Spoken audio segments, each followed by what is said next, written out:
The vile brat was born, that's what his father said when he first looked at his son, and that's how his misfortunes began when he was born. At that time, Kajin, a child blessed with the sword of the god Kasaka, was born with an excellent body and talent, but he is not a Kajin. His own mother and father were disappointed with the child, because he was born without a right hand, and his emaciated mother, every night instead of a lullaby, the mother wished her newborn child a speedy death. However, the baby desperately wanted to live and was not going to die, and he also heard that his father, while he was in his tummy, said that this child was their hope and he would not let anyone beat him, especially his brother. The father hoped that his child would be able to beat Kajin, but the guy was born one-armed and not blessed by the gods. He was a disgrace who killed the hopes of his parents, and his story began. The fair-haired child named Kajin was pampered by the maids and played with him. They were surprised by the beauty of this child. Meanwhile, the woman was spying on her nephew. As it can be seen, he has already started walking, while her pathetic offspring is not developing a bit. When the black-haired man could barely get up and start taking his first steps, at the same time, Kajin already knew how to hold a blade, and when the guy learned how to wield a sword, his cousin had long ago learned mana and began learning the art of fencing at Samion's school. The black-haired man's mother desperately wanted Kajin to be her child. At a certain point, Kajin became an object of admiration and envy for the black-haired man. When One-Armed was 7, he was assigned to Kajin as a servant. He was sent outwardly for friendly help, but the truth was that his own father sold him for 300,000 ladens. The guy had a lot of scars and he was bleeding, and our hero's name is Daven. He was tied to a tree, while his cousin stood over him and gloatingly laughed at such a damn loser, after which he continued to whip his toy. Kajin did not like him from the very beginning, and he was one of those on whom he could calmly vent his anger. But Daven did not give up. He had to restrain his tears. It was hard to tolerate the fact that many adults who betrayed him did not pay attention to what had happened. His uncle was known as an incredible man. He left the family many years ago and never came back, and because there was no one there who could control Kajin, he grew up a sadist. And despite the fact that he easily won any sparring, his excellent talent and the blessing of the sword god became like poison for him, and even after his opponent admitted defeat, the bloodthirsty boy did not stop there. Soon it was Daven's turn. He is fiercely jealous of his brother's strength and talent, and wants to be the same. But no matter how hard he tries with the help of envy alone, he cannot overcome the talent he has eaten. He was thrown into a stone column and the tile was filled with blood, but Kajin didn't care. On the contrary, he was angry at how this handless loser dared to stare at him, after which the talented nobleman began to trample on the poor man. The blonde-haired man laughed at the fact that the youngster really hoped to overcome him thanks only to hard work on himself. But even his whole life would not be enough for this, and despite his miserable situation, the red-eyed kid still wants to win.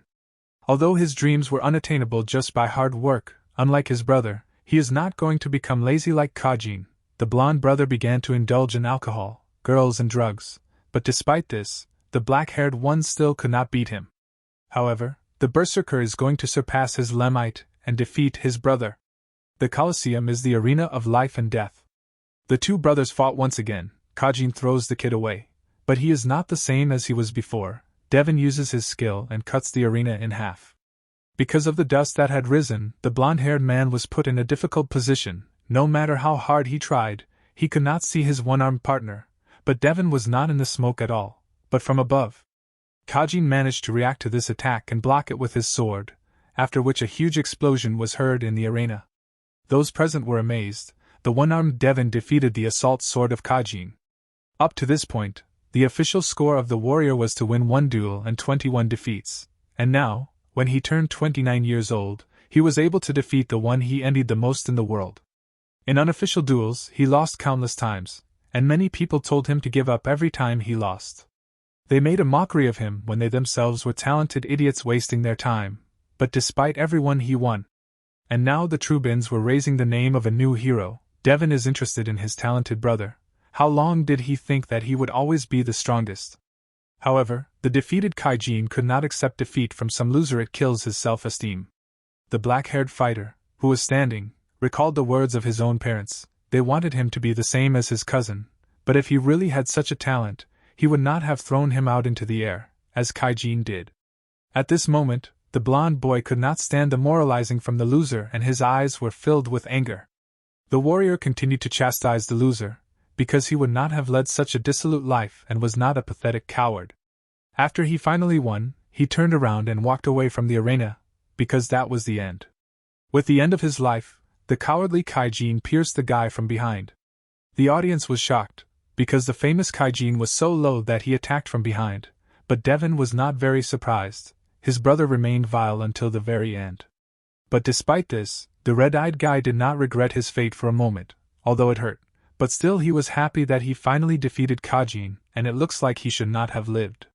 The famous swords of the sun, which are passed down and used only in the Samion family, these blades also contain mana from the Samion family, antidemonic mana. If the wonderful Saint Rayla had not appeared, then he would not have had a chance to survive at birth. But now Kaijin will be remembered as a loser. After the words said with a smile, the guy died. A berserker wakes up in one of the prison cells and does not realize his situation. Did he die and go to hell? However, this is not so. The guy turned out to be lucky, because Saint Rayla was present at the arena, and being a saint, she healed the disgusting and dirty Daven. She is the very embodiment of a miracle. But the guy still doesn't understand how he stayed alive. Because his whole body is wounded, the only thing he can do is breathe. At this moment, the formidable executioner wants to know if the one-armed warrior has made a deal with the devil. However, the black-haired guy asks again in surprise, because he does not understand what it is about. But the man does not see anything surprising in this, because the only way for a loser like him to defeat Kaijin is to sign a contract with the devil. The butcher says that there is no point in denying anything, since his parents said the same thing, and bottles of blood were found in his house.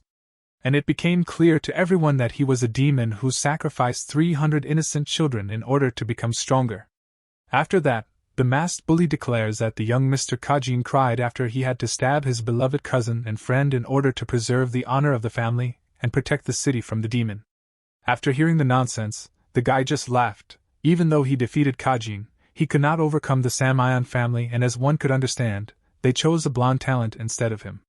Soon the executioner reads out an official document stating that Daven has tarnished the honor of his family, and now his mana will be sealed, and he will serve a life sentence, suffer for eternity, and rot in prison. That's his near future. The black-haired man realized that his tendons on his legs and arms were cut, and his mana was sealed with a large number of chains, so he was imprisoned. Even blindfolded, he immediately realized that Kaijin was standing in front of him. The coward with a smile on his face noticed that this place was very suitable for Daven, and also stated that from now on he became the Emperor of Swords. People praise him for being a hardworking genius, and all this thanks to a one-armed loser. After dinner, Kaijin left him. Soon most of the food stopped being delivered, and over time the boy became very thin. He was tormented by terrible hunger. He also coughed up blood. He did not imagine such a death. He wanted to die in the arena with honor. In a half-dead state he fell to the ground, and then Daven noticed that it was too cold here. Finally he wondered what would be his end if he were not one-armed? If the black-haired one was from the main line, and if he was blessed by the sword god Kasaka, would his life be different? He didn't want to die, he wanted to live. At the same time, he clearly heard a drop of water, and after a bright light, in the end he did not believe in his death. The red-eyed guy is addressed, but he does not react. Then Zorosea especially grabs Vincent by the shoulders and he comes to himself. The guy does not understand what is happening. Why does he feel pain on the shoulder? Is this really a dream? But soon he realizes that this is real, because the pain feels real. And this man in front of him, although Daven saw him for the first time, but he clearly knew this man from side families. At that moment, Daven realized why he was called Vinzen. He has a different name? The seventh son of Aiden. He did not understand with all his desire what was wrong with his memories. But among all his dreams, this one is not so bad yet, and the air here seemed very fresh to him. There was no sharp musky smell here, as in prison, and also here he has a right hand. What else do you need to do? Is this really a gift that was given to him before he died? At this moment, he is tired of being ignored by the youngster, and he tries to force the boy to speak with the help of force, but the fighter knows well the way to block this type of attack. Namely, physically distancing himself from the enemy. However, something strange happened. The man in the red clothes flew to the end of the room. Even the black-haired boy himself did not expect such power, because this attack is not so strong to push a person so far. The guy apologizes and says that his hand slipped, after which he tries to help the victim get up, but the man beats off his hand and rises up and declares that only because the black-haired guy from the main family, his son will definitely crush Vincent, and this will be the first time when the side family will crush the main one. After hearing these words, Daven realizes that this man in front of him is the same as his father. He always wanted to defeat his older uncle, and the moment he realized that his dreams were not feasible, he began to shift his dream onto the shoulders of his child, and it bore fruit, because red-eyed became inappropriate for them a child. The blond man turns around and before leaving the boy warns him that he will not forget today's arrogance and rudeness of Vincent. Now he has to wait for the reckoning during the meeting of true swords. After the door slammed shut, utter silence reigned in the room and the black-haired man was able to calmly exhale. Sitting down on a chair, he again wonders if this is a dream? He had a feeling that he was about to wake up, when suddenly other memories flooded into his head. According to them, it becomes clear that Vincent's own mother immediately left him after birth, and the guy's father never took care of him. All the other kids treated him like a scapegoat. Of the 8 children of the famous Adenka sword family, he is Vincent, the 7th legitimate. The black-haired man was quite weak and cowardly in his time, so he constantly cowered in his room and cried after beating his youngest of the family. Her name is Loa. As a result, he became an ugly duckling abandoned by others in the main family of Aiden. Someone from a side family was hunting for the superiority of the main branch. That's how the one-armed Daven from the Samion family became a useless Vincent from the Adenka family. He is fully aware of what is happening, but does not even know what this phenomenon is called. In any case, he does not understand anything about such things. At this thought, he gets up from his seat and goes and stumbles upon the diary of Vincent's past. In it, he deeply regretted that he could not do what his older sister and brothers did. All his relatives from a side family are looking for any opportunity to crush everything around him. Even the servants completely ignore him. On this he regrets that he is defective, and wishes for his death. After reading enough, the black-haired man closes the manuscript. This diary is full of self-destruction. It looks like his predecessor's score has fallen as low as possible. Apparently God has heard his prayers. At a time when Daven wanted to live, even in the worst situation, Vincent constantly gave up and always wanted to die. He hoped that everything had happened exactly as he realized. But an unknown voice called out to him and said that no one would believe in this kind of explanation. The guy turned around abruptly, but found no one near him, and the voice in his head did not subside. At the same time, Daven decides that a demon is trying to deceive him, because his reincarnation should not have happened. But this is far from the case, and the voice inside him belonged to the original owner of this body, namely Vincent. But after he gave his body to the Berserker, he no longer has a name and asks to be called Yulion. The ghost appears before the black-haired man and he does not realize how what is happening is possible, but the answer is simple: it is a blessing. At the same time, Daven recalls a similar thing he had heard before, something about this thing that God gives and people blessed from birth can hear his revelation. At the same time, it comes to the red-haired one, is God in the flesh before him? And yes, that's the way it is, the blonde figure in the eyes can be called a younger god. Initially, he intended to summon the Boha spirit, but for some reason, Daven got into the body instead. In order for Yulion to become a real god, he must fulfill the necessary number of achievements. The gods call it destinies. And as soon as he fulfills all his purposes, he will be able to become a real god. Daven listened attentively to the spirit. He realized the circumstances of the newcomer, but the black-haired one himself is not a bit interested in these events, and if God has finished his speech, the red-eyed one will gladly bow out and start his new life, because he does not want to waste his newfound life in order to listen to the wishes of some ghost. The bespectacled man confirms with a smile that he gave up in his past life and understands perfectly well that the one-armed man wants only one thing. However, the spiritual energy of God is incredibly weak, and if it completely disappears, then the body of the black-haired boy will die after him. But Daven is in no hurry to believe in such nonsense, because this body is incredibly healthy for death. At the same moment, Red-Eyed feels incredibly weak and loses consciousness, so Yulion let him know how naive he was. But in the future they will have to work together, and the ghost is going to show him his real memories. At the same moment, the events of the past years were thrown into the lying body of the boy. They were scorching and sharp like real lightning. Various name-calling only rained down on the guy. He was trampled all his childhood, but even in spite of this, he did not despair no matter what. Vincent was working on planning his revenge while playing the coward. Soon Daven came to himself. He was shocked with the thoughts of a 30-year-old. The guy was horrified with what kind of world he had reincarnated into. However, Yulion was pleased with his past, because his game at one time was excellent. he had to avoid family supervision, and the subjects he wanted to study were considered by the apostle level. After the boy has listened to Yulion, he clarifies whether the black-haired one knows about the archdemon Daven and the hero King Kajin. Hearing such sayings, the young man's eyes filled with anger, and getting up from the chair, he looked at the floating ghost with surprise and asked with rage. This something happened 500 years ago. The one-armed swordsman Daven escaped from the prison of Samion. The story goes that while using a contract with a demon, he destroyed thousands of lives in order to become stronger. It is said that he killed more than 10,000 people, so he is marked in history as the greatest demon. Hearing this, the boy cooled his ardor. Because he could not have moved 500 years into the future, it makes no sense, and on this he decides that there could be many people with similar names. But what are the chances that Daven and Kajin will both end up in the same Samion family lineage? At the same time, he realizes that it was he who died 500 years ago in prison. The Samion family preferred the assault sword at one time, abandoning the one-armed swordsman, and while Daven died alone, Kajin became the emperor of the sword. But it really pisses him off how they dared to distort history and invent a great demon. It's complete crap. Out of anger at Samion's family, the guy hits his hand on the table. But the ghost, fascinated by the story, admired her, because how romantic it is that the hero Kajin was a friend of the great demon, and loved him very much. But an angry Daven knocked over a stack of books and politely asked to carry this nonsense.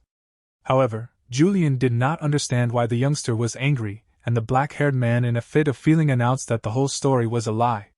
The blond man was genuinely surprised. He did not know that the guy came from those times. At the same time, the spirit realizes that an old man is standing in front of him, and he hurries to calm Daven, because in any case, history is just a collection of stories written by the winners of history. At the same time, the black-haired man wondered since when 13-year-olds began to speak so competently in this world, but the answer was simple. Children will grow up very quickly at this time, and the present is very different from the long-forgotten past. But Daven is tired of these empty conversations and exhaling. He asks his interlocutor to be silent. However, Yulion continued the story and told that the hero king swallowed his tears and worked with the greatest hero of that time, his best friend, the Emperor of the Sun Sword, to defeat the great demon Daven. But something red-eyed does not recall any Emperor of the Sun Sword. And the ghost, surprised that the youngster does not know about him, tells that the hero's name is Arslan, and he is also the ancestor of the Adenka family. At the same time, the black-haired man finds a smile on his face. He knew this boy and was pleasantly surprised that he became the first head of the Adenka family. At one time, Arslan was a fan of the one-armed Berserker. The blue-eyed boy admired the fighter and dreamed of growing up as strong as Daven. Despite the fact that Arslan was a child, he was his friend, as well as a student. Arslan visited him several times while he was in prison. The guy refused to believe that his teacher could commit crimes, and he was going to ensure that the truth defeated evil in order to restore the honor of the great warrior, and he didn't care how long it would take for this good deed. After that day, Daven did not see Arslan anymore. At this moment Yulion interrupts the thoughts of the black-haired man. The fact is that just the same the first head of the Adenka family, Arslan, left them a life mission, and this concerns the achievements of the ghost. The two of them will have to surpass the Samion family and face the truth. Arslan Fokker renounced his family and created the Adenka family. It was for the sake of revealing the shocking truth. Adenka is a new family that was created to restore his honor. It is clearly fate that he was reborn here. It turns out Daven was called here to fulfill the mission that was given to the Adenka family, and if he fulfills it, then Yulion will become a god. That's exactly what will happen, but on top of everything, Daven will be able to stand up to the real owners of this body, and also the blonde promises that if he becomes a true god, he will give birth to the black-haired one with a real blessing. The red-eyed man silently approaches the sword hanging on the wall, and in his heart he is grateful to Arslan. He will gladly inherit the mission left from his old friend and will definitely surpass the Samion family, and climb above the family that betrayed him, becoming part of this family. Soon he goes outside with the annoying ghost, and Yulion wants to know where the old man went. But Daven is angry at such a nickname, and he asks not to call him that. But the blonde can't do anything, because if the red-eyed man lived 500 years ago, then he's definitely an old man. Hearing this, he simulates another call to another world. At the same time the ghost flies up and grabs the guy by the hand so that he stays and calls him Vinzen. Such an appeal to him suits him. At this moment, the guys hear the sound of sparring, and turning to the left, they saw an armed battle. Daven wondered what kind of martial arts people were doing at this time. or how the techniques he knew had improved during this time. This promises to be interesting, because the one-armed berserker will face the descendants of the Kajin in the future. However, at this moment the guy becomes restless. Suddenly his body became heavy and he lost consciousness. This child's body disappointed him, because it gets tired too quickly, and he also notices that it is in a disgusting state, because if Red-Eye does not control mana, he will not be able to live a normal life. Suddenly, the black-haired guy feels a strange flow of mana and begins to call Yulion with all his might. He flies up to the elder in a half-asleep state, and wonders why he called him at such an hour? But Daven is shocked, and wants to know why Yulion didn't study fencing earlier. However, he explains this by the fact that he has a disability that does not allow him to learn this art. But Red-Eye is not satisfied with this answer, and he asks again why. But the blonde-haired man can't give a whimsical answer, he was just born that way. But an angry Daven says that the guy had a sacrum, why didn't he study fencing then? Yulion flies away from the man and does not understand what else is such a sacrum, and why is he making such a scandal because of it. At the same time, Daven explains that if there is a sacrum, mana can be stored in any part of his body, and to be more precise, he could store it in bones. But the ghost in pajamas hears about this for the first time. Scratching the back of his head, the black-haired man tries to explain more clearly and says that a martial artist badly needs to use mana in order to have strength superior to that of an ordinary person. And the mana that works miracles is usually stored in the human heart. But if you have a sacrum, then things take a different turn, and in addition to your heart, the owner of the sacrum can store mana in his bones, which also means that he can use mana indefinitely. Yulion had no idea he possessed something like this.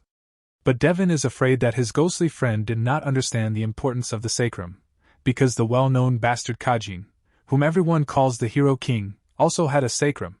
What an irony! Daven, who was reborn with a sacrum like Kajin's, was jealous of this all his past life. But the world after 500 years is much stranger than he expected. The ghost told the boy that he could not convey the image of the heart to him, but this news did not even upset the black-haired one, because this is the first time he hears about such a thing. Yulion was shocked that Grandpa doesn't know about this and decides to try to explain. The image is an imaginary storage for mana. But after hearing this, Daven was already shocked. Do people not keep their mana in their hearts at this time? And then what happened to meditation? But the blonde man didn't even know what it was. But the black-haired man did not understand how important it was, because Arslan had an excellent method of meditation for storing mana in his heart. But in the present time, they have long refused to store mana in the physical body, and also at the same time declares that there are even records of such an ancient method in the past. Now everyone stores mana in an image that they call a star, and the number of stars used denotes the strength of a martial artist. This means that an adult in this family creates at least one image. The requirements for people with one star are the first connection with the image and the feeling of mana, which means that the image was created to avoid the risks that can occur when storing mana in the surd. In the well-known past, more than half of the martial artists died from storing mana in their hearts, due to the fact that it exploded. But this will not stop Daven, because to become known as a full-fledged martial artist, you need to take such big risks. However, the ghost fundamentally disagrees, and besides, he notices that Red-Eye allows mana to spread everywhere, and then mentions the cycle formula. The black-haired man turns and clarifies, is there really a formula for mana flow? And yes, it is there, so Yulion asks not to be allowed to pour out mana so thoughtlessly. The black-haired man says that in his time, the magic power of this cycle often wrapped up and exploded in about half of the practitioners, and they died. But the ghost asks to be careful from now on, because this is not his body. However, Daven is interested in why Yulion did this to a valuable body. After all, he has a wonderful sacrum, and a heart with a magic cycle is also strong. He would definitely succeed if he trained carefully. The sacrum is the structure necessary to contain mana, but consuming it and his sacrum has been severely depleted for the last 13 years, and if this continues, the body of Vincent Adank will die before reaching maturity. Night has been reigning in the courtyard of a huge castle for a long time, but this does not prevent Daven from self-development. Meditation will delay his death, but there is also a limit to this. He has about 10 years left. However, this is quite a lot, because Kajin has become the emperor of the sword in such a time, and the one-armed swordsman has long been forgotten by the world. The same amount of time Daven was locked up in an underground prison, slowly dying of hunger, striving for life. Those events were incredibly scary for him and lasted for an eternity. At that moment, there was a lot of knocking on Vincent's room and asking him to open the door. But Daven didn't even have time to get up as a man appeared on the threshold. Rising up, the guy briefly looks into the memories available to him, and from them he learns that the impudent man standing in front of him is called Wilson, and he is also the one who, 3 years later, Yulion was going to cut his throat. He doesn't have any more thoughts about this guy. Daven does not hesitate to throw his clothes to the impudent servant, and orders Wilson to clean his room, as well as bring him clean clothes. Today, the smug servant was surprised. He did not recognize the weak loser with whom he was familiar earlier. Wilson is interested in what his young master was doing, since he made such a mess in the room, and suggests is it possible that the loser was conducting some kind of strange experiment, or something like that. However, the black-haired man refutes the conjectures of the servants, but Wilson cannot believe in something like this and declares that the kid has gone crazy because he was constantly ignored.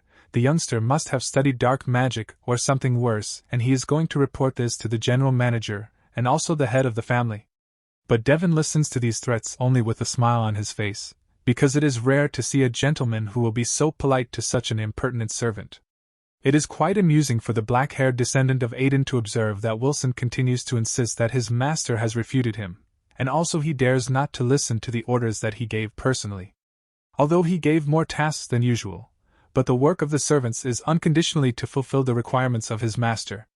But after hearing this, the man refuses to do things that he does not like. Will he do such a thing? And at the same time, the seriously angry Daven says that the impudent man will do just the same. But soon Red-Eye decided to do something else. Since Wilson does not want to do his job, then the youngster will have to do everything himself. Namely, he is going to come to the chief manager, whom the servant mentioned, and ask him to bring him clean clothes, because who else would do it if Wilson does not want to work? At the same time, the guy grimaced with anger, but he had no choice but to take dirty clothes and get to work. And he also declares that he has never refused his duties, so he asks to leave everything else to him. The irony is that no matter how cowardly and sensitive Vincent is, the servant cannot behave so insolently and arrogantly with him. Most likely they deliberately behave this way next to him, and the previous owner of the body also thinks so. At the same time, the red-eyed one assumes that most likely they probably want him to solve the problem of an unruly and rude servant, and show what the seventh young master of the Adenka family should be. But the ghost is worried, because there are rumors that Wilson used to be a member of a gang and killed a large number of people. But in response to this heresy, the one-armed man only laughed, because a man who took many innocent lives has a certain energy. And he did not feel such energy from the boy, and also the red-eyed one is sure that he is a coward. But Yulion doubts his words, and how can Daven know so well about all this? The answer is that he lived a fucking shitty life.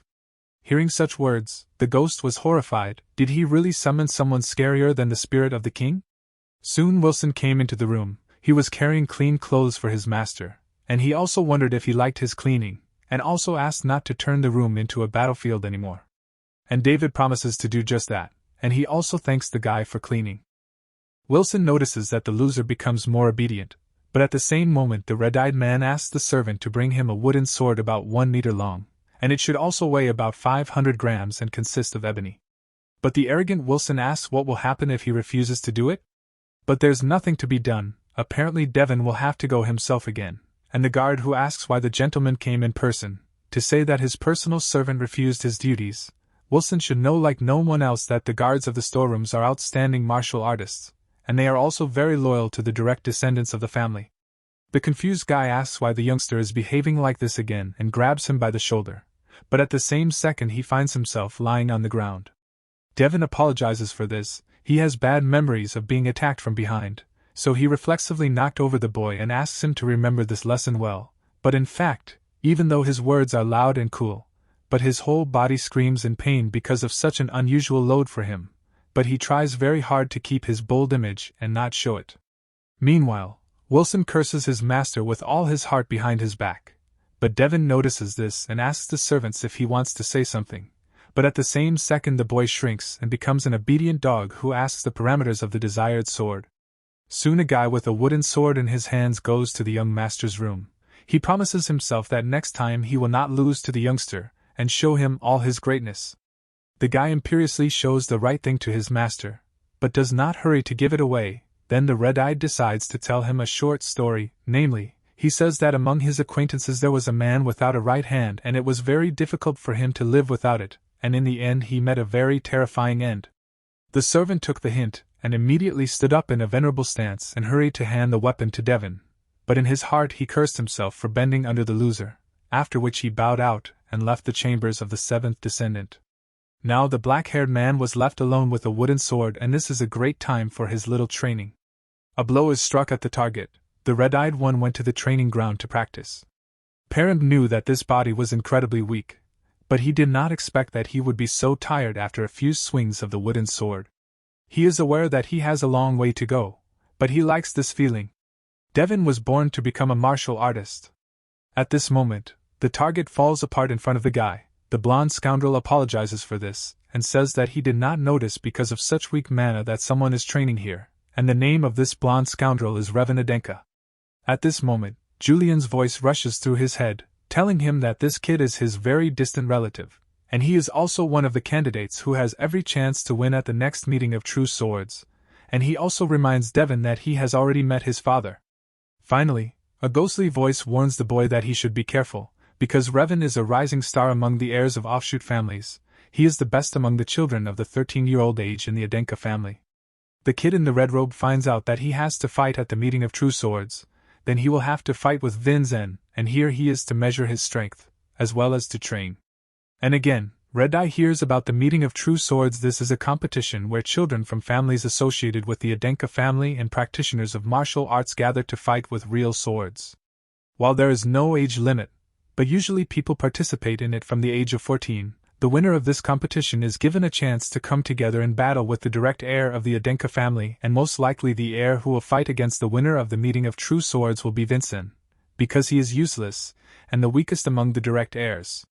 Reven hopes that the black-haired man will not be scared now from a training fight with wooden swords, because at the meeting everything will not end with ordinary sticks, but Daven, as a martial artist, declares that he is not afraid of the sword. From these words, the blonde guy laughed loudly, and also noticed that apparently since Vincent is the direct heir, then he has the appropriate bragging. But the black-haired man advises Reven to also learn this art, because the provocation should be at a decent level. Daven doesn't understand how this brute can mock a relative who came here to train. The blonde is too rude. One-armed Daven was respected both on the training field and on the battle arena. Even Kajin respected him to some extent. After that, Red-Eyed says that cutting someone else's training dummy is low and declares that Reven is a disgrace for all martial artists, and he should be ashamed. Apparently his father taught him such bad manners.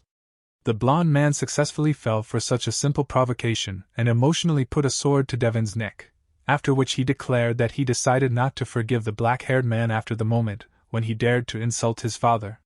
At this moment, Yulion again warns Red-Eyed about the danger, namely, he informs that Reven is at the level of 2 stars and he also has the attributes of a man of steel, so Daven should be careful. His opponent is much stronger. Daven himself understood that he would lose if he fought him right now, but he reeks of an inferiority complex, which he grew up with only because he was not born in the main family. Reven uses mana, despite the fact that he knows that his opponent cannot control it due to disability.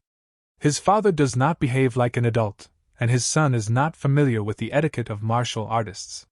How could it be understood that the level of culture of martial artists has decreased in 500 years and now the old man should be taught a lesson to the younger generation, and a good sense of understanding of the situation will help him in this?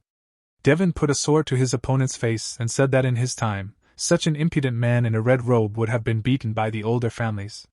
Reven was dumbfounded. He doesn't understand how a kid without mana dares to point a sword at him so confidently. Since the blue-eyed man faced his sword, he already clearly felt that Daven had no chance against him, but something scared him. The aura that emanated from the demon screamed that he could cut him in half at any moment. At this moment, Red-Eyed removes his weapon and offers to calm down, because if Reven was so afraid of an ordinary wooden sword, then how can he calmly fight with him at a meeting of True Swords? With a smile on his face, he declares that everything does not end there with just a wooden sword. The blonde guy could no longer tolerate such provocations, and at the same second he rushed at the black-haired weakling. The ghost grabbed Daven's shoulders and begged the black-haired man to dodge, but the guy continued to stand motionless, because he knew that Reven would not be able to hurt him. At this moment, the guard grabs the angry blonde boy by the hands and asks him to stop, because he can't fight with Vins in here. Yulion exhaled with joy. He thought that Red Eye would not live anymore. The red-haired guard explains to Revan that if he injures Vincent now, he will be able to refuse to fight with him at the meeting of true swords, so the guy in the red robe should restrain himself. At the same time, the angry boy calls the black-haired coward and is already waiting for his revenge. Soon night fell. The ghost does not understand why Daven teased Revan, because if his escort, the red-eyed one, would definitely have been injured, but the black-haired one responds that he just taught a lesson to an ill-mannered child. Yulion does not like this answer, and he is even more angry. He does not understand why he called this strange old man, and not the powerful spirit king. However, the guy does not react particularly to the hysteria of his interlocutor and looks at his childhood portrait, but the ghost does not give him peace. He demands the red-eye to focus instead of looking at useless things, because he has yet to learn the blessings and features. Daven hears about the second for the first time, and Yulion hastens to explain to him that the features are artificially made from the power analyzed from the blessings. That is, this is an artificial blessing. Upon hearing this, the red-eyed man opened his mouth in surprise, because it turns out that from now on a person can create his own blessing, and he also believes that such a method is disrespectful to the gods and they can punish for such blasphemy. However, Yulion does not understand what the black-haired man is talking about, because no one has died from God's punishment yet. At the same time, Red-Eyed wonders if Revan also has such a feature, and he also wonders what a man of steel is. The spirit continues the narrative. He says that the blessing of the Dwarf King includes a lot of everything, but his feature is focused on strengthening the body. The more a person trains one feature, the more powerful paths open up for him. This is called the technological tree. Steel Man is a mid-level feature. Protection and destructive power are its distinguishing feature. Judging by what he heard, the black-haired man understands that many of the combat techniques of each person are focused on one trait. That's how they get a lot of power in a short period of time. It could be seen by the mannequin that the Revan cut. The ill-mannered kid showed an achievement incomparable with anyone from the time of the one-armed fighter, and now he has to fight against hundreds of such people. He has to get used to these innovations. The next day he continued his training in the courtyard. At this time the servants passing by were discussing Vincent. It's funny to them that the boy starts to choke after 2 or 3 strokes, and they also notice that for some reason he is holding a sword in his left hand, because that way he won't be able to use the image. But at this moment, their entertainment is interrupted by the deputy commander of the Merlin Swords unit. She asks the guys what's funny about the fact that a young gentleman from the Adenka family trains martial arts? But they immediately apologized and ran on to do their daily chores. Although Merlin said this, he himself understands perfectly well that people can freely call him a disgrace to the Adenka family, because the boy aimlessly swings his sword, having neither mana nor features. Marilyn knows that Vincent will be doomed to the fact that people will look down on him. At the same time, Yulion is annoyed that all the people gathered are whispering behind their backs and he offers to train in the forest. But Daven understands that they do not have time and banal endurance to get to the forest, and besides, the Berserker has long been used to being looked at from high. But I didn't expect the one-armed Daven to defeat the Storm Sword. But he did it. He managed to change the booing to jubilation, and it cannot be argued that he will not be able to repeat this feat in this life. At that moment, a bottle with unusual contents appeared in front of the young gentleman's face. Merlin gave it to the black-haired man and said that it was an advanced recovery potion, and it would be much easier for the guy to train with it. The red-eyed man accepted such an unexpected gift and asked who the knight was in front of him, and then Merlin officially appeared in front of Vincent, and then the black-haired youngster hurried to clarify, is Merlin not laughing at him? However, that was how it was in the beginning, but for some reason his eyes were desperately searching for something. After hearing a decent answer, Daven says that he will remember the name of the red-haired guy and his generous act, after which he apologizes for detaining the commander and says goodbye to him. Merlin is surprised. He noticed that something has clearly changed in the young gentleman, and perhaps luck is on his side. After that, the black-haired guy continued his training. It lasted for quite a long period of time, and when he got tired, he drank recovery potions. At night he studied grammar and the laws of this new world, and in the early morning he appeared on the training field to hone his skills. Balancing on the surface with his right foot, and adding rotation with his hip, he was able to feel mana in his heart, and at the same time Red-Eye began to see him, the path of the one-armed Daven. This is the way of the sword, made and set by lines and dots to show their real abilities, and at this moment the young master of the Adenka family successfully cut the dummy into 2 even halves. Now his swordsmanship is complete. At the same time, an angry Wilson does not understand why this little cock wakes up so early to have breakfast at 5 o'clock in the morning. Daven's useless training only makes the servant work, and then the disgruntled kid comes up with the perfect plan with which he can humiliate the black-haired impudent. He puts a tray of food in front of the young gentleman's face and, opening it, wishes the black-haired man a pleasant appetite. But to Daven's surprise, instead of a decent breakfast, he received the remaining leftovers. At the same time, he tells the servant standing in front of him that if he wanted to steal something for himself, he shouldn't have done it so obviously, but Wilson pretends that he doesn't understand what his master is talking about. At the same time, Red-Eye notices that Wilson forgot to wipe his mouth. However, for the first time, Daven is ready to close his eyes to such impudence, but he sincerely hopes that the pathetic servant will not dare to cross this line next time. At the same time, a scared guy crunching his knuckles on his hands says that he used to be a street thug, and although he looks harmless, he actually killed a lot of people. However, Daven only laughed at that, after which he continued his breakfast, but with the help of telepathy he said that it was very simple to control through fear, but it was quite difficult to gain a person's trust in this way, which is why he did not put pressure on Wilson by force. The servant was shocked that his master could use telepathy, because everyone knows that Vin Zen has no mana. And now this changes everything, so the black-haired man asks the employee to stop showing off in front of him and informs the guy that he will soon stop being ashamed of serving Vincent Aiden himself, and when he comes back, he will have to choose whether to live under fear or show his loyalty. But before leaving the room, Wilson declares that this will not happen, after which he slams the door, but still he was scared, because his master's composure exploded. At this moment, Marlin was walking along the training field and assessing the achievements of Vin Zen. Apparently he realized that the young gentleman came here early in the morning, when suddenly he noticed something strange, namely a mannequin. It is cut. At first he thought it was done with a real sword. However, the red-haired guy did not see Vin Zen using anything other than a wooden sword.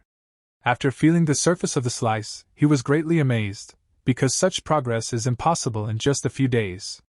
Now the deputy commander-in-chief became genuinely interested in what talent his master has, and also what kind of martial arts he is studying. Soon the black-haired man puts on clean clothes while his humble servant folds the rest. Yulion is amazed that this bastard Wilson has become so polite, while Daven himself is familiar with the kind of people who know how to take initiative, but do not know how to take their words back. When suddenly the guy paid attention to his clothes and turned to Wilson, Vincent noticed that his clothes were made of levite and cotton, and he was very cheap and also did not harm the soil, so he was not good enough for an aristocrat. And he also makes a remark about the food. Its quality is quite low in comparison with his family budget. The ghost does not understand what all these remarks were about, but judging by everything that was said, it was possible to understand that someone was stealing money and appropriating it for himself. But looking at Wilson's stupid face, it was immediately clear that it wasn't him who did it, but someone who holds a higher position. At the same time, Revan continues to hone his swordsmanship without rest, but he still cannot forget the terrible fear he experienced on the training field, and because of this, the blonde-haired man only continued to get angry and lose his composure. After that, there was a knock on his room and soon his father appeared on the threshold. He notices that his son's training is going well, but still hurries to remind Revan that there is not much time left before the meeting of true swords. And if they want to avoid a life of poverty and suffering due to low status, then the blonde guy is obliged to defeat Vin Zen. Although the guy himself knew it perfectly well, but his father did not stop imposing it on him, and grabbing the boy for a guarantee, he said that his son was obliged to become a man from an offshoot family who would overthrow the shit branch. Revan notices that the closer the meeting gets, the more irritable his father becomes, and also his obsession grows every day.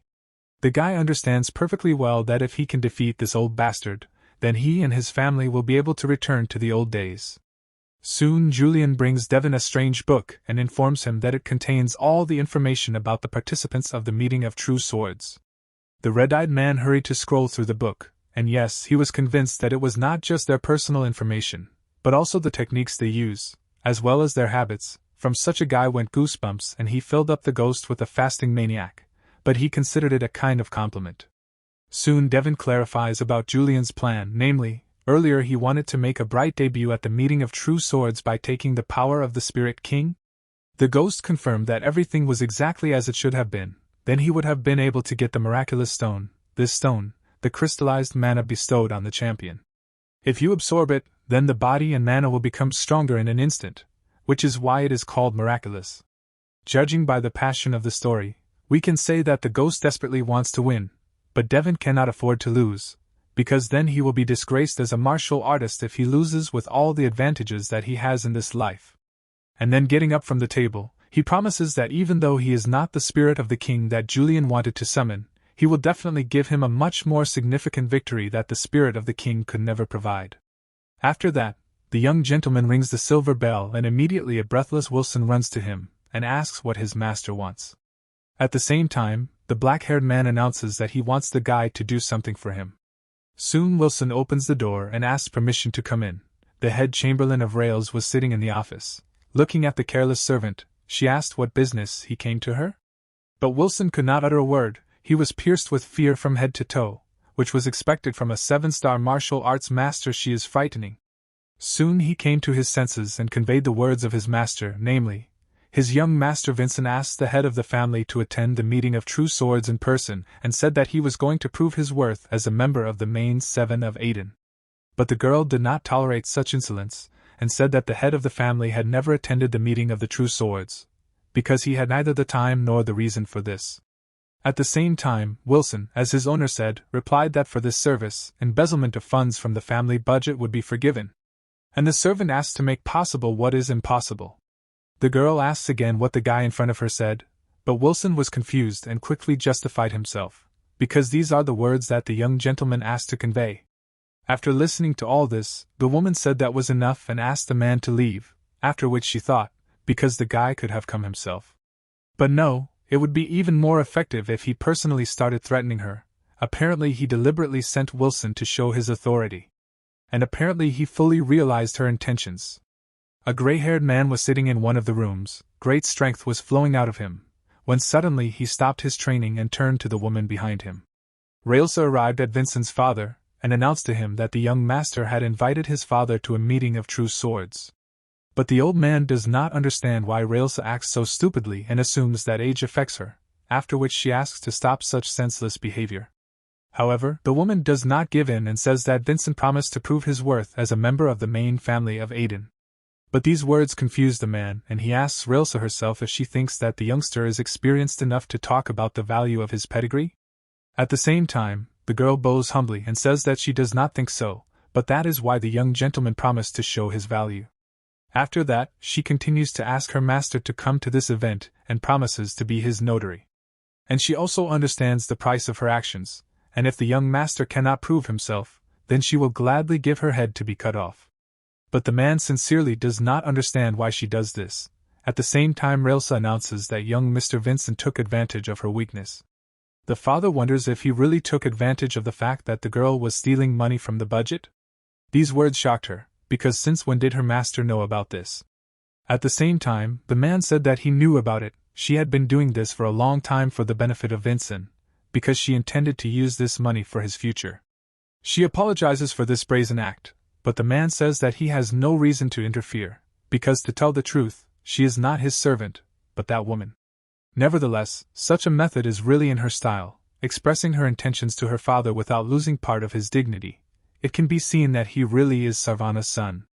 After much thought, the white-haired man rises and announces that he will attend the meeting of True Swords. The day of the meeting of the True Swords, all the participants enter the arena, and the blonde-haired Revan is angry with them. He is looking forward to getting the better of Vin Zen. Raising his head up, he notices a strange man sitting on the throne and soon recognizes the head of the family himself in the dark figure. A smile appeared on the boy's face, because he is sure that the man came just to look at him, a rising star among the heirs of offshoot families. This is his ideal chance to break the loser Vin Zen on Gallus at the head. Now the gathering of True Swords begins. Inspired, Revan tries to crush his opponent, but he blocks the attack with a shield and then swings in order to strike back, but hitting the blonde boy, his sword splits to smithereens. After that, Revan strikes and smashes the shield, as well as the opponent himself to smithereens. Seeing what was happening, the father of the blonde-haired boy jumped up from his seat and began to praise his son. Incredible things were happening in the stands. Everyone was amazed. No wonder the youngster was called a rising star. He is so young but has already received 2 stars. And also its feature of protection did not go unnoticed. Daven is standing on the sidelines and he understands this perfectly well, because by the standards of 500 years ago, all these children are geniuses, brilliant geniuses. But there is a hole in their martial arts, they get their strength mainly from their own peculiarities and no more. Looking at their wooden movements, it becomes clear that they have no experience in battles. It feels like they are controlled dolls, and only thanks to their special protection, Revan was able to attack so recklessly. After bowing to the assembled audience, the blonde-haired man mentally pays tribute to Vin Zen for not running away. But the red-fingered himself is looking forward to their fight, so he wants to win the blonde-haired impudent as soon as possible. But the head of the family himself sat silently on the throne, not giving any emotions. Soon the last opponent flew away from the arena, and at the same time Revan won this competition, and at the same time he raised his head and declared that as the winner of this competition according to the rules established by all the elders, he wants to fight with his close friend Vin Zen in the last battle of the Assembly of True Swords. And he gladly accepts his audacious challenge. 2 opponents stood on the field. Zarin is the name of the judge who stood next to them. He is a judge from the White Sword Division and requires the 2 sides to prepare. But then the black-haired man intervenes, and before they start, he has a condition. He calls his word to Wilson, and he gives him a training wooden sword. Taking it, Daven declares that he will use this blade in this match, and will also fight with his left hand against his distant relative, and also allows Revan to strike 3 blows first. A confusion of doubts arose in the stands. Does Revan's father himself not understand what this man is carrying? But the black-haired man continues. He declares that until the first 3 blows are made, he will stand still and will not take a step back. But Revan goes into a rage. He does not understand. Is Vincent laughing at him in this way? The audience was also outraged by such an absurdity from a young gentleman who does not know any martial arts. At the same time, the blond man jumps up from his seat and declares that the boy does it intentionally in order to justify his loss later. But the head, after assessing the situation, agrees to such a thing, after which he declares that it is better for Vin Zen to prove his words with actions, but he was going to do so. At the same time, the judge raised a red flag and announced the start of the long-awaited match. And he asks the 2 sides to prepare, but the young guys have long been ready to rush into battle, and at the same moment the judge announces the beginning of sparring. Revan rushes at the motionless opponent, as previously agreed, and with rage in his eyes declares that in this case it is better for the black-haired guy to die standing still. So the first blow went. Earlier, when they discussed this with Yulion, they assumed that it would most likely be a short blow, and so it is. The red-eyed guy moves his head slightly to the side and thus dodges the first blow. But Revan anticipated such an outcome. Because this is an ordinary feint, his real blow will be the second. He makes a U-turn and now he is confident of his victory. But this duel seems very boring to Daven, because even without Julion's information, he sees such obvious movements. The blonde guy uses his special protection, completely forgetting about all the basics. At the same time, the red-eyed guy makes a small movement with his hand and says that the great swords are not primarily intended for piercing. With these words he pushed Revan's sword away.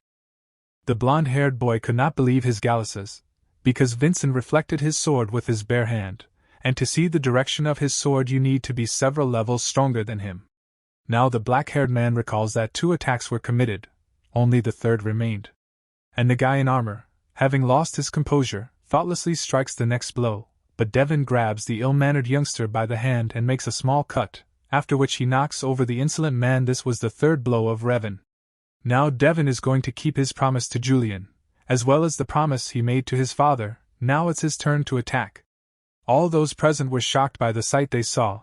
The black-haired gentleman pointed the sword at the exhausted youth and demanded that he get up from his knees. At this moment, the blond guy from the stands was shouted by his own father. He did not understand why his son could not cope with a guy who had no mana. But Revan himself did not know what was the matter. He could not move. Yulion was also shocked. He could not clearly see what had happened. But in fact, this is an ordinary basic martial art. A martial artist should not stand like a pillar when he does not have a sword in his hand. There are many ways to defeat the enemy without using weapons. But now the blonde-haired impudent man says that he understood what was going on, namely, he thinks that Vincent could get such a feature in such a short time, only thanks to a small god, whom he is ashamed to name out loud.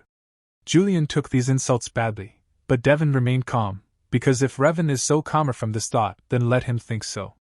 but the angry blonde boy continues his attack and announces that Daven's tricks will end at this very moment. Yulion warns the guy that this attack is dangerous, but Red Eye knows it himself. The guy calmly jumps back and swings for the upcoming attack. The blonde realizes that he has opened himself for a blow, but alas, he does not have time to do anything and gets hit in the face. However, he realizes that it does not hurt him at all. The screaming father reminds him that a sword for ordinary practice will never be able to break the protection of a man of steel. There is some truth in this. A rotting sacrum, an untrained body, a berserker can't use much power, but he can use the force of his opponent's punch. At this moment, Daven hits his swinging opponent in the stomach and he flies away a few meters, after which the red-eyed guy turns to Judge Jaren and asks him to try his best to prevent a possible tragedy. The man standing in the ring did not understand the meaning of the words spoken, but immediately after Daven made this speech, he rushed to attack. He understands that if he uses this skill at least once, his body will collapse, but still, he is going to finish the fight while his opponent is in the air. Revan, who has recovered, raises his huge sword and is about to strike back, but the berserker sees it. The point that Revan and he created, the path of the sword connecting the two of them. He asks Yulion to look more carefully, because this is a technique that he has mastered. The dots connected and soon there was an explosion of terrifying force in the arena. After the guy finished his attack, Revan's sword arm separated from his body. The two fathers were shocked by what was happening. To cut the space, twist the flow of mana and use it to break everything, including the enemy's abilities. This is fencing. The blonde boy was writhing in pain, because his hand. The judge stood at a distance, and could not believe his eyes, but soon Daven turned to the man and asked what he was doing, because the black-haired man could continue to cut off parts of the blonde's body until the judge declared victory. At the same time, Jaren came to his senses and declared Vincent the winner of this event. Soon the healers arrived at the arena. They tried to stop the blood with potions, but everything was useless. Then they decided to call a priest. While the loser was being given all possible help, the red-eyed kid was scolding the judge, because Daven asked to prevent this tragedy, and Jaren failed in his duties. At the same time, Yulion flies up to the guy and he wonders why Daven is so calm, because his body is on the limit, and he urgently needs to go to rest. But the black-haired guy knows this himself, but he will not die because of this, after he turns to his father, and says that he kept his promise. The man looked intently at his child. As the guy said, he confirmed his value to the Adenka family. After that the head stood up and announced that the winner of the meeting of true swords was Vincent Adenka, after which he invited everyone to go inside to the awards ceremony. The present nobility gathered at a huge table. Soon the head opened a snow-white box and there was a miraculous stone in it. It illuminated the guests with its beautiful light. After that the man made a loud speech and took the stone out of the box in order to reward the champion of the competition. However, at this moment, a blond man bursts into the hall and announces that all this does not make sense and accuses Vincent of lying. Namely, the victim's father declares that the impudent child has taken the power of the apostle. Soon the priest joins the conversation and informs that there is a small problem, namely, the hand of young Mr. Revan cannot be attached back. The man can't believe his ears. Will his son remain one-armed forever? But the priest can only apologize. But this answer does not suit the father. He does not understand why the priest cannot attach his son's hand. Priests are facing this for the first time and it looks like she was cut off by something that their divine powers are not able to cope with, and if they do not hurry, then even the highest priest will not be able to do anything about it. At the same time, the confused man declares to the head that the forces of the devil are definitely involved here, because even a third-level priest cannot heal such damage. At the same time, rumors about this began to appear behind their backs and some began to believe it a little, because there are no other explanations. At the same time, the black-haired man asks permission from his father to intervene in this conflict, and he gives him his permission. First of all, Vincent declares that this meeting of true swords was held in the presence of the head of the ADK family, so all proceedings had to be conducted with the permission of the head, and the head, in turn, announced him as the winner of this competition. Thus the uncle's words directly denied the authority of the head, and in a public place. The red-eyed one asks Charles Adenka if he really understands the situation better than the head and that is why he doubts the decision of the head of the family? After that, Daven demands that Jaren immediately arrest this man, but he is in no hurry to do so and specifies who exactly he should arrest, and then the black-haired man unshakably says that the man was not mistaken. His friend's father, Charles Adenka, needs arrest.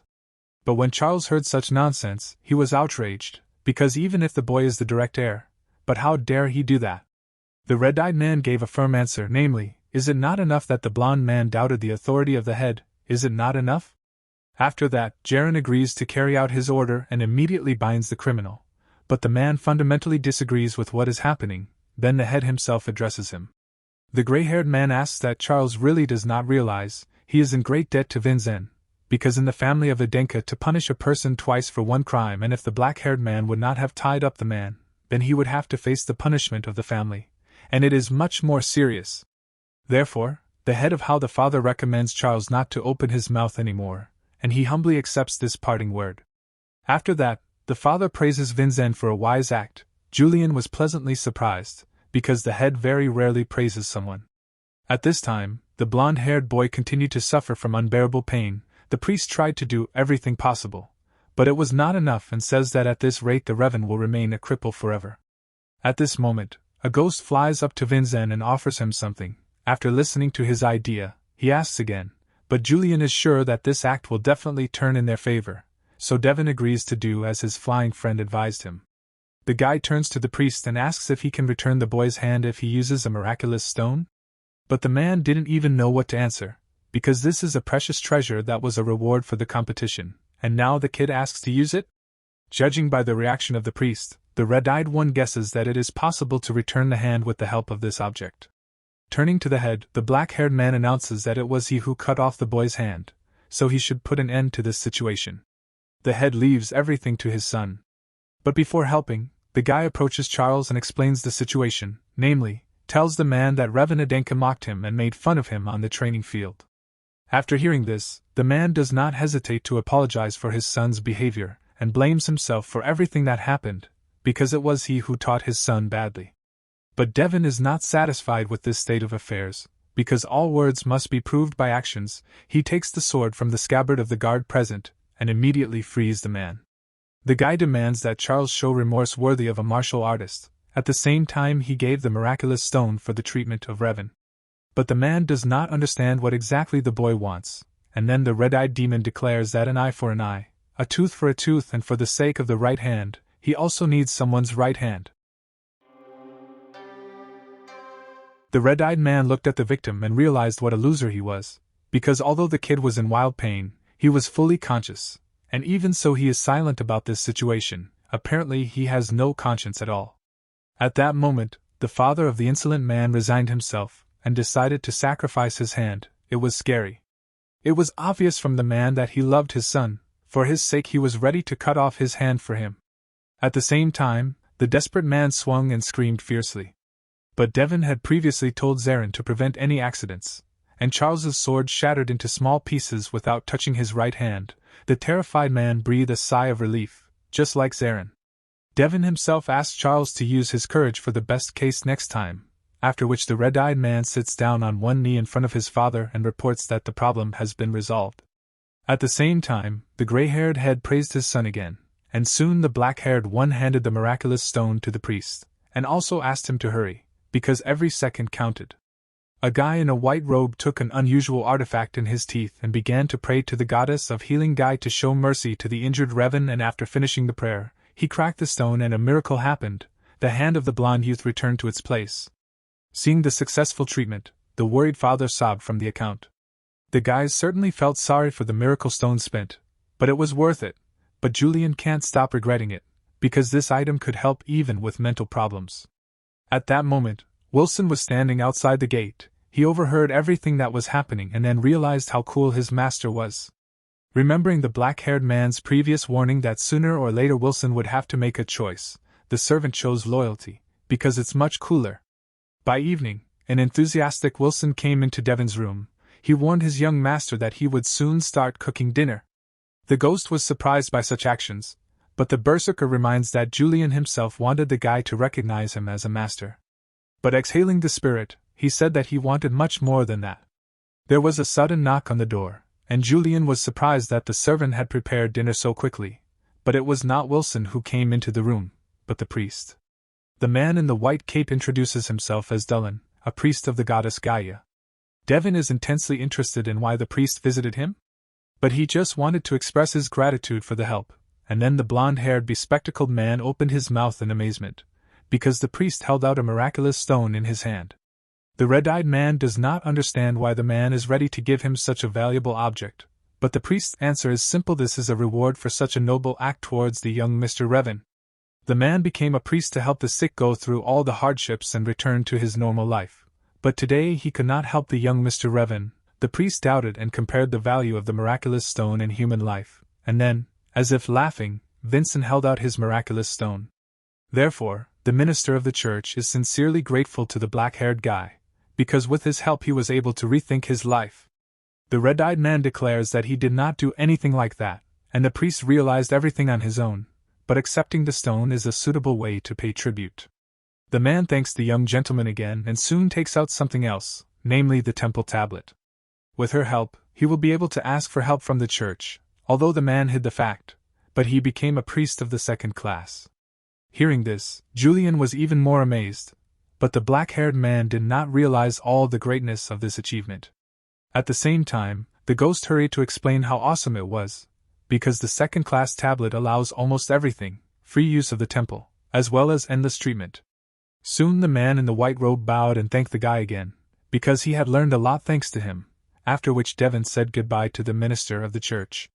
Now the ghost boasts that everything was not in vain, and a much more amazing acquaintance appeared than Wilson. Daven praised his invisible friend that he was already embarrassed. And remembering about the praise, he wants to tell Daven something, namely, the head of the family often eats alone, but there was a single case when he invited one of the family members to dinner with him after the meeting of True Swords. And this was the second child of Daenon. She won an incredible victory at the meeting of True Swords. And then the guys realized the possibility that this case could happen again, and even though Daven's body hurts terribly, but he decides to prepare for such an event earlier. At this moment, a breathless Wilson burst into the room of the red-eyed man. He could not utter a word, but tirelessly repeated the head of the family. At the same time, Vincent finished the sentence for his servant. He already guessed that the head of the family invited him to dinner, and asked the guy to bring him to him as soon as possible. Wilson is again amazed by the genius of his master, because Vincent was able to predict even this. The guy walks down the corridor and meets a woman with a flower in her hair. Since Vincent's mother died immediately as soon as she gave birth to him, the woman opposite him was his stepmother, but despite this, he still called her mom. The girl was surprised that the guy showed incredible achievements at the meeting of True Swords, and she sincerely congratulates him on this. Her name is Versa Halam. Before her retirement she was a ruthless martial artist, and for this she was given the nickname Giant. At the moment, she is responsible for everything that concerns the House of Aiden. Soon she led the black-haired man to the head and he did not greet the guy, but immediately released his aura in order to check the air. Daven found it hard to breathe. The pressure coming from his father was reflected in his lungs, but he had not felt such power before. It turns out the head hid it earlier, and now shows his real form. The guy starts a conversation and he doubts that there is a need to deliberately put pressure on his son in a private meeting. Then the head asks why the red-eyed man thinks so. But the answer was simple. His mother publicly called him father. Looking at his subordinate, the man praised his son and removed the barrier. In fact, the gray-haired guy called the guy here for two reasons. The first is to congratulate him on his victory, and the second is to check Charles Aiden's fears. After all, if you remember, the madman reproached the young man for using demonic powers or attracting an apostle. At the same moment, Daven felt a terrifying look. It felt as if he was being seen on Skaz. After that, the head asks Vera if there is a possibility that the boy is an apostle, but the woman denies this fact, and also notices that the black-haired man has some kind of assistant in the bathroom. Winzen himself still could not understand what kind of terrible feeling he had just felt. Yulion assumes that this was a feature of Mom. She has eyes that can see the truth. Despite the fact that the boy is not an apostle, he was still interested in what kind of martial art his son used, because Winzen, who could not connect the image with his heart, miraculously cut off the hand of a martial arts master with 2 stars. At the same time, a woman with a flower in her hair says that this art is similar to the fencing of the hero king. At one time they said that he swung his sword in a strange way. That's how he managed to prevent any incredible ability of the enemy. It was also said that his sword was able to subdue the furious archdemon Daven. A piece of this false story confused the red-eyed kid. At this moment, The mother takes her son by the shoulders and orders him to talk about how he was able to learn such swordsmanship. This question put the black-haired boy in a stupor. He thought that it was his father who called him here. But now his mother is leading the dialogue, and he is also being interrogated in order to find out the origin of martial arts. Vincent is about to utter a plausible explanation of this fact, but Yulion immediately stops him. The fact is that the woman opposite him is able to distinguish truth from lies with the help of her eyes, and if the Berserker tries to come up with some excuses, then, despite the lack of knowledge about that era, she will still expose him. At the same time, the guy got upset, because he is standing next to the one from which it is impossible to escape, but he cannot tell her that he is actually a man who lived 500 years ago. At the same time, the ghost asks to buy him some time, and he will definitely come up with something. But the girl was impatiently waiting for an answer. There was not much time. At the same time, the boy, with the help of telekinesis, asked Yulion to come up with suitable words faster, but the blonde youngster was so scared of her creepy look that not a single thought entered his head. At the same time, Vincent decides to cheer up his invisible friend and declares that only one step separates him from overcoming the wall of fear, and Yulion needs to take just the first step, and the rest will come by itself. And in order to inspire a friend, he promises to take the first step for him. At the same time, he tells his mother that he has received an epiphany. However, this was not the right answer. Vera did not believe in such nonsense, because the guy could not get an insight without any blessing. And the girl also explains that people associated with the dark arts receive enlightenment mainly. Vincent didn't know this, because Yulion didn't say a word about these things. At the same time, the woman threatened the guy and announced that he was behaving suspiciously, and if he so longed, then he would need to go through the holy court. At the same time, Yulion asks the red-eyed man to repeat after him, and the black-haired guy says that if a woman considers him suspicious, then she should check him through the temple, because if Vincent were evil in any of his manifestations, then a priest who owns a miracle-working stone of the third class would not see this evil spirit in the boy. Versa recognizes this stone, because it was she who gave it to Daven, and Vincent, in turn, accepted it as a gift from this priest. Having carefully looked at the guy with her own eyes, she realized that the black-haired man was not lying, because her eyes did not react in any way. At the same time, the girl asks again about the truthfulness of the fact that the seventh son learned the art of swordsmanship through insight, and he immediately answered his mother, namely, he said that he learned a lot through insight, but the guy did not learn fencing through them. Vincent says that he has been looking at the mysterious sword techniques for a long time, but decided to learn them only in the last days. The second half of the speech came from Yulion, because he really wanted to change, even if it might attract suspicion from certain people, but he decided that he would be taken for a coward if nothing else did. It was in this way that the two truths of Daven and Yulion came together, and these two Zeni were able to stand up against these mysterious eyes. The guys continued to make a speech. The black-haired man, according to Yulion, said that he felt that he had something to show, and only in this way he could surpass the Samion family and fulfill the mission of the Adenka family, and he also wanted to show how much stronger his relatives had become. And he also thought that his father would be able to make a correct assessment of what he had seen, since the temple had already confirmed, then only the decision of the head remained. After hearing the answer, the gray-haired man began to rub his beard. Versa knows that such a habit of a man is a good sign, although the head himself does not realize it, but he does it only when he is satisfied with something. Soon the father gave his permission to study this strange martial art, but the woman asked the gray-haired man about this decision, because this sword-wielding art is similar to the art of the great sword king Daven. Vera is interested. Did the man give his permission only because this art of fencing is similar to the fencing of the demon king? Because if the guy uses the art of the possession of the sword of the hero king, then the Samion family would make a scandal and accuse the swordsman of stealing their art? But the head says that he has considered all the details and made a decision. At the same time, since the head gave his approval, then it is he who will be responsible for his son, so the black-haired one should try his best not to cause any inconvenience in the future. Vincent realized that this was not just a warning. By this she also confirmed the decision of the head, and also gives her own permission. At the same time, the father got up from the table and announced that the guy showed excellent results at the meeting of the true swords, and not only that, he also proved his value as the direct heir of the Adenka family. So in honor of the above merits, the head gives the red-eyed one wish. Without having time to think, Daven says that he wants to become stronger. The father praised the guy for a good answer, but he is sure that Vincent himself will perfectly cope with this task. after which he asks again what he can do for his son. At this moment, Yulion flies up to Krasnoglasm and advises asking for access to the library, which is exactly what the black-haired man does. He asks permission to visit the family library. At the same time, the father declares that masters can enter there, only 3-star level, and asks if the son was able to connect the image with his heart. However, with a smile on his face, Vincent says that he could not achieve this, which is why he wants to take advantage of this opportunity and be a spoiled child.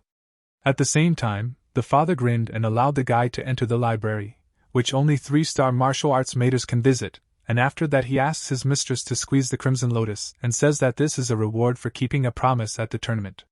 The Crimson Lotus is a legendary sword used by his father when he was younger. It is the most valuable relic of their family.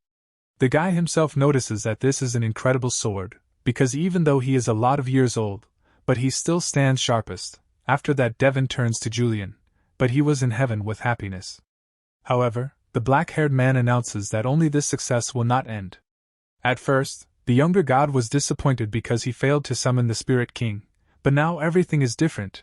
Even the Spirit King Vidal would be able to achieve such results. After that, the guys leave the house and Wilson kindly greets them at the exit, but before Vincent leaves, she praises Red-Eyed for the work done, because she is sure that the guy has invested a lot of effort in studying techniques and training. She is very proud of him, and since he won the competition, then the guy, according to the customs, I have to go to the Crimson Fortress. The Crimson Fortress is one of the educational institutes under the ownership of the Adenka family. Only those who complete the training in the fortress will be recognized as full-fledged martial artists, and the requirements for entering such an unusual place are victory at the meeting of true swords and the subjugation of a low-ranking crimson demon. The guy doesn't even know what to say to his mother, and the ghost advises him to say so. The woman did not expect such an answer, because she thought that the red-eyed man had planned everything up to this moment. Also, Versa notices that because of that old sword movement, Vincent will surely find out the terrifying pain, and she is absolutely right. In that case, she declares that in this state, the guy will never defeat the demon in his current state. After all, a monster cannot be defeated with a single blow. Yulion is surprised and sincerely does not understand why Versa gives them such useful advice, but Vincent understands that Mother began to sympathize with them, because with the help of her eyes she could easily substitute them, but did not do so. Even if he doesn't like them, but she is clearly not hostile to them.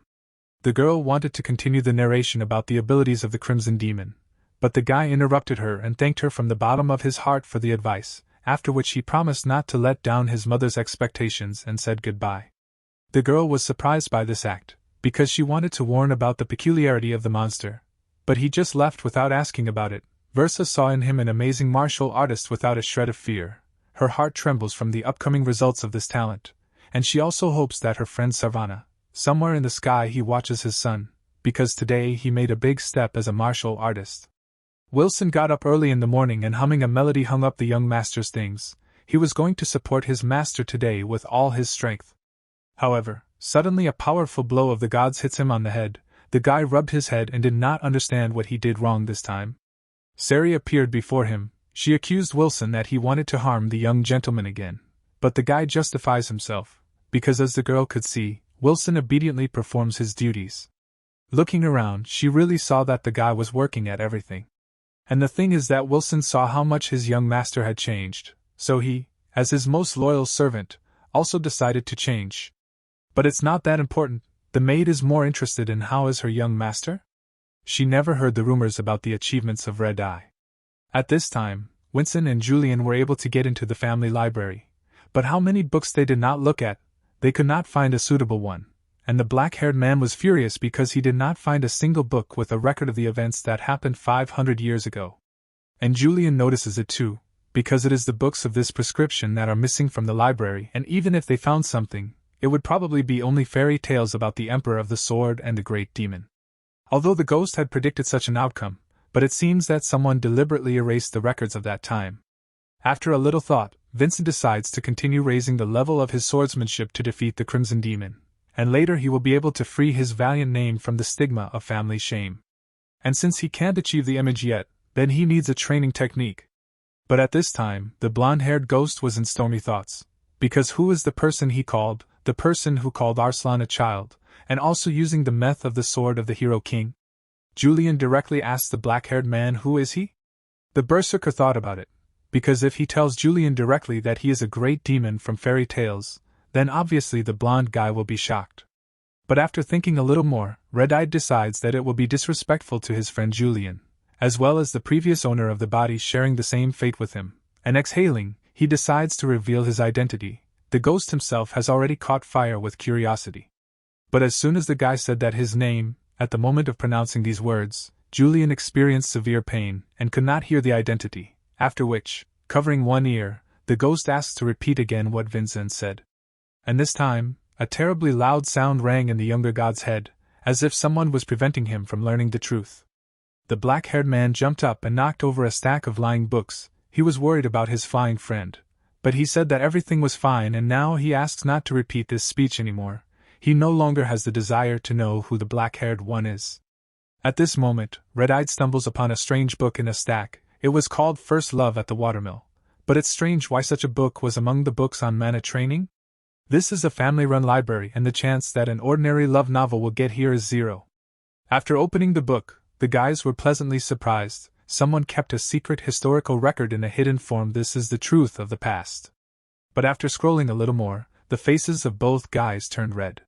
The ghost notices that retelling the truth in such a vulgar form is terrible, but Vincent finds advantages in this, because such a record will not arouse the enemy's suspicions. After that, the surprised guy turns to Yulion, because the fact is that the main character of the novel in the book also has no image, but as a feature they have the power of love. That's how he realizes that the features are not used to awaken the mana flow, they are called upon by the mana flow, and to achieve this, you need to discard the whole theory of the image, and without the image, the freedom of mana will make all these things possible. But the ghost is shocked by the black-haired man, because if you accumulate mana without an image, you can die. But this does not stop Vincent, because right now he has in his hands the story of a man who saved mana without an image and survived, and with the help of a stream of mana and a feature, he will definitely be able to pro-aid himself. But Yulion is still worried about this method, because even with the help of an image it is dangerous to study the features. The special features are very difficult to study, so even martial artists are unable to teach them to others. But even though Daven himself recognized this method as dangerous, but he can't wait to test it. Coming out of the library, he meets a white-haired girl. She with tears in her eyes could not believe that her young master really defeated Revan Adenka.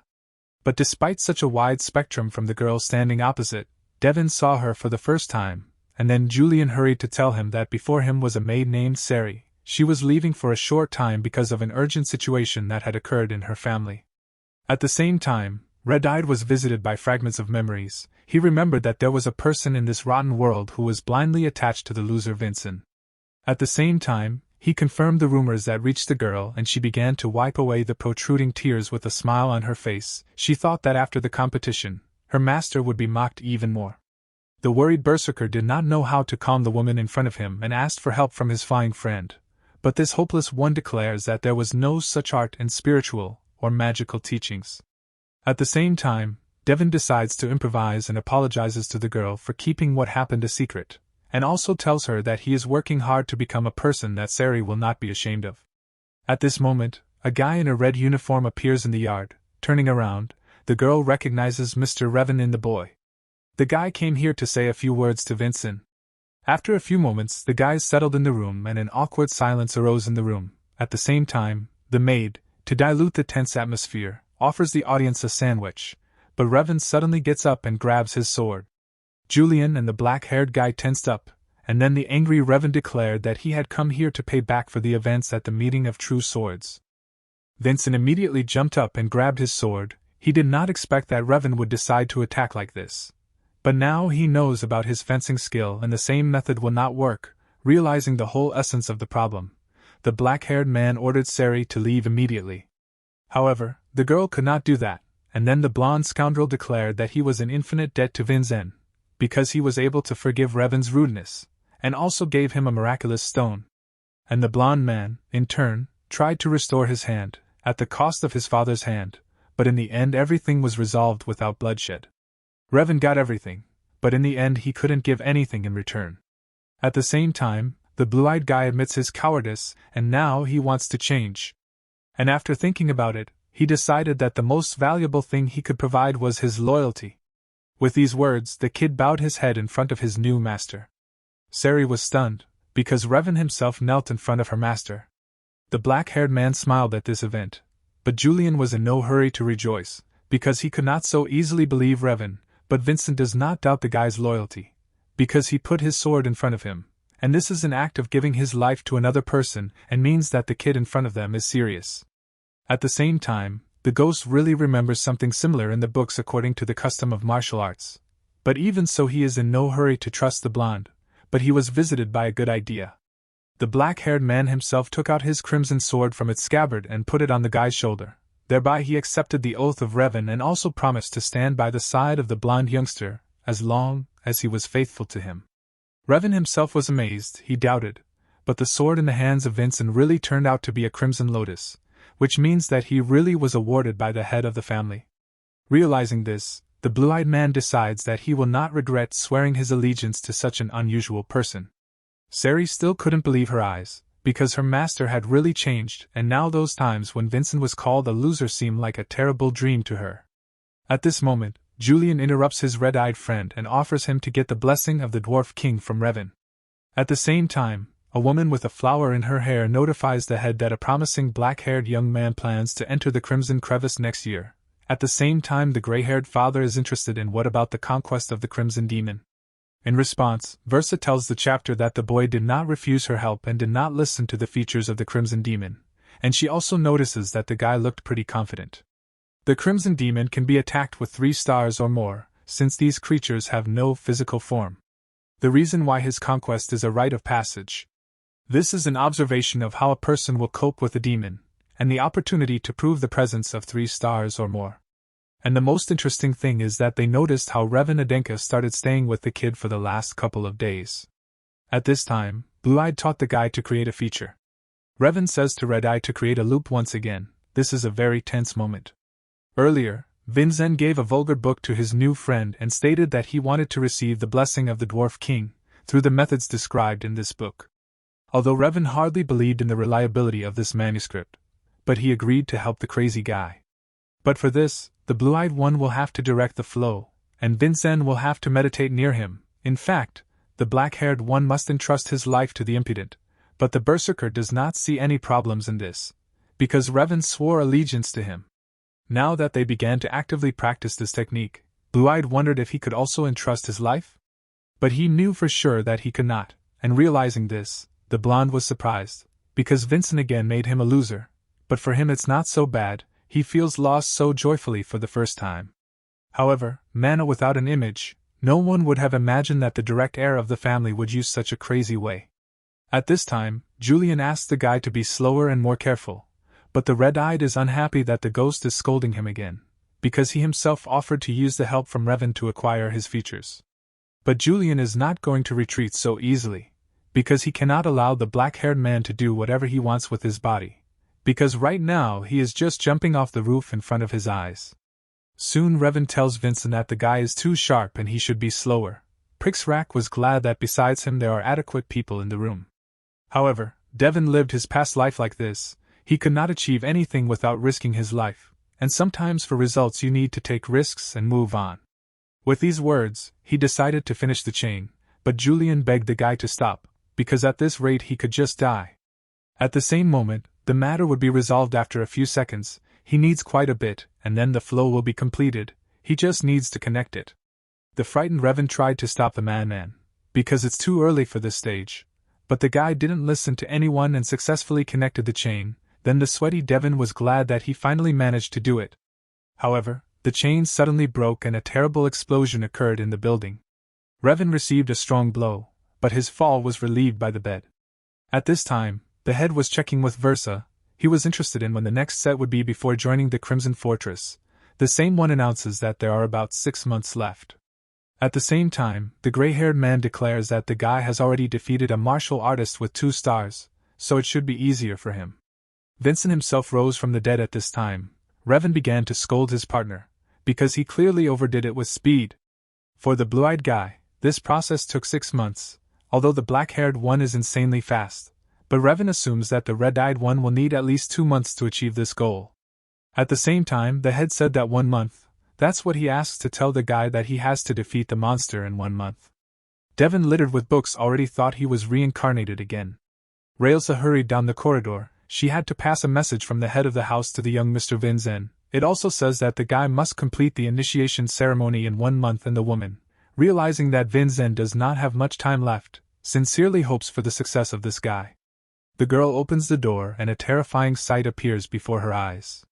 The room was completely destroyed, and the guys themselves clearly suffered because of what happened, and then Railsa politely asked the young gentleman to explain the situation. But the black-haired man hurries to calm the chief chamberlain and says that he was just meditating, but Sari, with tears in her eyes, asks the young gentleman not to lie, although she knows nothing about mana, but she knows that meditation does not exactly lead to this. At the same time, he apologizes to the maid, and Railsa notices this, because the young master's attitude to others has clearly changed. At the same time, the woman sighs heavily and skips this topic, but declares that whatever it is, he must hurry, since the head of the family gave him a message he must finish the rite of consecration in 1 month. Yulion warns his partner that his father has never changed the time frame before, and the guy guesses what this means, namely, his father has big plans for him. Railsa warns that as soon as a month has passed from this day, she will personally accompany the guy as a defender. Looking back, she hopes with all her heart that the young master will be able to defeat the monster, and she also expects that he will train with all his might to achieve this goal. But Revan is upset, because according to his calculations, Vinzen will be able to receive the blessing of the Dwarf King in at least 2 months, and 1 month is too short a period of time. Red-eyed, hearing the words of the chief chamberlain, decides to hurry, but Sari begs his master not to overwork too much. At the same time, Daven promises her this and, looking at the girl, notices a huge amount of mana in her. After that he again tries to calm the maid and asks her to temporarily leave, because he needs to discuss something with Revan. After the door slammed shut, the blue-eyed guy announced that 1 month is categorically not enough, and they should find another way. However, Vinzen shows them the mana chain at the same second and asks the blonde if it is correct. The blonde guys were shocked, because the guy somehow miraculously did it, and once he finished with the chain, he wishes to proceed with the manifestation of the peculiarity. Although Yulion knew that capable people can do anything, but even this is too much. Now they don't have to wait a month to exceed their father's expectations. 2 weeks later, the forest. The Berserker decided to begin the manifestation of his peculiarity. The blonde guys were eagerly watching what was happening, but before starting, Vincent asks for a twofold chance to step away from Revan, because an explosion may occur like last time. But he refuses. The guy intends to see his success with his own eyes. The black-haired man looked at his friend with a smile and began to create a magic chain. As soon as it was created, an unusual symbol appeared in the air and Yulion experienced an old feeling. Looking back, he saw a hefty dwarf in armor with a hammer in his hands. Out of fear he tried to talk to this god, and after Yulion wondered since when did he have the ability to see Boggett at such a high level? But he did not even pay attention to such a small spirit and began the process of blessing. A stunning bright light was shed on the black-haired guy, and when he opened his eyes, he saw a newfound feature in front of him. Revan hastened to explain that this is a blessing from the king of the dwarves, namely the greatest of the blessings of protection strengthening the body.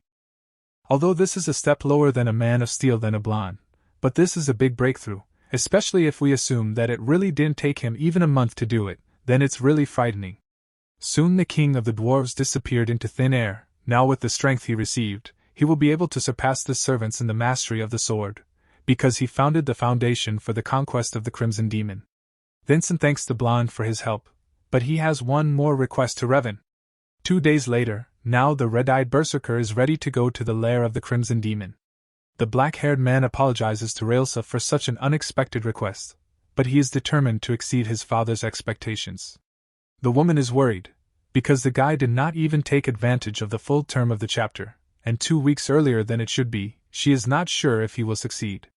Railsa defended those who passed the rite of initiation 3 times, and during this time there was not a single one who would have failed this test. And a woman can't afford for Savannah's son to be the first to fail.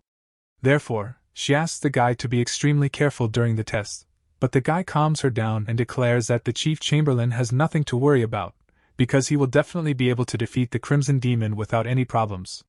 The carriage is heading into the depths of the forest, and there is complete silence inside it, but Vinzen is a little upset, because he does not need a guard on such a mission, but Yulion declares that the woman is here not only for protection, but also to fix the drop flute from the monster and keep an eye on the guy. The dialogue of the guys is interrupted by Railsa. She is interested in whether the red-eyed has studied his upcoming opponent, because having 3 stars and above is the first condition for conquering the Crimson Demon. But the woman believes that the young master has not yet reached this level. Yulion notices that the guy really has never been interested in the Crimson Demon, but he asks those present not to worry. But it's still strange. Apparently Arslan arranged this test, because ironically, the Crimson Demon is the first monster that Daven defeated in his previous life. But the girl continues to insist on her own and asks the guy not to lower his vigilance. At the same time, Vincent wonders why the Chief Chamberlain is trying so hard to help him?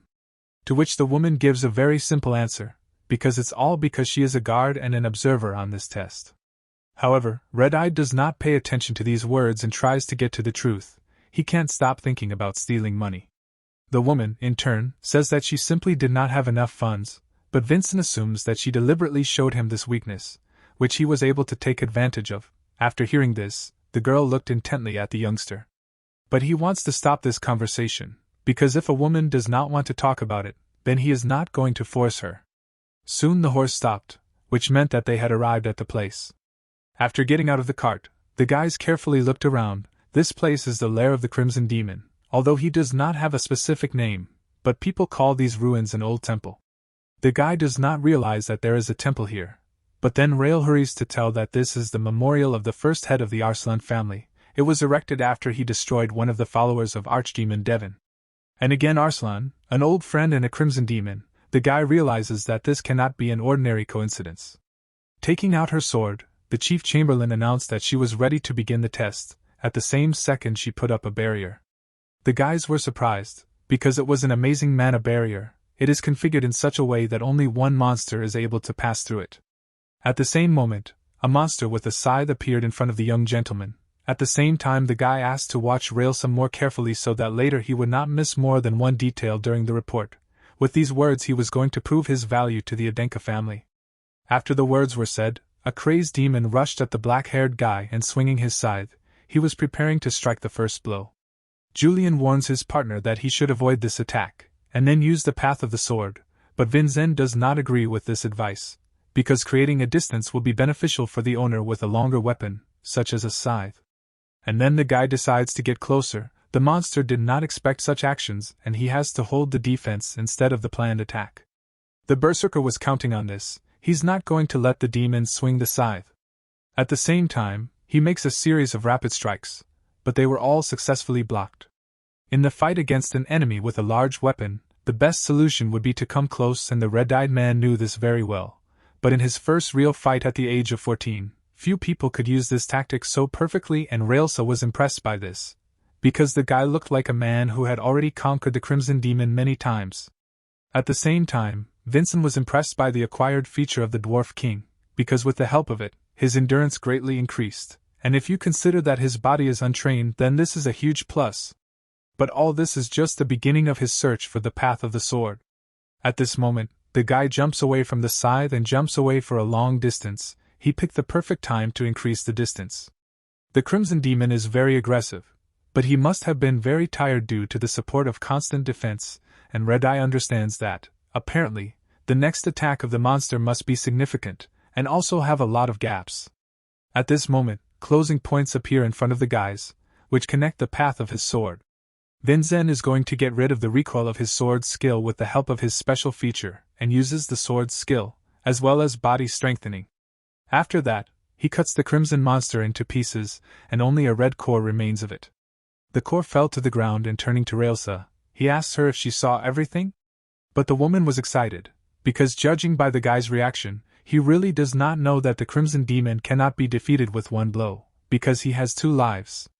At this moment, a newly minted opponent appears behind the back of Vincent, and he already strikes his furious blow, but the mysterious guy meets him with a smile. The worried Chamberlain shouts to the youngster, but he already knew what to do. The guy immediately dodges the deadly attack and realizes with a smile that the monster has not changed a bit in these 500 years, when suddenly the tip of the scythe flashes in front of his face, but he manages to evade this as well. However, the black-haired one realizes that the monster has become faster, and if you look, the appearance of the Crimson Demon has also changed, yet the red-eyed one understands that these scoundrels have also evolved over the past 500 years. However, this is not news for Railsa, because everyone knows that the revived Crimson Demon goes into a rage, and his speed and strength improves. At this moment, the young master began to be suppressed, but he continued to successfully dodge, but now his escape route is blocked by the wall behind. At the same time, the monster strikes a vertical blow, and the remains of the temple behind the black-haired man suffered changes. At the same time, Yulion offers to change plans. But Daven says that it's not the time for this yet, and they have to first make the monster lower his vigilance. Because the demon thinks the same way, he tries to corner them for the sake of delivering the final blow, and when he is fully prepared for it, then the Berserker will realize his plan. Watching this sad picture, Railsa kept herself in hand so as not to get into the fight, because her intervention as an observer would mean the defeat of the young master, so she asks for help from her dead friend, because she does not want to destroy the future of his son, Lady Sarvan. In the past, the purple-haired woman extended a helping hand to Railsa when she was in trouble and invited her to join her journey to become a martial artist. After leaving the ruined family, Railsa survived by farming on the border of the country, and it was enough shock for her to meet such a monster as this Optimus girl. At first the chief chamberlain considered the long-haired crazy, but Sarvana asked to join her journey and Railsa could not refuse such a lovely girl. At that time, Sarvana was traveling with Khan and Versa, and they were not against the fact that another traveler would join them. At that moment the exhausted girl believed that she had finally lost her mind due to a head wound during a fight, or maybe she was influenced by Sarvana's bravery, but in the end she joined him in their adventure for the sake of becoming an Aiden legend. It was a wonderful time in which the main characters were Lady Sarvana and they were a great team with her. In her memory she remained impossibly strong and beautiful, she had the power to make people smile. In the hopeless life of Railsa she was a ray of light. But one day Sarvana died. The girl could not hold back her tears, but her mistress left behind her legacy, and then Railsa firmly decided to protect this child from the harsh life of a child, the heir of the main family of Aiden, until he becomes a respected martial artist. However, fate was cruel. The guy was born a loser who had to crawl on his knees in front of his younger ones.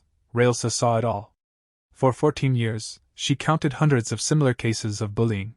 At the same time, the thought of leaving the Adenka family began to flash through her mind, because she was unable to continue looking at this loser Vinzen, until one day she caught stupid Wilson, who was lying behind the door.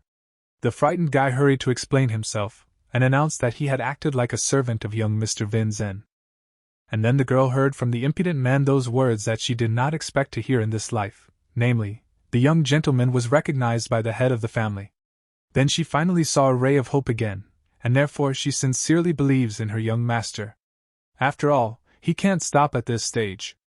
A crimson monster swung at the black-haired guy once again, and at the same time Vinzen gave the command, and at the same moment a red figure ran out of the forest and blocked this incredible attack, and it was a Revan Adenka.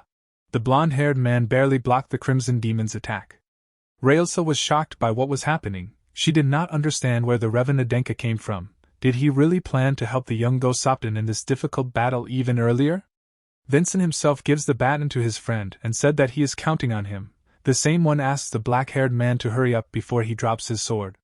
The red-eyed man sits down on the ground and begins to meditate calmly. From what he saw, the chief chamberlain lost the power of speech, because judging by what is happening, she decides that he has completely lost his mind. After all, meditating in such a situation is tantamount to suicide. If Revan is pushed away, and even if something slightly touches the young master, then he will die. But despite this, Revan continues to defend his comrade and repels the monster with a scythe, after which he swings and prepares his next attack. But the blonde is not going to stand still and declares, since the demon did not lose to Vinzen, then he deserves to become his prey. With these glories, the guy uses the peculiarity of the Steel Man and calmly blocks the monster's blow and even manages to mock the Crimson Demon, because his attack turned out to be much weaker than he imagined. But the monster in the red robe continued to strike. At the same time trouble was waiting for the blonde. His sword began to collapse, because the effect of the steel body is not transmitted to the weapon, and this bastard aimed at his sword. At this moment, the demon strikes the final blow and destroys Revan's sword, but now the situation is terrible, because without a weapon he will not be able to protect Vinzen. The demon makes the next attack, but the guy manages to stop it with his bare hands, but it was very difficult for him, his whole body was experiencing maximum tension, and it was getting harder for him to hold this piece of metal with every second, and soon he screamed with a call for help to the sitting Vincent. At the same time, a voice was heard from the side, who praised Revan, after which the black-haired man used the art of sword possession and cut the demon, along with its core. Red-Eyed once again expressed his gratitude to Revan, but he himself was glad to participate in this. At this moment, Railsa takes the young master away and clarifies, was this really the young master's plan? She congratulates him, but she believes that the head will not appreciate such an outburst, because the guy did not act alone, and the chief chamberlain is interested in how he was going to exceed his father's expectations with such a performance. However, the guy calmly responds to Railsa and says that she is getting ahead of herself too quickly, because his performance is not finished, but the chamberlain does not understand what the red-haired man wants to convey. At the same time, Vincent mentions that the woman created a mana barrier so that only one monster could enter, and once the first one died, then the second one should come for them. And the victory that she had just seen was for Revan, so the blonde was able to show his determination. Well, now it's time for Vincent to show himself in action. With these words, the black-haired guy bites the miraculous stone, and at the same second his body is filled with a huge amount of energy. However, Vincent understood that even with the strengthening of the body, he would be able to use the art of swordsmanship only twice, and he meditated in order to determine the effectiveness of the miraculous stone. The moment the monster approached, Black-Eyed once again used destructive sword arts. Only the core remains of the demon. It shows when the monster regenerates, and with such an opponent who has many vulnerabilities, the guy can easily find a way for his sword. At the same time, he uses a double art of sword possession. Seeing this, Railsa was stunned, but soon breathed a sigh of relief, because all her worries were in vain, and then she realizes that her young master is amazing. The guy coughed up blood and barely kept on his feet. Yulion appeared next to him. The ghost was interested in what kind of art Vincent used, that after him the body turned out to be in such a state. However, the black-haired man was in no hurry to talk about it, and said that if there were no peculiarities, meditation or a miraculous stone, then such a thing would be impossible. Seeing how bad Vincent is, the blonde-haired spirit offers to rest, because even if he turns off, Railsa will take care of him. However, the black-haired man does not agree with this, because the real winner is the one who stands firmly on his feet until the very end, and he promised himself that he would never fall. Railsa approached her master, when suddenly a huge circle of summoning covered the area, but the chamberlain did not receive any information about him during the initiation ceremony. A huge monster appeared in front of the girl from a pile of stones, namely this relic of the guard. But the fact that it has not yet been discovered before this time means that most likely it was created together with the temple.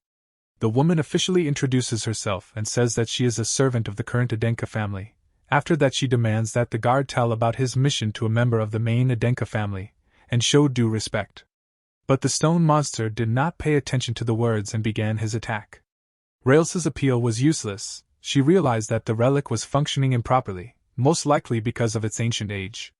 At the same time, the chief chamberlain asked the young Mr. Revan to take Vincent and leave here, after which she was going to confront the stone monster.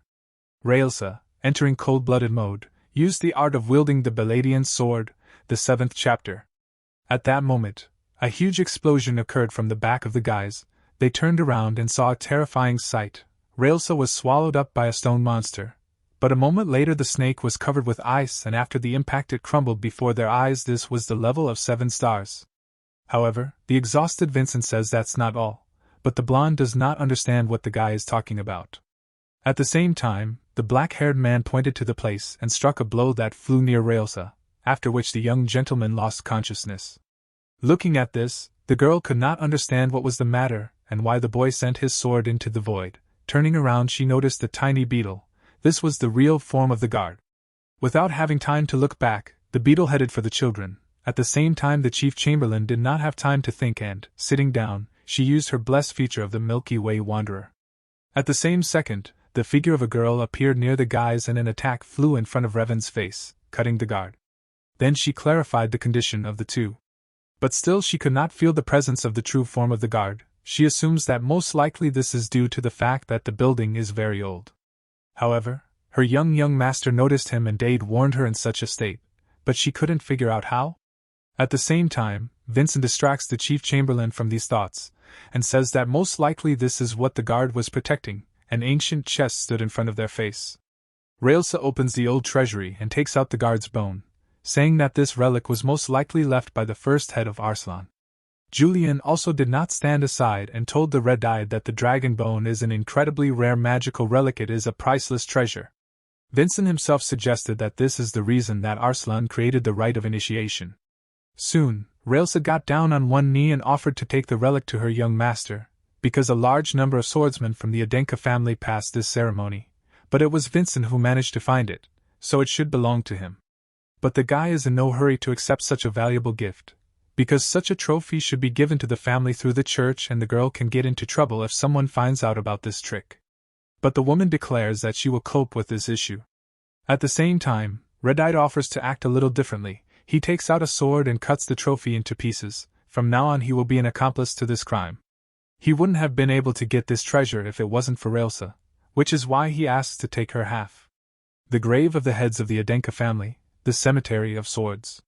The chief chamberlain came from the ceremony and informs the head that young Mr. Vincent has successfully passed the rite of consecration, but Khan says that such information should be reported to the church. At the same time, the girl turns to the man again and informs him that she has found something more significant than this, so she decided to visit the chapter first. The man can't wait to hear the details.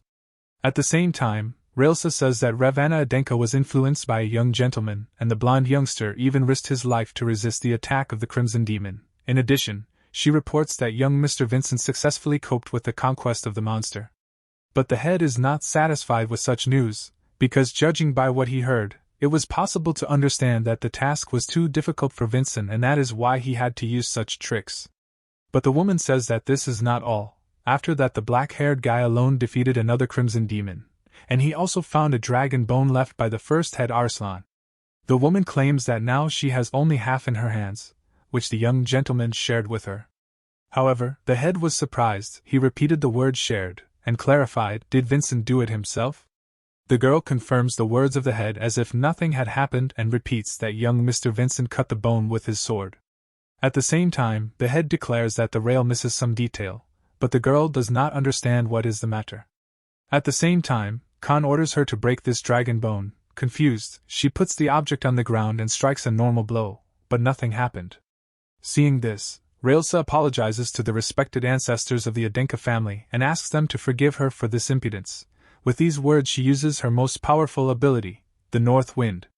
At the same time, the bone was covered with ice, but immediately freed from the ice offset. Railsa could not understand what was going on, because she used her strongest attack. At the same time, Khan said that only a blacksmith of the highest class is able to break a dragon bone. At the same time, glancing at his father's sword, the head thought that his turn would soon come. At the same time, turning his back to Railsa, he asked the girl to take care of his son, because as it turned out, he has a special power. Wilson appears on the threshold, all in tears, but the maid asks him to be quiet, because the young gentleman needs rest. But the guy can't calm down, because after Vincent has passed the initiation ceremony, Wilson will have to go to the Crimson Fortress with the owner, but he is afraid of this place, because the Crimson Fortress is full of scary monsters and even more frightening martial artists. At the same time, Sari is surprised and says, is the street thug Wilson afraid of monsters? But while the servants are having fun, Vincent is interested in something else. Then he turns to Yulion. Has he not noticed the mana emanating from Sari's body yet? But the ghost does not feel anything like that, and also he has lived with her much longer than Daven, and he is sure that he would have noticed it. But the black-haired man himself is sure that he saw a similar flow of mana 500 years ago. At the same time, he decides to find out what name the maid has, and she immediately replies that she comes from a ruined Hisley family. At the same time, this confirms Vincent's guess, as he thought the girl has a magical body. However, this is the first time Yulion hears about the Hisley family, and has also not heard anything about the magical body. Vincent hurries to explain all this to his young friend. He tells that the Hisley family studied mana and the body, and it was they who learned about the existence of the divine sacrum at the time.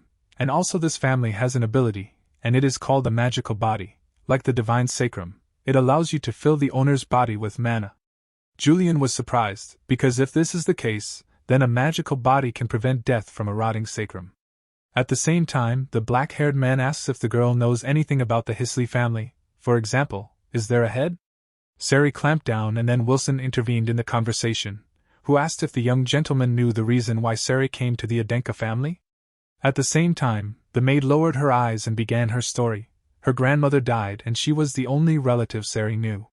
Hearing this, Vincent apologizes for his tactlessness, but the girl says that everything is fine. However, I wonder why a family with such abilities went to the bottom. The answer is one: most likely it is the tricks of the Samion family. If they were really trying to hide the existence of the divine sacrum, then first they had to shut the mouths of its discoverer, namely the Hisley family. At this moment, the girl remembers that there was another person from this family whom she knew, but she had already died. Namely, it was the mother of young Mr. Vincent, Lady Sarvana. She was also from the Hisley family. However, Winston, along with Julian, hears this for the first time. At the same time, Sari says that apparently because of this, it is not forbidden to mention the name of Lady Sarvana, because the head always looked sad when he heard her name.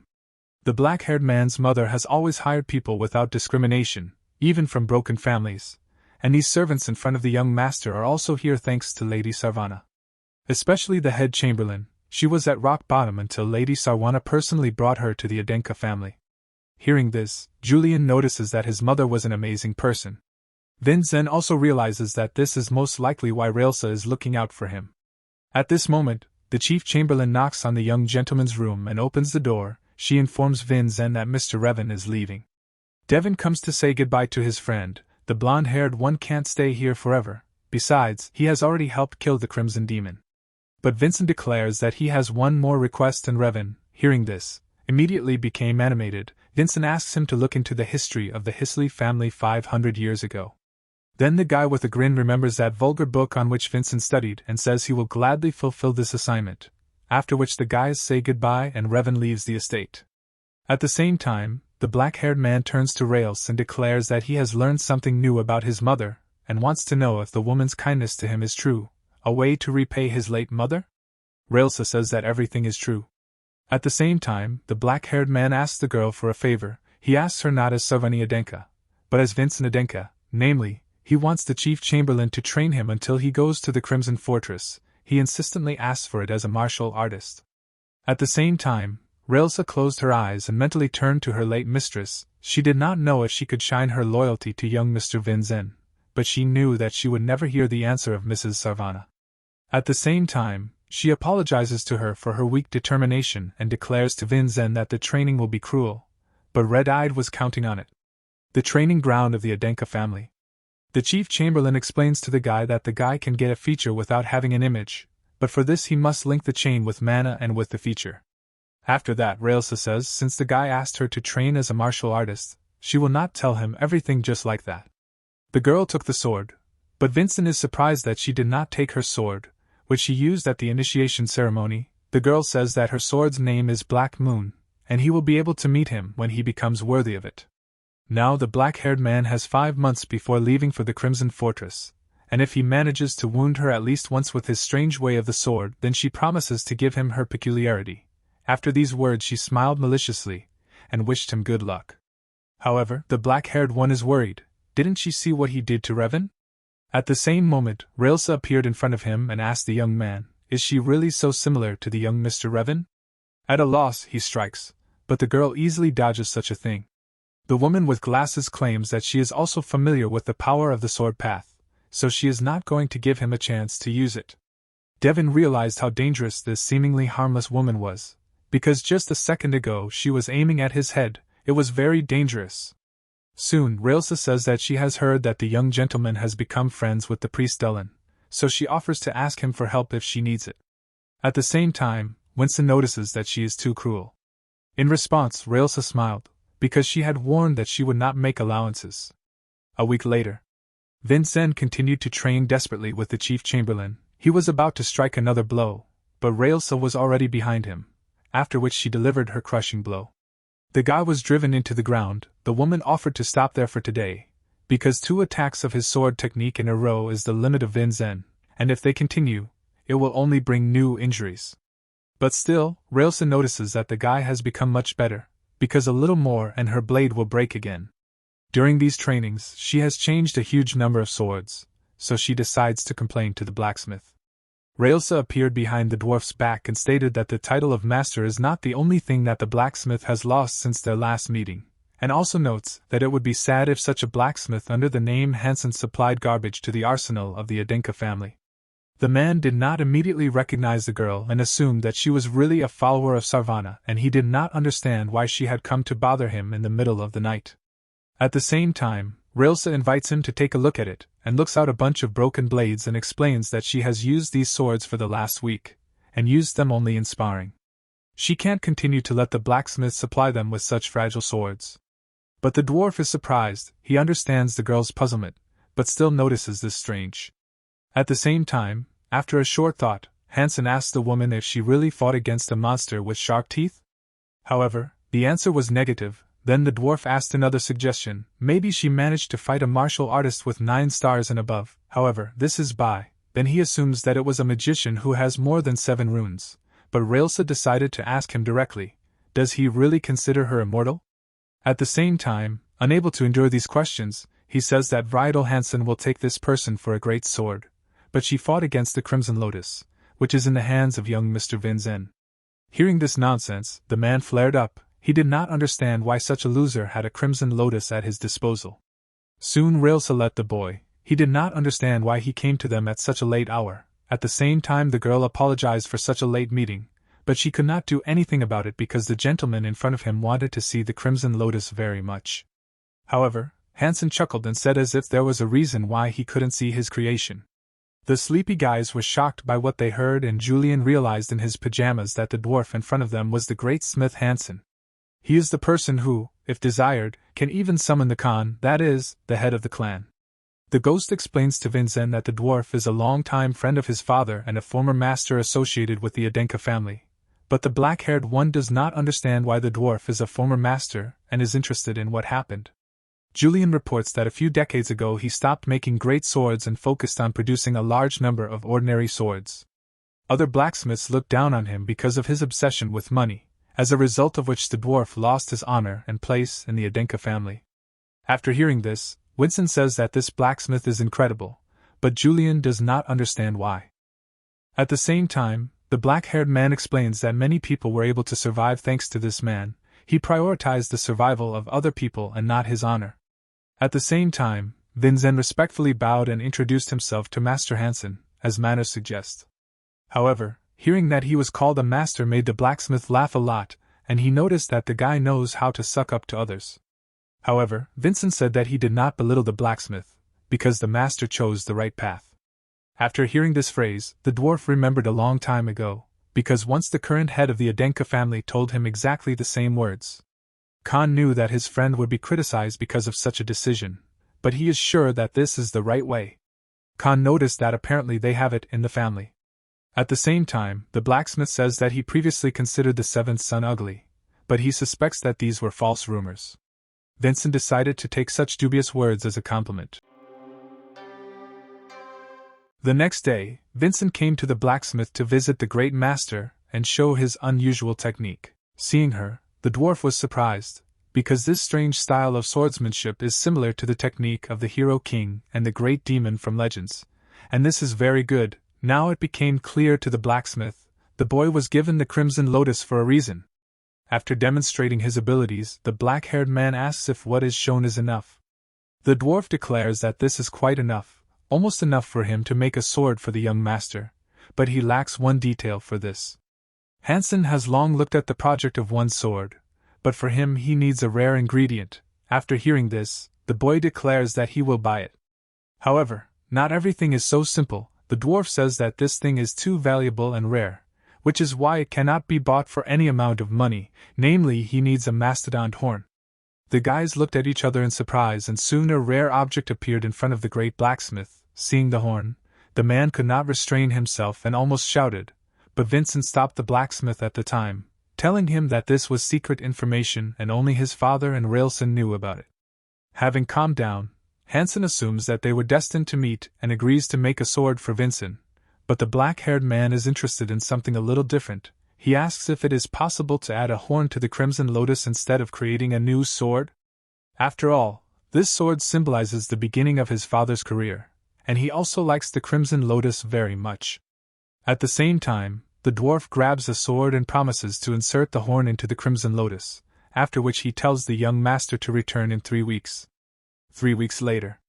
The guys were standing in front of the forge and were shocked, because the workshop was engulfed in fire. Sari was terrified and red-eyed asked her to come to her senses. Soon he decides that he must save Master Hansen, but Yulion did not understand how the guy was going to save him, because he would not jump into the fire. The black-haired man knows that his sword attacks will cut through anything, so he's going to break through the door and get inside quickly. The ghost tries to reason with the guy and asks him not to commit rash acts, but Vincent was already determined and was not going to stop in the face of danger. Once inside, Yulion notices the blacksmith and points to him. Master Hansen was lying in the corner of the forge. The fire actually swallowed him up in its embrace. The black-haired man tries to reach the man, but the dwarf was unconscious, when suddenly Yulion notices something strange, namely a crimson lotus. It looks as if the building was filled with fire mana, while Vincent suggests that the dragon bone was much stronger than Master Hansen expected. At first he decides to take the man out of the burning building, when suddenly the fire boards fall in front of the boy's face. Now Vincent does not know what to do, because the exit is blocked. If the guys do not do anything, they will be consumed by fire, which is why the black-haired man turns to his friend and asks for advice from him. Then the blonde-haired man in a hurry asks Vincent if he knows any protective techniques. Julion's idea is to wait out the fire, because even a dragon bone can't keep the fire going forever. At the same time, Red-Eye declares that he has some sword technique that is completely designed for protection, because he is not only Vincent Adenka, but also Daven Samion. With these thoughts, he uses the Samion sword technique. The first chapter is the Destroyer of Mild Steel. A soft sword destroys steel, and the quality of its mana depends on desires. Slowly it strikes the fire that is near it with a quiet sword. This is the first chapter of the Destroyer of Soft Steel. Yulion was shocked, because his black-haired friend really uses the Samion family sword techniques. Seeing this, his interest in finding out who the red-eyed one is increases even more. Soon the fire went out, and they barely survived. The dwarf coughed and regained consciousness. The first thing Hansen wants to know is how the guy used the Samion family's sword technique. But Vincent notices that if Hansen is talking complete nonsense, then he must be completely fine. At the same time, the man himself realizes that this is impossible and most likely he dreamed it, but in principle it is not so important, because the sword is completed. The blacksmith had never forged a dragon bone before, and he had no idea that mana would flow out of nowhere and start spitting fire. At this moment, Vincent walked up to the floating sword and grabbed it with both hands. There was a gorgeous weapon in front of him. The guy felt as if the sword resonated with him. At that moment a sign appeared on the blade. The dwarf distracted the young gentleman. He wondered why Vincent stood rooted to the spot and did he really not like the end result? However, this is not the case at all. This sword has become much more incredible. At the same time, Yulion noticed something amiss. Because if all the events were arranged by the head of the family, Arslan, then how could he not have known that the dragon bone would behave like this, if the spirit in Arslan's place would have left some clue along with the bone? At this moment, the red-eyed man again turns to the blacksmith and asks if he can make him a new sword? Hearing this, Hansen assumes that the young master still did not like this sword. However, this is not entirely true. The guy is sure that since the dwarf made one sword from dragon bones, the next one will be even better. The dwarf assures that it will take time, because he still has to clean up all this mess, and besides, they no longer have such bones left, and Hansen assures Red-Eye that he will be able to see such a rare thing again during his lifetime, but the guys only grinned when they heard this statement. Soon another piece of dragon bone appeared in front of the blacksmith. It was brought by Raelsa as requested by her young master. When he saw the horn, the man could not restrain himself and almost shouted, but the girl stopped the blacksmith at the time, telling him that this was secret information and only the head of the family knew about it. Having calmed down, the gnome expresses his surprise, because he did not expect that the follower of Sarvana would undoubtedly give up the dragon bone for the sake of her young master. Taking it, Hansen assures her that although he does not know how long it will take him, he is going to make a perfect sword with a dragon bone. Returning from the forge, the girl was completely immersed in her thoughts. She blames herself for giving up halfway and almost abandoning the legacy of her mistress. However, she could not have thought that the guy had grown so much, she is extremely impressed by this. Railsa's thoughts are interrupted by a black-haired boy. He apologizes to her for taking away the donated part of the bone and now awkwardly asks how he can make amends to her. However, the girl assures the guy that she is not worth it, because she received payment for this dragon bone 14 years ago. After all, when Vincent was born and perfected as a martial artist, these events are the most valuable reward for all her efforts. Upon hearing this, the guy takes the blade out of the sheath and assures the girl in front of him that she will be overjoyed. He had thought about it before when he defeated the Crimson Demon. About the way in which he will be able to defeat Railsa, a 7-star martial artist, and now he intends to defeat her today and learn her feature. At the same time, the girl with a smile on her face repeats again that she is not going to succumb to the young gentleman. An incredible duel was taking place in the courtyard. Soon during the battle the brightest light appeared that struck Vincent, so everything around was frozen. The alarmed boy heard the voice of the approaching princess. She said that this was not enough. The girl reminds the guy about his recent words, but she believes that Vincent is not even close to victory. With this speech she strikes her blow, but the red-eyed one barely manages to block it, and as a result, a powerful explosion is heard. The head chamberlain was genuinely surprised that the guy was able to block her blow, because she used mana equivalent to 4 stars. In addition, her sword and the young master's sword remained intact. Usually such an amount of mana breaks the blade. At this moment, the guy has already found a way for his sword and strikes back, but the girl manages to jump away. But she notices that this time the red-eyed one uses completely different flows and power. Seeing this, she wonders what kind of power the Crimson Lotus has at the moment.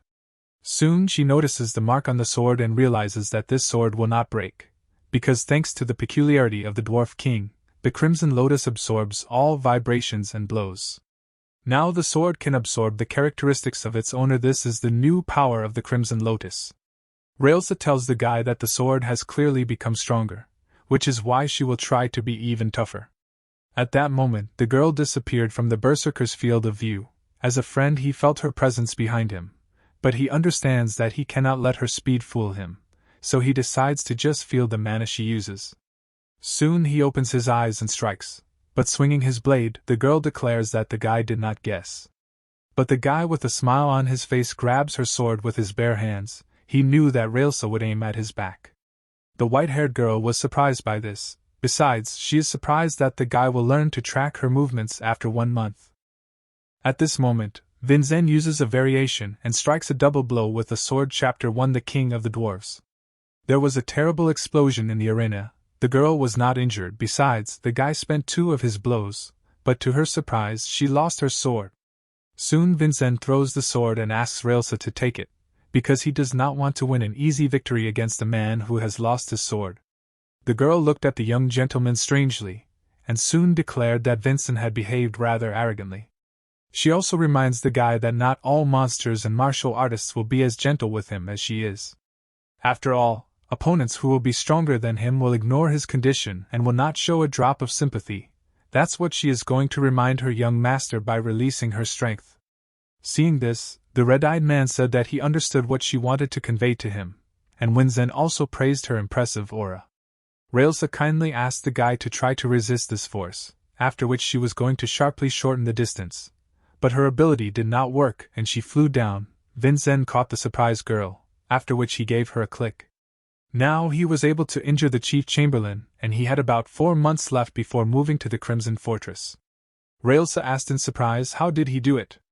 At the same time, the black-haired man declared that it was impossible to touch the girl even with a double blow with a sword, but he was able to cut mana around her. This became possible thanks to the additional forces of the Dwarf King. Railsa still found it hard to believe in such a thing.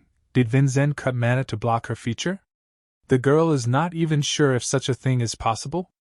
After that, she said that the young gentleman always exceeds her expectations. Now the guy wanted to get what the girl promised him. At the same time, having risen, Railsa, with a smile on her face, decided to fulfill her promise and tell about her blessing, namely, this is the flow of manta rays from the Wanderer of the Galaxy. Soon Winzen was sitting in a room with a formed pattern. The chief chamberlain was surprised. She could not even think that the young gentleman would be able to master her feature in just 2 days. When the seal was completed, Yulion hoped that it would not break through the roof. when suddenly out of the corner of his eye he saw an unusual entity. Crimson Fortress. A man asks a girl why she continues to do nothing and does not do her job. In response, the young lady replies that she does not want, as a martial artist, to waste her patent on all sorts of papers. At the same time, the dean of the Crimson Fortress under the name Vargan Pagoda asked her to stop talking nonsense and forced her to work. The lazy girl was the director of the Crimson Fortress, and her name was Helda Quibble. Suddenly the red-haired girl was surprised. She came across the questionnaire of Vincent Adenka, who was the seventh son in the main family. With this she decided that another unpleasant type would appear in their academy.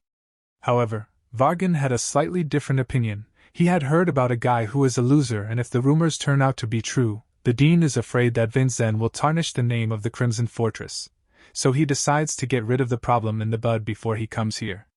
The maiden blue and the guys were enveloped in cold. Soon a snowstorm appeared in the room, and with it the goddess disappeared. Now Vincent has received his special feature from the Wanderer of the Galaxy. According to Railsa, from now on the guy will not leave a trace even in the snow, and this feature is called an ice step. In the evening, the guys gathered at the table and decided to scout out information about the castle they were going to go to. According to Yulion, the Crimson Fortress is more of a fortress than a training academy. The blonde-haired man pointed to the mountains and said that the tower was right there, on the border with the house of Samion. In the past, when the archdemon's followers invaded this house, Arslan, like other heroes of that era, fought them off. It was then that they founded the training academy.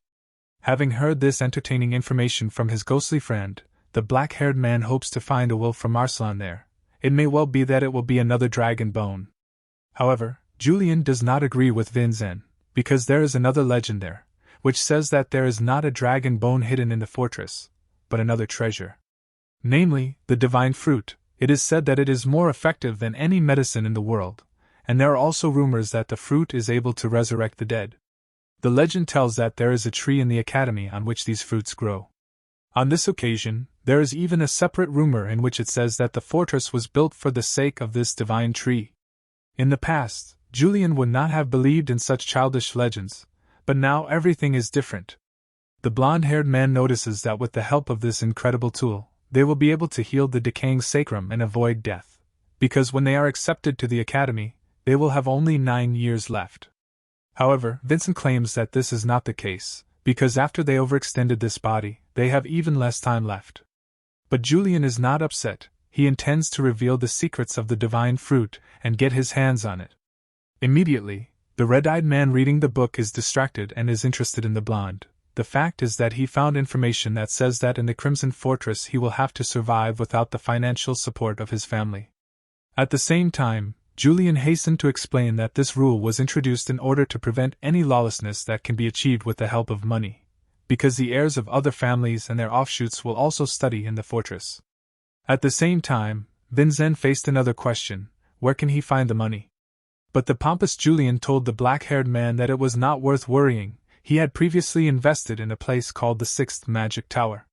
If the Adenka family and Samion are known for their swordsmanship, then the Sixth Magic Tower is famous for its elite magic training. Therefore, it is possible to sponsor the research of magicians, and after a while it can fully pay off. The magician in whom Julian decided to fall in love, named Varnelli, recently he became a co-owner of the tower, and his full name is Varnelli Pagoda. This mechanics with a contribution of money has no minuses. The only problem that may arise is that if the co-owner dies, then their investment will turn into nothing. At this moment, an unknown person sneaks up behind the back of the named Varnelli Pagoda and strikes. But Julian does not even consider such an option, because such a person as the co-owner of the Magic Tower cannot die so easily. The next morning, reading the newspaper, the guys watch the news that the co-owner of the Sixth Magic Tower, Varnelli Pagoda, has died. Julian could not believe such a thing, and soon he clutched his head and began to sob, because he had invested his hard-earned money for this. However, Vincent asked the boy to calm down and offered to at least give the money to the deceased before morning. But the spirit was in no condition to pay homage, because if all this is true, then they will surely die from the head in this damned fortress. Ignoring the crybaby, Vincent decides to continue reading the article, which says that they found the will of the murdered woman, which states that she leaves all her property and research to her only younger brother, namely Vargan Pagoda. The dean stood on the edge of the fortress and was completely immersed in his thoughts. They were born together in the pagoda family. But he did not have a shred of her genius potential. Against her background he was recognized as a disgrace of the family. But now, the guys decide to find this Vargan. They have 4 months left before the trip. They have to collect as much information as possible, and also Vincent has to become even stronger as possible. 4 months later, in the mountains of the Crimson Fortress, we'll take the guy to his destination. Rails says that for security reasons, the young gentleman must continue on foot. The guy will have to go along the specified road and then the director of the Crimson Fortress will come out to meet the entrant. Vincent doesn't even know how to thank a woman for everything she has done for him. The guy is sincerely grateful to her, but the girl says that it's not difficult for her. At the same time, Red-Eyed assures the girl that his mother would be of the same opinion. If it were so, Railsa would cry with happiness. At this moment she wishes the boy good luck and asks him to take good care of himself. After that, their paths parted and the guys headed to the Crimson Fortress. The dean stood over his director and informed her that a young gentleman from the main branch of the family was due to arrive soon. But the girl was not too happy about this, because it was not in her style to behave formally and see people off. At this moment, a crystal lights up on the table, which says that in recent days, a monster has invaded residential buildings in the district and citizens need the help of the director. Hearing this, the girl was inspired and jumped up. She said that she was obliged to go there, because her duty as the director of the academy is to protect the inhabitants of the fortress. However, this is not the case, and a confused voice from the magic crystal says that this is a weak monster, so they only need a few swordsmen. But the girl did not care. She was already sitting on the window and was ready to move out in order to carry out such an important assignment. But before she left, she turned to Vargan and said that she was leaving the direct heir of the Adenka family to him. The guy didn't even have time to object, as the crazy girl jumped off the window and left him alone. Having seen such a sad case, the subordinate asked the dean what they should do with young Mr. Vincent. At the same time, Vargan declares that he himself will go instead of this stupid, teleporting soldiers meet him, and the black-haired man hurries to find out where Vincent is now. At the same time, having served Binkle to the dean, the guys announce that the guy is in that direction. Having looked, he was sincerely surprised, because the chief chamberlain of Rails appeared before his eyes. Vargan heard that Vincent was good for nothing, and then he wondered if the guy was really so useless that such a strong man was needed to protect him. The soldiers are interested in what to do with the exam and whether they should reduce the complexity, but the dean declares that there will be no changes and he is going to personally monitor the process. He was going to get rid of the boy anyway, before he had a chance to join Baygrav. The fortress, and now was the ideal moment for this. At this, Vargan Pagoda announced that the first exam is declared open and the conquest of the illusory monster will begin right now. Meanwhile, Vincent, along with his servants, continued to climb the mountain on foot, when suddenly a bright light appeared near the fortress, and soon the roar of wild monsters could be heard in the snowy forest. Now it became clear to the black-haired boy that the exam had already begun. However, this is only in his favor, because it's time for him to experience the result of his hellish training with Railsa. With these thoughts he took the blade out of its sheath and was ready to receive a warm greeting from this academy. Wild eyes could be seen right in front of the black-haired young gentleman in the thicket of the forest. The strongest predator in the snowy mountains region stood in front of him, a blue-eyed white tiger. Wilson was very scared when he saw the tiger, and therefore did not want to come here, and Sarah was also trembling with fear when addressing the young master. Our hero tells Sarah and Wilson, when he disappears from their field of vision, let them run as fast as they can to the Crimson Fortress, without looking back.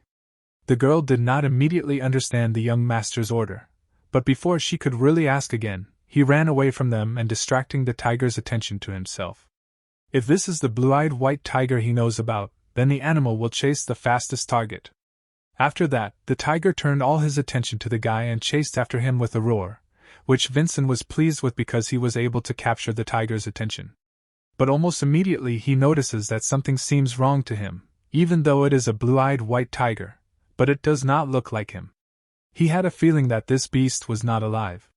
But this will not affect the fact that he will overcome him, as abruptly our hero begins to stop turning to the tiger, and prepares to meet him. The tiger rushes at him and the guy has already formed the sword line preparing to strike. Suddenly a second absolutely the same tiger appears. Vincent did not expect this, and he decides to use body strengthening. As a result, he manages to evade 2 tigers and jump into a tree above them. There, Yulion addresses him, drawing his attention to the mountain, where there were several more tigers. In total, there are 18 of them, and it will be impossible to kill them all with only 2 perfect sword strokes, our hero decides. Vincent notes that this is strange, since blue-eyed white tigers do not move in groups. They are the strongest predators, so there is no need for them to do so, and although they are carnivores, they do not tolerate the smell of blood. Perhaps they are just illusions created with the help of magic, suggests the young master. And we are shown how Vargan Pagoda holds the created spell circle and wonders if the guy noticed it. Nothing will change anyway, it's high-ranking magic that summons illusory monsters. If there is only a small difference between real tigers and these illusions, Vargan argues. These tigers are even smarter because they are controlled by a human, and what will the worthless 7th son of the Adenka family do? Our hero thinks that if they can hold out, they will soon run out of mana, because they are created from magic. And it is unlikely that their creator uses a binding element, after which Yulion wonders what it is. Vincent explains that this is a method by which you can use several spells of the same type at the same time, and instead of several spells, a person can create one as a binding element. As a result, it can multiply this spell. This method is much more effective, reduces a significant amount of mana used. Therefore, if Vincent finds the main illusion, then all the others will disappear. The ghost asks him how he is going to do it. He will be able to find it, because it is controlled by a person. In such cases, the real beast is ahead of the rest. But a person will try to protect the connecting element, and the one that does not move on the top of the mountain is this element. Then our hero jumps down from the tree and simultaneously activates the feature of the Galaxy Wanderer. The tigers were already meeting below when suddenly our hero began to run through the air. It was an icy walk. This greatly surprised Vargan, since this was a feature of Railsa, and he did not understand how this was possible. As a result, the guy appeared in front of the binding element in an instant. The guy was convinced that the binding element of this spell was hidden behind the 2 tigers. But Vargan is not going to lose. It is not so easy to hit him, and he will not let the steam pass. The caster launches 2 tigers from the front to attack the young master. But the Crimson Lotus of our hero, strengthened by the dragon's bone, absorbs the properties of his mana. An absolute cut of the sword with the blessed feature of the Galaxy Wanderer, an absolute change in the sensitivity of the sword, says Vincent. And the guy with extraordinary speed and reaction to pass by 2 tigers in front and then destroys the binding element. It was a Galaxy Wanderer technique. As a result, the circle in front of the Worgen is destroyed, and the guy says, send them flying outside the path of the sword. Illusions begin to disappear one by one, but Vargan understood that he had destroyed the illusion. He has disconnected the real mana chain that forms magic. He has a deep understanding of magic. And the man wonders, Vincent Adenka, what kind of a scoundrel is he? In turn, the guy wonders if the examiners of the Crimson Tower are satisfied? Vargan's assistant asks him how they processed the results of this exam. The man replies that the answer is obvious because his magic was destroyed. After that, he gives the order to open the gate, as they will greet the young master. The fortress is the main place for meetings of martial artists. Is it common to find a magician of this level? At the gates of the fortress, Wilson and Sarah were waiting for the young master. While he approached them, Yulion believed their research was correct. A gate opens in front of them, where they are greeted by Varnelli's younger brother and the magician who is responsible for all important matters in the fortress, Dean Vargan Pagoda. He meets them at the entrance and greets young Mr. Vincent and tells them that he has passed the first test. Looking at him, Vincent assumes that he is Vargan. The young Gosopton is also glad to meet him. Yulion tells how they can't bring the family's money to the fortress. But there is a sponsorship system here. A talented student can get a sponsor within the fortress. This was Yulion's plan, which makes him smile. Now they will earn a lot of points with Vargan and return all their money. With a satisfied look, he looks at the fortress and says that they have invested in a magic tower. Then the young gentleman is taken to karate through the streets of the fortress, telling how quite a few people live here. Principals, teachers, students, military and children from different families. If this list includes their servants, then this number will increase. Vargan says that the guy will live in a hostel. It may be uncomfortable for him, but our hero does not care. When he starts living here, he will become a cadet and temporarily lose all the statuses he had. Vincent understands that these are the last moments when he is treated with respect, and responds out loud as he is aware of this. Sari watches from the window of the carriage of students in uniform and asks his master, will he also wear such a uniform? She thinks it will suit him very well, but Vargan replies that his form will be issued to him tomorrow, as there has been a slight delay.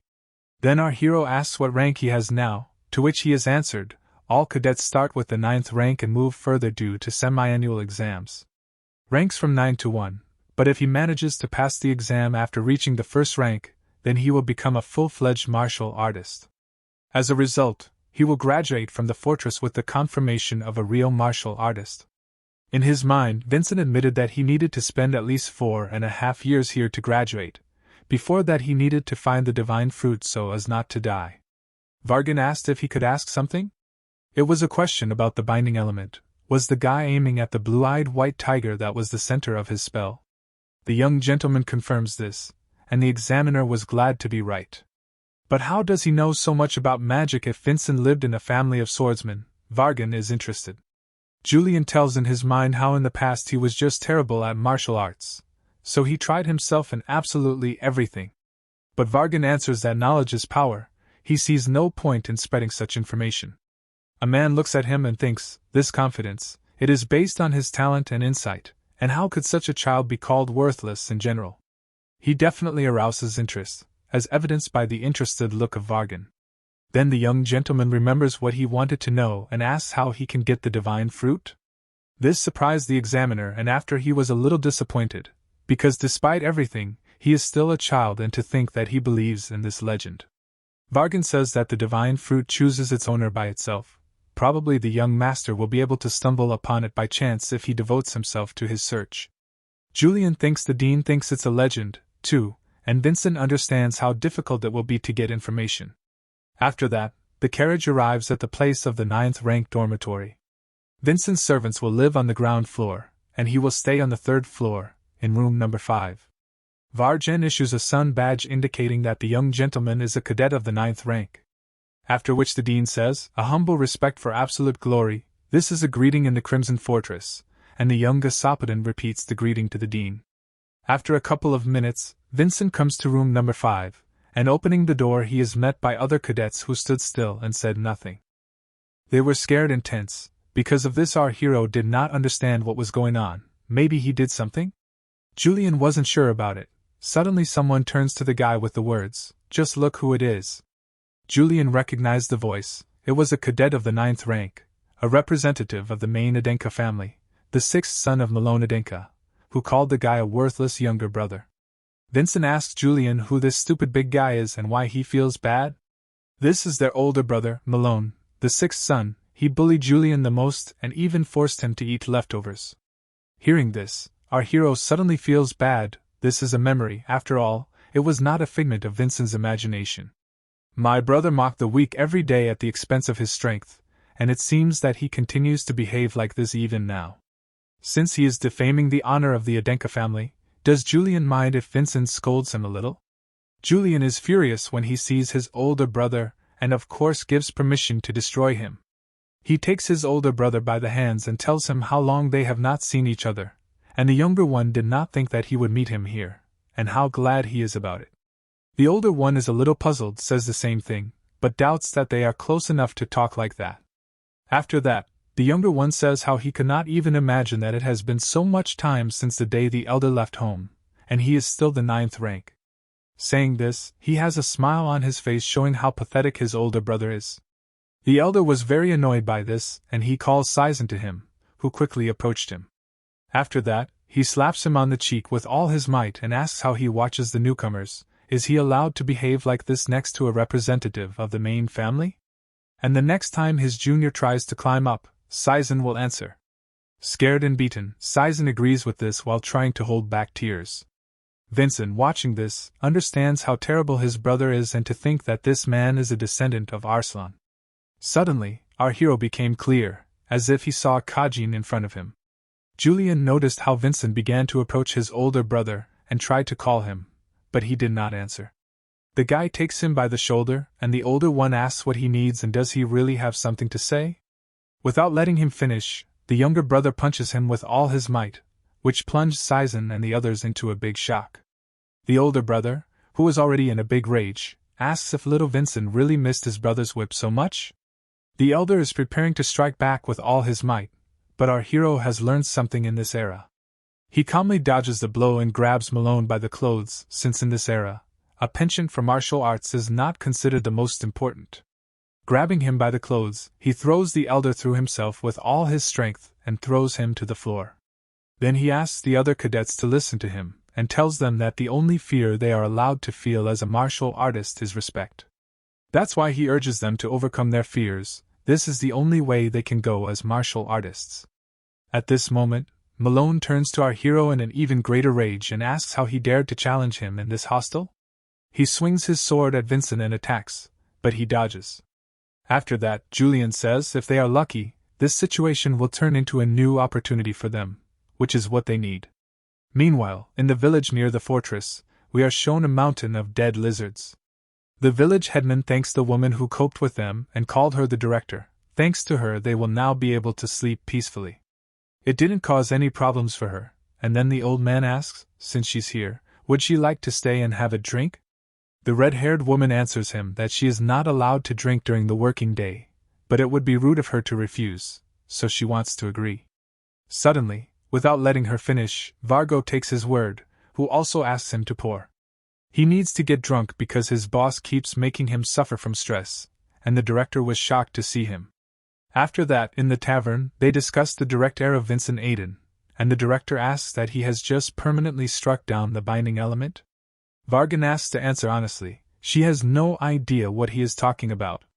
To which she agrees, since she is not a magician, so Vargan tells the director that he destroyed something that even a 7-star martial artist like her had not heard of. Don't such skills give a reason to realize how incredible it is? But the director denies it, since the other direct heirs destroyed an entire snow mountain or something like that. And after that, to be honest, he thinks that the guy is a big coward and believes that Vargan is very happy that he has found a person who can compare with him in cowardice. Suddenly, a magic communication stone appears, through which the dean is asked to urgently return to the fortress. Dissatisfied with this, he asks why he should return right now. In response, he hears how cadets of the 9th ranks Malone and Vincent requested an intermediary for their duel. This shocked the dean. He is transferred to the battle hall, where 2 brothers and another cadet who met the dean are already standing opposite each other. He asks for forgiveness from the dean. Since this is a duel between 2 direct heirs, he had to fulfill the request of Cadet Vincina, said the person in charge of the dormitory, Brand, a cadet of the 9th rank. Vargan is not against this and asks to continue to report everything related to Cadet Vincent. The dean approaches them and tells Malone, even though there was a violation of order in the dormitory because of him, and he should be brought to justice, they will turn a blind eye to it, since they received a report from Cadet Vincina. Malone the Evil calls the younger a cunning fox, that he took it as a compliment. Then, using his powers as dean, he resolves a duel between 2 cadets and encourages them to fight honestly. Our hero takes out his crimson lotus received from his father, which surprised his older brother very much. Malone asked Junior, is he going to imitate his father using a replica? The younger one asked in response, does she look like a replica? Malone confirms this, and puts his right hand on the fact that it is a fake. This pleased our hero very much, from which he could not keep a smile and said that he should keep his words. The elder says in response that very soon he will force him to surrender, and causes the blessed peculiarity of the Daughter of Fear. He uses suppression, as a result of which all the cadets and Sari watching them began to tremble with fear. Yulion explains that this is a feature that throws his opponent into horror and asks how Vincent feels, but he was fine and the spirit of the spirit did not understand how. The guy told him that it was because of his spirit, because a swordsman should not be afraid of another swordsman. Yulion asks him if he is talking nonsense again, like, the only fear a martial artist is allowed to have is respect. And is it possible to ignore the peculiarity of this delusional position? But our hero is sure that everything depends on the state of mind and perseverance. Malone does not understand what is happening. Why did the feature not affect this younger brother? The cadets are starting to notice that the suppression didn't work on him and everything is fine with him. Malone shouts to him that most likely he has done some trick and starts running at him to attack. With the words that he will crush him with his sword and mana, he makes a swing and strikes with great destructive force. Confident that he hit him, Malone asks, "What about this attack?" But as the dust cleared, he notices that his younger brother had disappeared and he again did not understand what was happening. While he was trying to figure out what happened, Vincent is behind him, and the elder does not have time for him. Our hero hits him with his foot and throws his older brother away, but he barely blocked the blow with his hands. This is immediately followed by another blow, which he blocks with his sword. It was a swift blade, involving an ice walk, and he also strengthened his body. As a result, he is not able to completely block the attack and the younger brother drives the elder into the ground. Meloni turns off from the force of the blow. At this moment the dean reasons to himself, as everyone knows that Meloni is a nobody. But despite this, the reason why he holds his position as the representative of the family is his enormous strength, which surpasses the strength of other 9th rank cadets, and Vincent is now threatening his position. In parallel, someone approaches Saizen asking what is going on and why is no one in their rooms. It was a purple-haired girl named Selvira who was interested in what was happening. She was surprised to see Malone lying down, and also an observer who was the dean. Saizen tells her that this Vincent, who has just entered here, is simply incredible. He told the other cadets that the only fear that a martial artist is allowed to have is respect. He asks the girl if he can become the same as Vincent? She answers him, is everything really so bad for him, and he understands that this is not the end yet? Its suppression is its secondary feature, its main feature is much stronger. And they show us how an unknown force begins to gather in Meloni's hand, while Yulion asks Vincent to finish off his brother to the end. Our hero finds this strange, as he forced Melano to drop the sword, but the dean did not declare victory. Abruptly, Melano opens his eyes and releases a huge force, which is what everyone was waiting for. Selvira calls this power, one of the greatest gods, wielding the power of controlling electricity, the blessing of a sentient giant. The older brother at this moment releases a cloud of power into the younger one, which surprises him, but he does not have time to dodge. The blessing touches the hand, burning it. Our hero endures this pain. Yulion asks Vincent how his arm is, and at this moment Melano also asks how he likes the big brother feature. He calls it, the blessed feature of a sentient giant, a micropulse. Yulion does not believe in this, he only had the peculiarity of the daughter of fear. From an early age he bullied Yulion, so he could not know this. Melano said that of course the younger brother did not know about it, although he had this feature since birth, but he mastered it only after coming to the fortress. Vincent asks him, how many years has he been hiding it? The older one answers, not that he was trying to hide it or anything like that, he just didn't consider it necessary to show it.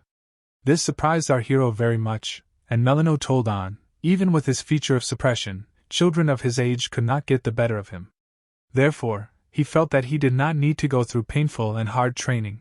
When he came of age, the fortress had no choice but to let him join it, since he is the direct heir, and unlike others, he does not need to work like some kind of dog.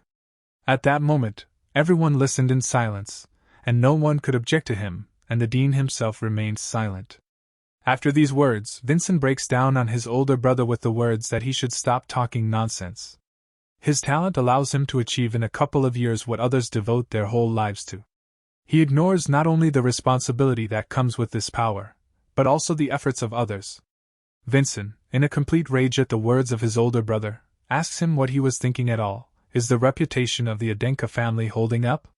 But the confident Melona answers him that he started talking a lot after his right hand was completely burned. He should talk all this nonsense only if he defeats him. At this moment, he collects energy in both hands and folding them, releasing a huge charge on his younger brother. Dodging the charge, the guy responds to him, since he swore with his brush that his Crimson Lotus was a fake, he would take away his right wrist, as he said. Then Vincent begins to reason to himself that he has 2 strikes left, one of which he spent on the beast illusion. He put an end to this with an absolute cut of the Dwarf King. Melano, screaming, asks him, did the younger brother really think that he would let this happen? At that moment, Vincent was right above him and the older brother fired another charge at him, after which he flew into a rage from his mana and calling the younger a parasite, he started shooting charges right and left, but our hero manages to dodge all of them from all shots. While the dean was watching this, he thought what a fool Meloni was, since he was enraged by his own mana and he did not contrast it at all.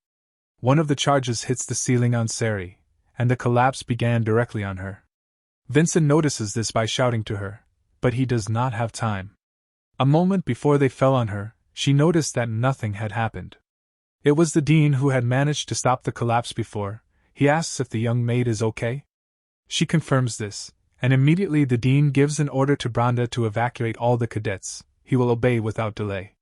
Vargan himself begins to teleport the girl to a safe place, but she worries about her young master. While he was teleporting the maid, he noticed mana in her body, which he told her about, and she was very surprised because she did not know. Meanwhile, Malone has become even more insane and shouts at his younger brother to come down to him, calling him a cowardly puppy. Vincent understands, although this is a strong feature, but she has a lot of open places. He must find one of them and get to the center immediately with the help of an ice walk. Suddenly our hero stumbles, which he did not expect, and one charge will hit him. When he fell, he thought that it would be too hard for him to maintain an ice walk for as long as Railsa can, and most likely, his maximum is one big jump. While the younger brother was lying thinking about everything and the elder was laughing at this sight, the dean began to lift into the air. He understood that it was his mistake, even though they are still children, but they are the direct heirs of the Adenka family. He should have done it from the very beginning. And at that moment he creates a circle of spells with his hand and activates the mana barrier, after which a barrier ball forms around the three of them. This did not please Vincent, as there was much less space left for him to avoid the attacks of his older brother. Maloney asks Junior what he's going to do now, and it looks like the dean is on his side. Right now it will be difficult to use an absolute incision. Maloney has already broken through his body strengthening, and he is on the limit of an ice walk, and what should he do? Suddenly Julian tells him, they can cut something else with an absolute cut. Our hero did not understand, and while Julian was explaining to him, the older brother kicked the ground and sent a charge through the ground directly into Vincent. The guy decides to trust Julian's strategy, and jumps to the very top of the barrier. He stopped over his older brother, and told the spirit that he had completely spent an ice walk on this jump, but Julian assured him not to worry and follow his plan. Malone shouts to him that he will meet his death in this place. It is perfect for a worm like his younger brother. He makes a powerful shot right into the ceiling above him where Vincent was. This is what Julian and Vincent wanted. He immediately grabs the crimson lot with the other side, and the end was behind. After that, he drives the sword into the barrier, making a crack in it and cuts it. This was noticed by the dean, and at that moment a powerful charge hits the ceiling, which the elder did not understand. As a result, it collapsed right on Malone. Malone is alive, but it's hard for him to fight on, and our hero puts his foot on one of the fragments of the ceiling. He says that the oath of a martial artist has more weight than anyone else. With the sword given to him by his father, he will defend his honor, and the guy looks smiling at the defeated older brother, who asked him to wait. But with joy on his face, Vincent replies, the younger brother cannot turn his older brother into a liar, and makes a swing with his sword, and eventually cuts off his older brother's right hand. After the fight, Vargan stood a little in shock, as he could not understand what had happened. His mana barrier is of a completely different class. It's not something that an ordinary martial artist can create. Created with multiple layers through countless spells, it is an enclosed space completely fenced off from the outside world. But Vincent could only break the barrier with one swing of his sword, the dean pondered. Meanwhile, Malone felt hellish pain from the loss of his arm and began to scream in pain. The dean appeared in front of our hero, who concluded the end of their fight and announced the winner of this duel, Vincent Adenka. The guy, in turn, wonders why the dean did not stop him when he cut off his hand. The dean will answer that he himself set this condition during the duel, so he was powerless. Then they turned to the young master, and it was Wilson, who, at the request of the master, brought the priest of the Crimson Fortress of the 5th class Chavin to him. Chavin asked for the symbol of the 2nd class priest, which he held in his hand, and who is its owner? Vincent replies that he is the owner of the priest's symbol, and Chavin also notices a cadet of the 9th rank Malone on the ground, which he asked everyone about. Then he wanted to ask our hero, he defeated Malone, but immediately changed his mind to ask. The most important thing for Chavin was to find out how something valuable turned out to be in his possession as a symbol of a priest. The guy answers him how strange it is. he was told that this symbol allows him to get the same treatment as his original owner. Daven didn't say anything, but he thought it was all true, and a low-class priest like him shouldn't be asked such questions. Afterwards, he asks the young master if he wants to heal his wound. Vincent answers and immediately asks the priest to do exactly that, after which our hero's burned hand returned to normal. Watching this, Malone begins to accuse his younger brother, calling him a cunning man, and says how it was all planned, after ordering him to heal his wound too. About this, Vincent takes his time and begins to explain to his brother, mocking him. He asks him if it would really be in his best interest to restore his arm. That's what he was thinking about, smiling with pleasure, but the older brother didn't quite understand what he meant. At this moment, two people answer Vincent's words at once, namely Vincent and Yulion. Since he had placed his right hand in an official duel, and if the younger brother returned his hand, wouldn't it destroy his honor? The older brother realized that the younger one wanted him to choose between his honor and his right hand. Yulion says with pleasure how sweet revenge is, but Vincent decides that it is better not to let him become his enemy. Then other cadets run up, led by Brand, and ask what happened and whether Vincent won. Our hero tells his older brother to decide, even with a divine miracle it will be impossible to attach the hand when it dries out. Trying to resist the situation, Malone still decides to ask him for help, and tells him about it very quietly. Yulion says he can't hear him, let him say it so loudly that the other cadets can hear him. Malone breaks down, and shouts at the top of his voice so that he does not pretend that he did not hear him, and asks to heal his hand, because he is ready to disgrace himself for the sake of saving his hand. Yulion replies to Vincent that he is now satisfied, and our hero asks the priest to take good care of his older brother. After that, the dean picks up the fallen stones, and the priest heals his hand. Daven explains that it is better for him not to overdo it, and avoid any intense loads, because this treatment will not save him from all problems. Saizen and Selvyra are impressed by Vincent's achievements. Saizen talking about how to defeat Malone is incredibly cool. Selvyra looks at the guy with interest and says Saizen is right, and he doesn't look so bad up close. Saizen decides to ask Vincina what he thinks. Will Saizen be able to become the same as our hero? The guy looks at him and replies, if you overcome your fears, then I'm sure he will be able to achieve much more than Saizen expects now.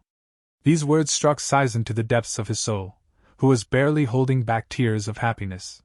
Malone watches this and gets angry, thinking to himself that his brother does not become so self-confident and pompous just because Razan won. Saizen and the other cadets are already sucking up to him, but the elder reminds him, he is still the king here, mulling over all this Malone. He takes a stone in his hand and begins to gather the power of the blessing. He decides that it's not too late. He can inject the energy of the blessing of the intelligent giant into this stone and smash the stone on the head of his younger brother. But suddenly someone's foot hits Malone's hand, and it was the dean. The dean tells him that he will turn a blind eye to his arbitrariness for only one reason, because his hand must be fully restored in order to hold the sword on that very day. Starting to get angry that he shows his face and continues to talk, the director already gives him enough trouble, who does not fulfill his duties, and let him only dare to add to his affairs. After that, Malone, drooping from the words of the dean, asks for forgiveness from him. A week has passed, and we are transferred to the office of Dean Vargan Pagoda, where our hero stands with the opposite hand on his heart. Yulion praised Vincent, as this is the way to express your condolences at this time. The dean tells him that he was his sister's guest, but if he came here to express his condolences, then he was 4 months late, and it's quite embarrassing. He will become a direct heir again, but Vargan is just a dean who is used to being a simple mercenary, and the dean thinks how their relationship is rather awkward. Vincent wanted to explain his behavior, but the dean won't let him do it. After a little thought, he assumes that the guy knew his name from the very beginning, which means he was digging under him and his sister, and deliberately came to him. Having clarified this, he asks our hero what goal he is pursuing. Vincent decides to tell everything honestly. He was looking for information about his sister, about Varnelli Pagoda. Vargan asks if the guy wants him, the heir, to pay him for the investigation. Our hero begins to explain. Initially he wanted this, but after he learned a lot about the dean and heard the full story, it made him look at himself from the other side. Vargan was surprised by these words and continued to listen further. A talentless child who was suppressed because of his past, When Vincent heard this story, she just wanted to talk to the dean in person, Vincent admits. Vargan is also well aware of our hero's situation, but he doubts that he will hear anything new from him. He escaped from his family, and the magic tower belonging to the Samion family, who abandoned him and began to earn a living as a mercenary. After working as a mercenary for a long time, he started working here for the Adenka family. Unlike the guy, he didn't have any ties with his sister or his family. Then Vincent asks why he didn't drop the pagoda name? After that, they are abruptly transferred to the 9th rank cadets' room, where Malone entered. There are also 3 other cadets sitting there, who were talking about something and paying attention to Malone. They fell silent. After a short silence, they decided not to pay attention to him and continued their conversation. Malone sat down on his bed, after which he lay down on it and covered his face with his hand. After lying down for a while, he clenched his fist in anger, then raising his hand a little, we watch him burn with revenge. He says that he will kill Vincent's younger brother. Suddenly an unknown dark energy turns to him with the question, does he want to kill Vincent? A cloud of dark energy with eyes appears in front of Malone and asks again if Malone wants him to help him. We are brought back to the conversation between Vargan and Vincent, who stopped at the question for Vargan's last name. Our hero tells us that the pagoda is a famous family that has been managing the magic tower for many generations. If he lived the life of a mercenary, then he would hardly have managed to hide his origin. Without letting the young master finish, Vargan closes his mouth. He is just a child who does not have a single star, so why does he speak as if he knows everything? Vargan begins to get angry. The guy does not understand what he had to go through or what he felt when he left the magic tower. He begins to raise his tone with every word. If the Samion and Adenka families went to war, he would first of all destroy the magic tower that destroyed his life. But the young guy knows about it, which surprised Vargan.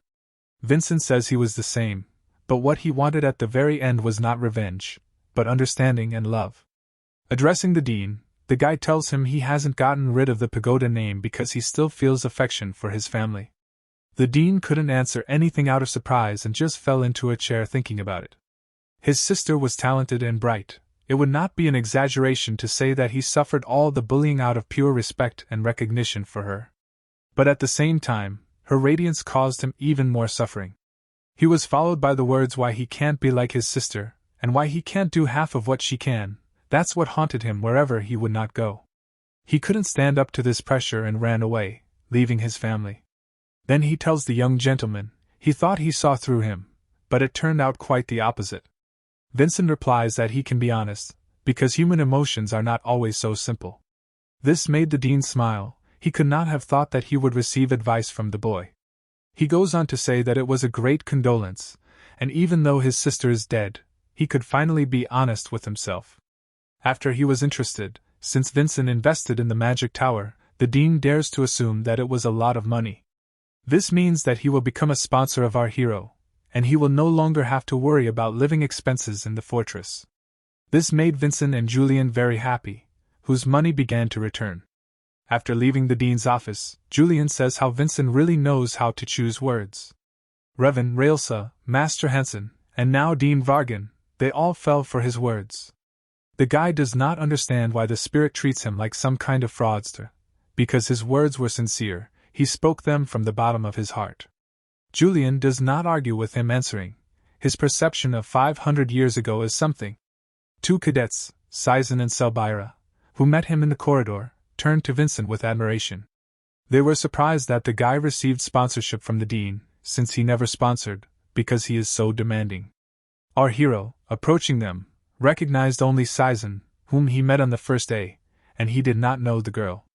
She introduced herself to him as Selvyra, the second representative, a cadet of the 9th rank, and since the girls live on the 2nd floor, they never had the opportunity to meet.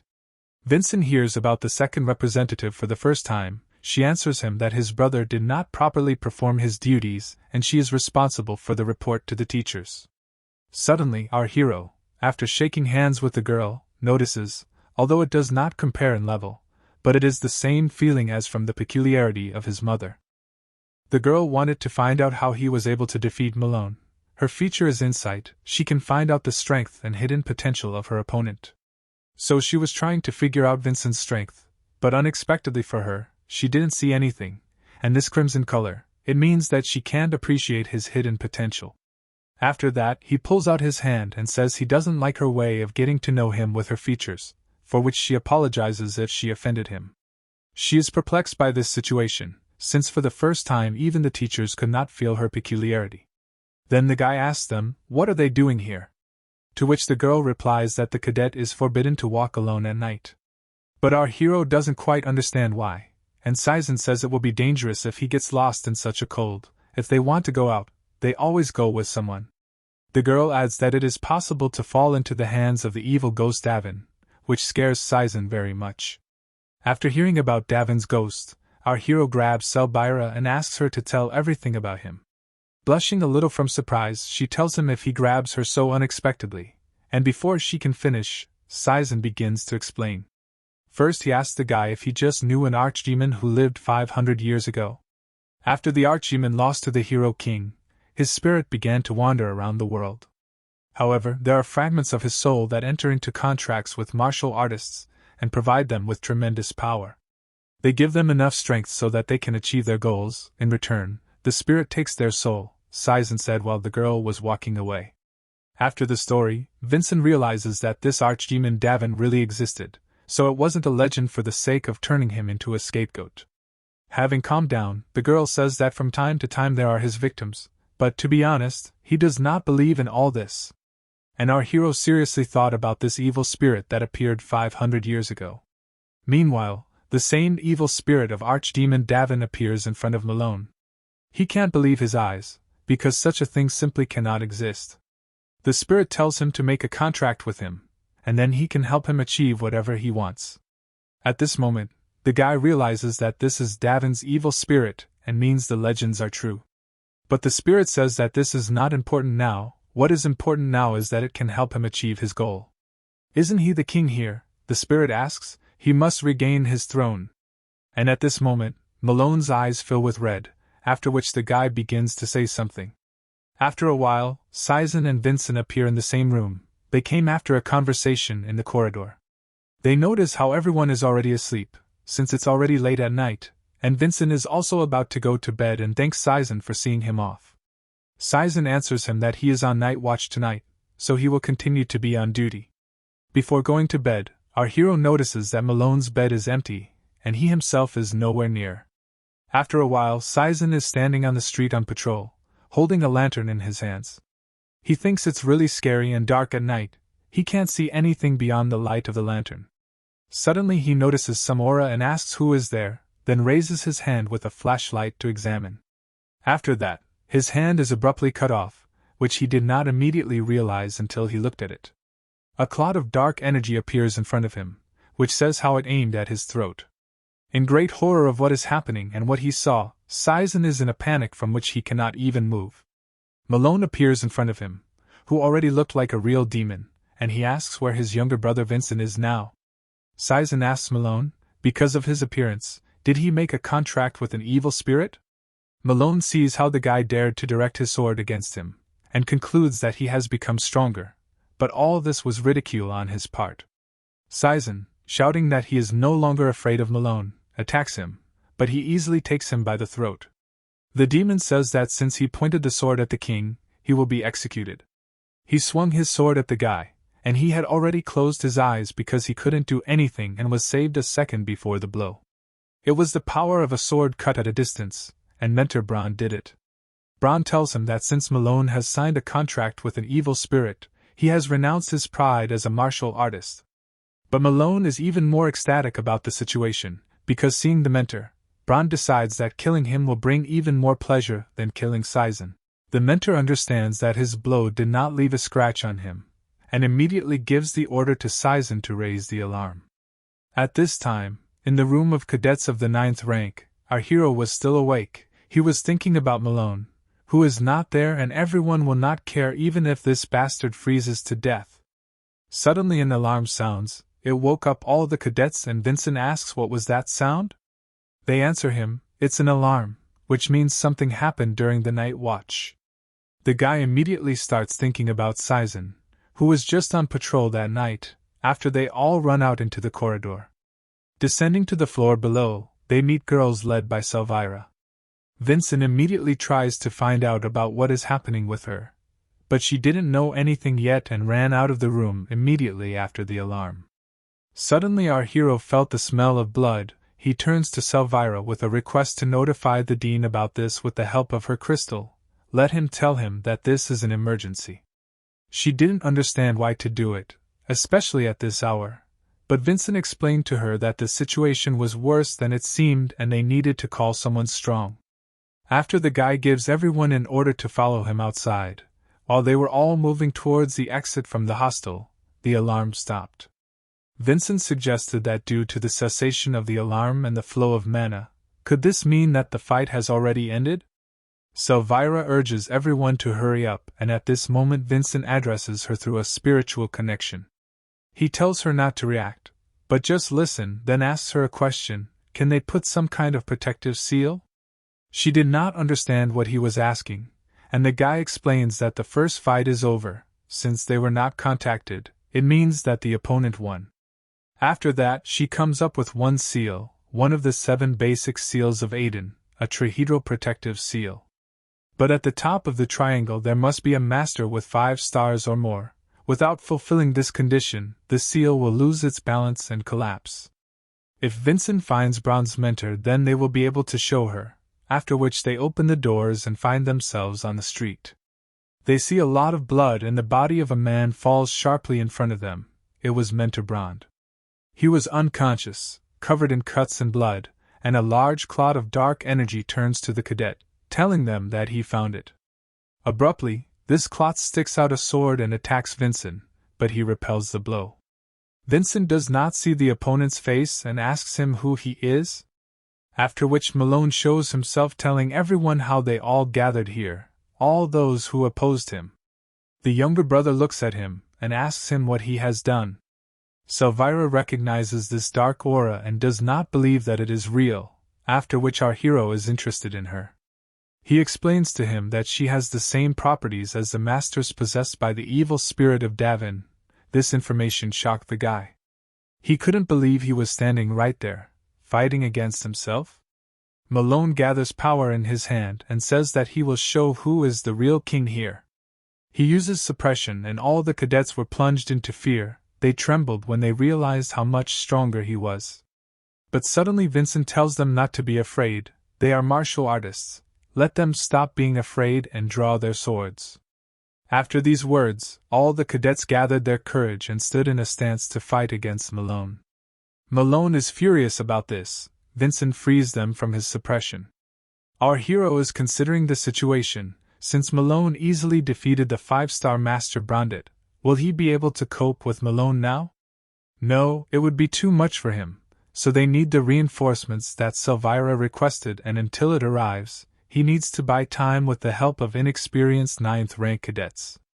Then Vincent asks Selvyra about the seal she told about recently. Will she be able to impose it? She responds positively, and then the guy asks her to tell everyone that they will show a 3-sided seal protection together. She was very surprised by this, and reminds him that for this they need a 5-star martial artist and above, who will stand in the center of the press. He answers her that he will stand in the center of the seal, and replace the 5-star master. She tells him that he won't make it, he doesn't even have 5 stars, let alone an image, he will die the second they set the seal. He replies that she is now representing the family, so he asks her to make a decision that will protect everyone. After listening to him, she calmed down. He knows how to make a speech, the girl says, and then orders all the cadets to form a 3-sided protective seal, and Vincent will be in the center. Malone understands what they're going to do and thinks they'd rather commit suicide than die at his hands. With a haughty grin, the younger brother replies to him, maybe so, but if he is locked in their seal even after signing a contract with an evil spirit, it will be a total humiliation for him. This knocked Malone, who agrees that they form a seal, as he wants to personally destroy it. At this moment, Yulion appears, who is against the idea and suggests that Vincent escape. If they use the ice walk, they can escape. But our hero is against it. They could have run away a long time ago, but if they do that, then everyone else will die. Selvyra orders all cadets of the 9th rank to stand in the outsiders, and create a three-sided protective seal.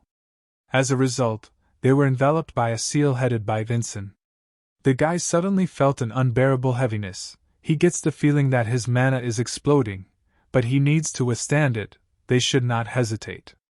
The elder laughs at him, thinking that he is already breaking, and immediately after that attacks their seal, but he does not succeed. He doesn't believe it. It's just impossible for his younger brother. Is Vincent able to withstand the power of the seal? Our hero provokes him by asking, is this all he is capable of? The elder makes a swing and gathers dark energy in the sword and asks the younger if he can stand it too. This is what he is used to, and Malone strikes the seal. Our hero hardly restrained himself, and at the same time thought what an incredible force. Because of the evil spirit, the radiance of the intelligent giant became stronger. He strikes blow after blow at the seal, and one of the cadets notices in this dark aura as if she is being watched from there. All the cadets understand that this is Archdemon Daven. Malone is glad to see such expressions on their faces. That's what he wanted to see. At this moment, Vincent shouts to them not to let fear consume them. The only fear allowed to a martial artist is respect for the strongest, and they should not be afraid of a man who has thrown away his humanity. Selvyra looks at our hero and understands that he is trying to raise the general morale and at the same time restrains the weight of the press, and wonders if he is exactly 14 years old. Then she decides that she won't just stand idly by either, and starts telling the cadets that at her signal they will need to release mana. All the cadets have prepared for this, and the girl starts the report before 3. As soon as the report stopped, they release mana and push Malone away with mana. He flies away from the seal a little bit, and starts getting even more angry, calling them useless idiots. Vincent urges him to surrender, as soon the masters will come here and time is on their side. If he lowered his sword now and thought about what he had done, he could avoid the worst outcome.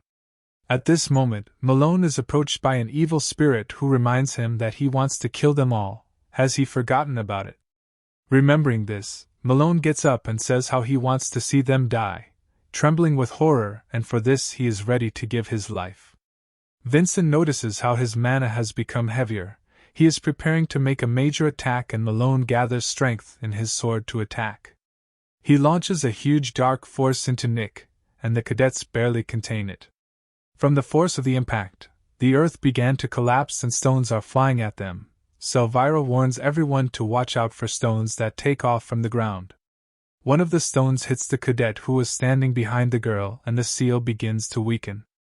At that moment, Malone attacked with all his might, shouting to them that this was the end. He strikes a powerful blow at them, but to the surprise of our hero, the seal resisted. The fact is that instead of the cadet who was hit by the stone, the wounded Saizen became. He crawled to their aid and gave his mana, which surprised the girl who noticed him. Malone begins to get even more angry from this. He did not understand where Saizen was here, since he dealt with him and with Mentor Brand. But determination burns in Saizen's eyes, and he replies that he said he was no longer afraid of Malone. Malone is even more angry. He shouts at them not to dare to look at him like that, and not to think that they are able to defeat him. Vincent tells the cadets to hold their positions. They need to hold out a little more. He himself understands that the seal on his limit, Saizen, too, will not be able to hold out for long. Suddenly, a chance appears in the eyes of our hero. He can't believe what he saw, since he wasn't even going to strike. So why does he see the path of the sword? The black path of the sword is through Malone's right hand, but waiting for reinforcements is his priority. But the protective seal is at the limit. He can't decide what's best in a given situation between hitting or holding back. Suddenly the seal cracks and he realizes that there is no time left. He tells Selvyra about the seal and asks everyone to get ready. The girl did not understand and asked to wait, but our hero was no longer listening and was already going to use an absolute cut, an alternative form. This pleases Malone, as they will now fight for real. Vincent uses Chapter 2 and attacks with the Galactic Wanderer, but he couldn't get it. Following the path of the sword, he needs to try again. But our hero does not have time to move, as at this moment Malone counterattacks, simultaneously mocking him. That's all he can do, and he thought that Big Brother would just stand by and watch? Gathering a huge lightning force in his hand, he tells him how he will fry him to a crisp. He releases a huge charge on the guy, and all the cadets were sharply frightened for Vincent. But our hero withstands the blow, though not without loss. His left arm was hit, and now he can hold the sword properly, but he can't retreat now. At this moment, the guy decides to attack again despite the wound. This time he will get to him, Vincent thinks. But Malone stops him by taking his hand, then asks him if he really thought he would hit him like that, especially when he was holding him with a wounded hand. After that, he passes the charge through the wounded arm again, and the guy lets go of the sword. While Malone was laughing at him, saying that he was fried to perfection, our hero remembered. If this had happened in his previous life, then he would not have had this opportunity, the guy thought. At this moment, a crimson lotus flies through Vincent's right hand. In the past, he did not have it, but not in this life, and he grabs the sword with it. After that, along the way of the sword, he uses the absolute cut technique and cuts Malone's hand, with which he held his younger brother. As a result, the dark energy disappears and an explosion occurs, and Vincent, barely alive, asks if he defeated his older brother? But he gets up after the incident and shouts to Vincent, how dare he cut off his hand twice. Vincent notices how the aura of the evil spirit has disappeared. The unknown black path of the sword, was it the path of the sword, showing a break in the connection between Malone and the evil spirit? Everything that happened to Malone makes him very angry, and he is going to attack our hero, since he will never be able to forgive him. He promises to tear it into pieces and feed it to blue-eyed white tigers, after which he strikes by collecting a ball of lightning in his left hand. Vincent realizes that this is not the end yet. If he completely wants to stop him, he has to hit him one more time. But suddenly the guy can't move. It happened right before Malone's attack. He asks his body to move. As everyone gathered their strength for him, how can he go all this way and die? He can't stop here. He needs to find out what happened 500 years ago, but he can't move. Suddenly, an unknown voice tells Malone to stop fooling around, and uses paralysis right before the blow. Malone was tied up with whips, but he shouts to be released and then decides to see whose handiwork it is. Turning his head, he sees Dean Vargan, who tells Malone not to behave as if he knows him. Then the Dean creates a magic circle around Malone and begins to seal him in ice.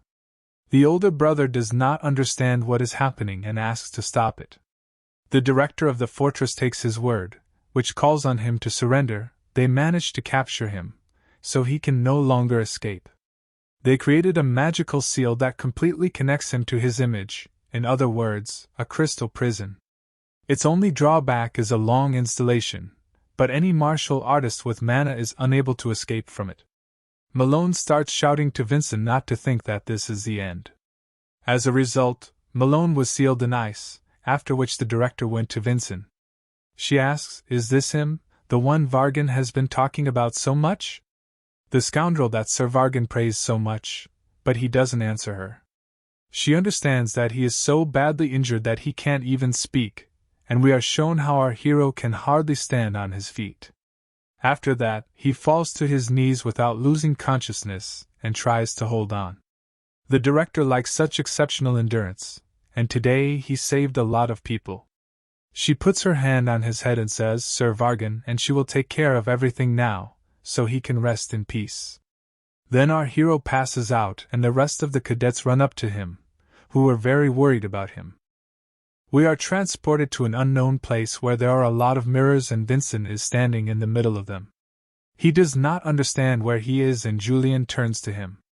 He was angry at him because he was overexerting his body a lot, and the guy couldn't believe that it was Yulion at all. After some time, the director is standing in the office at the door. She was tense. He greets with humble respect for the absolute glory of Sir Aidan, and puts his hand on his chest. He asks her without formalities and to say how it will be convenient for her, and calls her name Helga. She calmed down and relaxed as he said, after which he began to wait for a report on what had happened. She answers him that this news will not please him, and begins to tell him.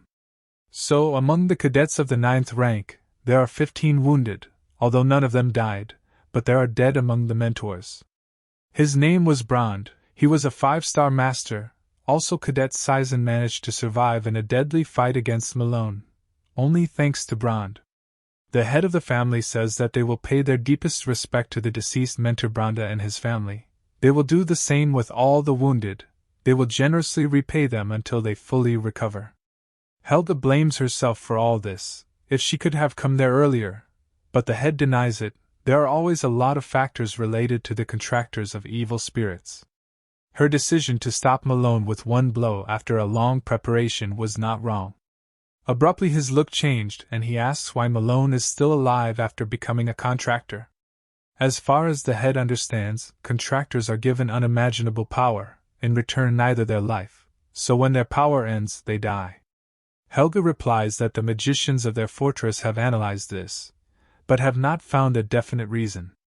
The only clue, based on the words of the cadets involved in the battle, Malone stopped being possessed after Vincent's blow, and his arm, which was severed, could not join back. This surprised the head and he thought that this was the strange fencing that he used during the meeting of true swords.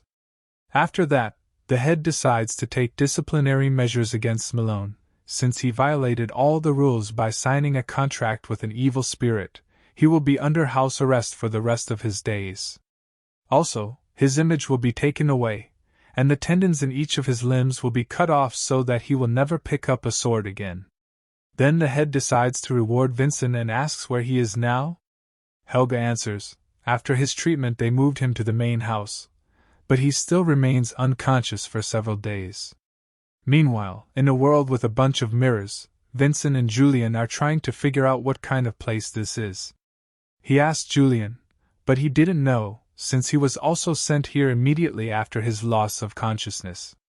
But looking around, he thought that they were inside Malone's memories, which surprised Vincent very much. He asks why they are locked inside Malone's memories, to which Yulion would also like to know the answer. But he doesn't think it has anything to do with the swordsmanship that Vincent has applied. But our hero does not know anything about this. Since this has never happened in his past life, he has never penetrated into the memories of his opponent. The guy wonders, Malone, the contract and the absolute cut, how is it all connected? Then one of the memories came from the mirror, where Malone and the dean are having a conversation. Malone says that he is already the strongest among the 9th rank cadets, so why would he train to control a sentient giant? Vincent and Yulion realize that this conversation was before their arrival at the fortress. Vargan will answer Malone, he is one of their respected children of the Adenka family, and asks if he wants to make a complete fool of himself among the others? If he doesn't want to end his life on stage, then let him immediately release a reasonable giant. Watching the conversation, they realize that there seemed to be a reason why the dean was letting Malone get away with what he had done. After that, Malone agrees and creates a stream of mana of a reasonable giant, which surprised the guys very much. Abruptly after that, the white room begins to darken and our hero does not understand what is happening. He calls Yulion, but he is nowhere to be found. After everything has gone dark, hands appear with the words, "Why can't he just die?" It was Daven's mother, which really scared the guy, and then he realized that these were already his memories. He begins to remember people from his past life, Master Nidia, Falcon, Arslan. It was as if they were all in front of him, and he asked them not to leave him and asked what happened after his death 500 years ago. Suddenly, a sword pierces his chest. That's right, he was here too, Kajin. Then he was bound in chains in the prison, which was the prison of the Samion family, his life inside these walls. After an unknown incarnation appears saying that he has done nothing wrong, the force will not always be able to hide the truth. Vincent did not understand who was standing in front of him, when suddenly it was the spirit of Arslan, who was saying how he would fight for his honor, although it would take a long time. Realizing that it was Arslan, our hero was a little surprised. Then the spirit reincarnates into an adult Arslan. He stood and watched our hero, who could not understand who it was since the last time he saw Arslan, when he visited him in prison. He had never seen Arslan grow up, after which he began to say that Arslan was Yulion. The guy did not understand what was being said to him, as he did not hear anything and asked to repeat what Arslan said. He was addressing him, asking if he could hear him or not. Arslan, in turn, offers to meet again in 500 years, no matter what. The guy didn't understand anything and then he shouted for Arslan, but already in the real world. When he woke up, he was thinking about him and what had just happened to him. He was trying to figure out what Arslan had done to him, and at that moment Yulion appeared, who asked how Vincent was, as he was very scared when he suddenly disappeared. He replies that he seems to be fine, his body has healed. Then he could not understand what kind of memories it was about the adult Arslan. Did he really visit him before his death? After that, a tray with water and a towel falls sharply in the room. It was Wilson and Sari who were holding back tears with difficulty. Their master finally woke up. They abruptly jumped on him with great joy, because they thought how he would never wake up, and they felt relieved to be convinced of the opposite. He listened and looked at them, smiled and thanked them that they were worried about him. Then someone asks if she can come in a little later? It was Director Helga, who was afraid to interfere at such a touching moment. He recognized the director, and she, in turn, introduced herself completely, Helga Quibble, who was glad to meet our hero. After that, he wanted to greet her properly in the fortress, but she allows him not to. She says the title of director obliges to behave strictly, so he can just call her Nuna. Vincent wonders why Nina is in the house of the Adenka family, and not in the fortress. She answers him that she had to report the incident to his father. Vargan is still much better than her at handling the affairs of the fortress, and it's better for her not to interfere with paperwork. Then she tells how she plans to go to the central region for some business and return in 3 days with our hero, which is very clear to the guy. Then, smiling, she tells him how his Nuna has a small request, which he agrees to listen to. She asks if he would like to fight with the young master from the Samion family. This shocked the guy. He did not believe that she wanted him to fight with the young master of the Samion family. To be honest, he admits that he just wanted him to take part in a friendly experience exchange meeting.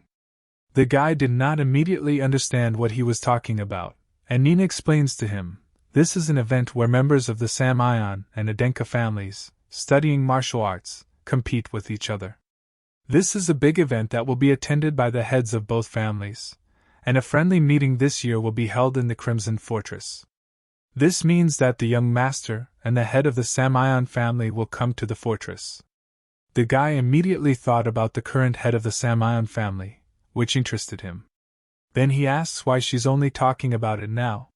She answers because Malone was originally supposed to participate in the meeting, but since everything turned out that way, the only direct heir with the right age and skill level is our hero. Then Vincent understands what scene was being discussed when Dean Vargan and Malone were talking. Helga says that his opponent is the 6th son of the Samion family. He is a genius who already has the prospect of becoming the next head of the family. Helga says that his opponent is the 6th son of the Samion family. He is a genius who already has the prospect of becoming the next head of the family. Everyone, including Malone, did not hope to win over him. Besides Dea, no one has ever won at a friendly meeting, so she suggests that the guy not worry and consider this meeting a good experience. But our hero does not agree with her. If he agrees to a duel with the intention of losing to the Samion family, it will be against the will of Aiden. Helga liked it, and she takes him by the head and says that she likes the way he thinks. Suddenly, the head of the family asks his question, will our hero take responsibility for these words? The director and Vincent were surprised to see the head who appeared suddenly. The guy thought that he had already shown his father how he knows how to answer for his words during the meeting of true swords, but his father tells him that the pressure will be incomparable with this. After that, the guy with full confidence on his face promises his father that he will return a winner. The head likes his son's attitude, and he will look forward to it. Then he turns around and walks away, telling his son how he knows that his internal wounds are quite serious for his mana, so he and Helga leave, and let him rest. After leaving the room and walking down the corridor, the head remembers that they have not yet awarded Vincent, and Helga wonders if the head has decided what the reward will be. He tells her that he will go to the fortress with her, and they will engrave Vincent's name on the Crimson Monument. He will do it personally. This shocked the headmistress, as this is a very serious award. There is a great monument in the fortress, on which the names of the heroes of the Adenka family are recorded. It is engraved with the names of people who have made great achievements. Helga understands that Vincent has done a great job, but as he remembers, besides Day, no one else's name of the 9th rank cadet was written on the monument. But the head did not answer anything to this, and told her that they would see each other in 9 days, after which he left. At this time, our hero was lying and thinking about the upcoming friendly experience exchange meeting. The Adenka family wants to suppress the Samion family. The day will come when they will have to suppress the Samion family with their swords. So the meeting is a great opportunity to find out the current level of the Samion family. But there is something that bothers him, and he calls Yulion. Vincent asks him if he knows anything about Samion's 6th son? Yulion answers, it's unlikely, because he never thought that something like this would happen to Malone. He was never interested in a friendly experience exchange meeting.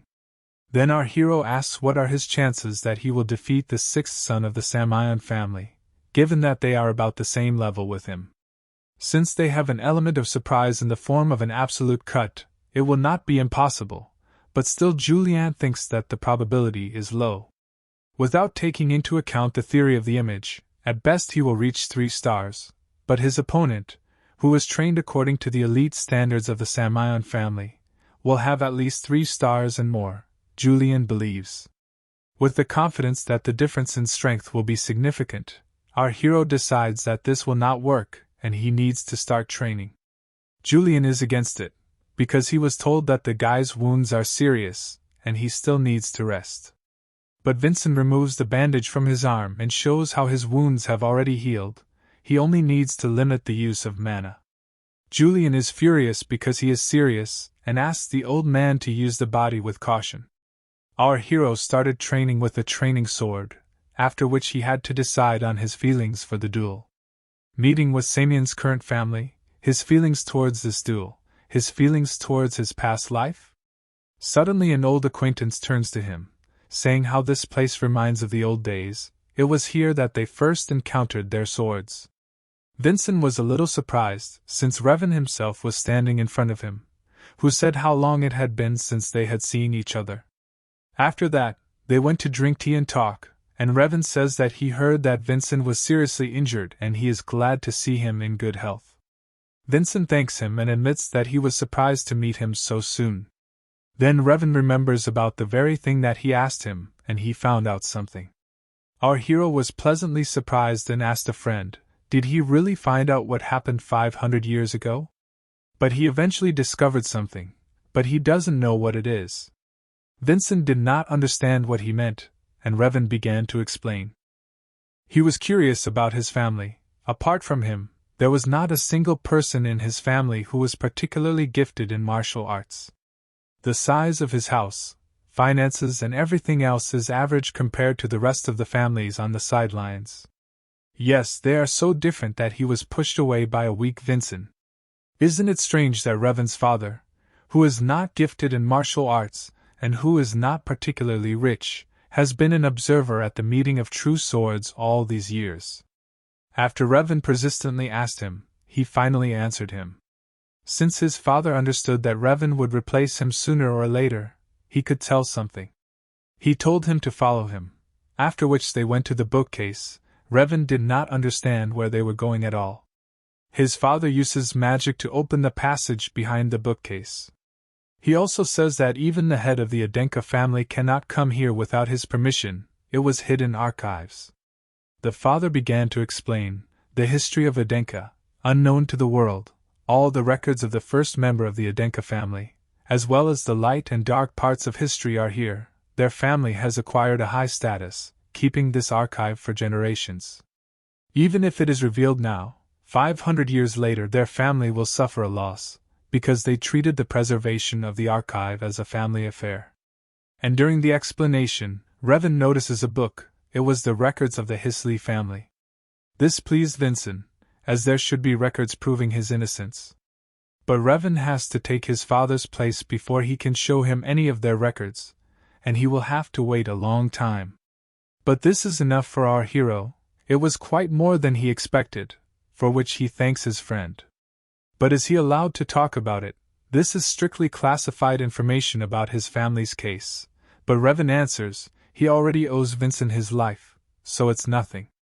Vincent thanks his friend, after which Revan remembers that he forgot something important. He went to replace his broken sword and Hansen told him to give it to him. The crystal lit up and turned on the recording where it shows an old acquaintance of our hero Hansen. He says he doesn't know if the crystal is working properly, he hasn't used it for years. Vincent was very happy to see Hansen and asked him how he was doing?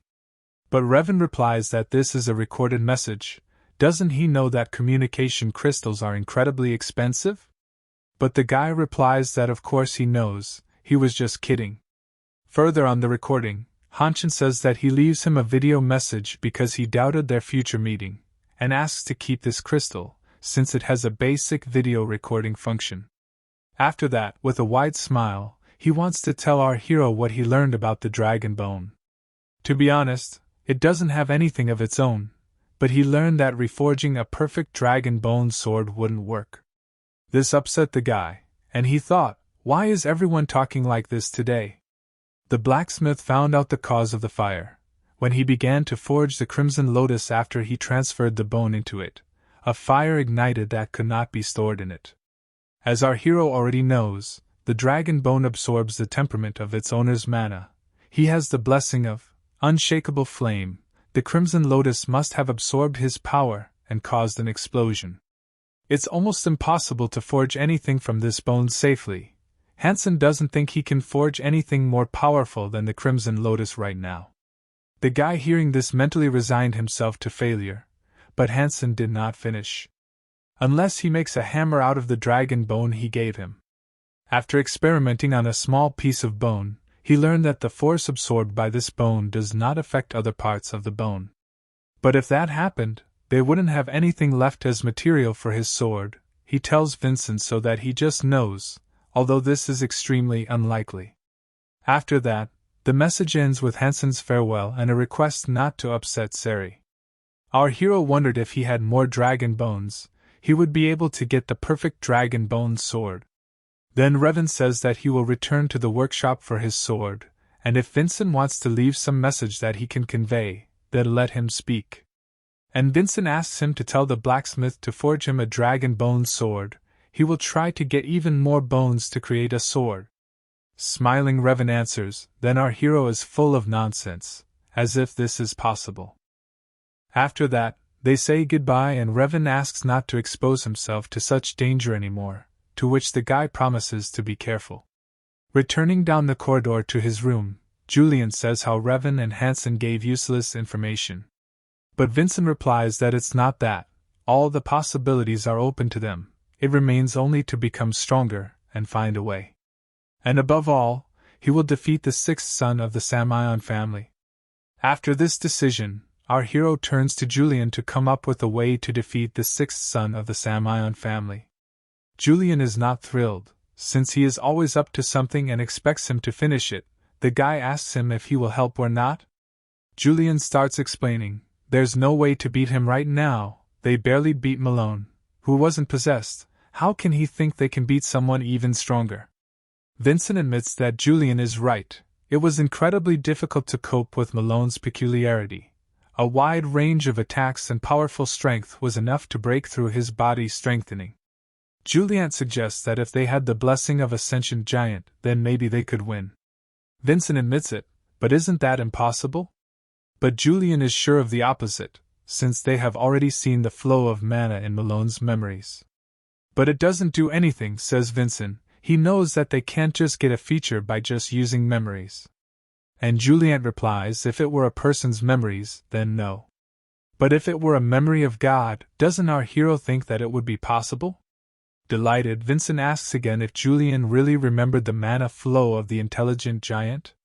He confirms this and our hero does not understand why they are still inactive, they should receive a blessing right now. But Yulion is against it, and that's why he stands still. What a blessing with such a body! Intelligent-looking mana is the most destructive element of all. And the intelligent giant is the strongest among all intelligent gods. If they try their luck now, his body will collapse without receiving any blessing. So now they will return to the fortress, and restore as much of his mana as they can, says Yulion. After he started throwing the recovery rules on Vincent, the same straight felt the pressure from all this.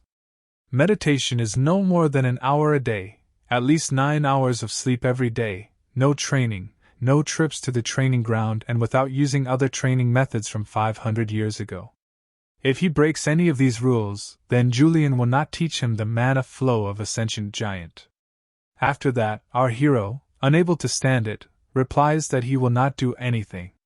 3 days later, in the Crimson Fortress, our heroes finally arrived, and with them a bunch of other carriages. Vincent asks if they didn't have to walk for safety reasons. The director replies that they lied to him, and how could they hide such a giant fortress? That day he did it then as a welcoming ritual, he went through it, so now he can know about it. Realizing this, the guy notices how there are more carriages near them than them.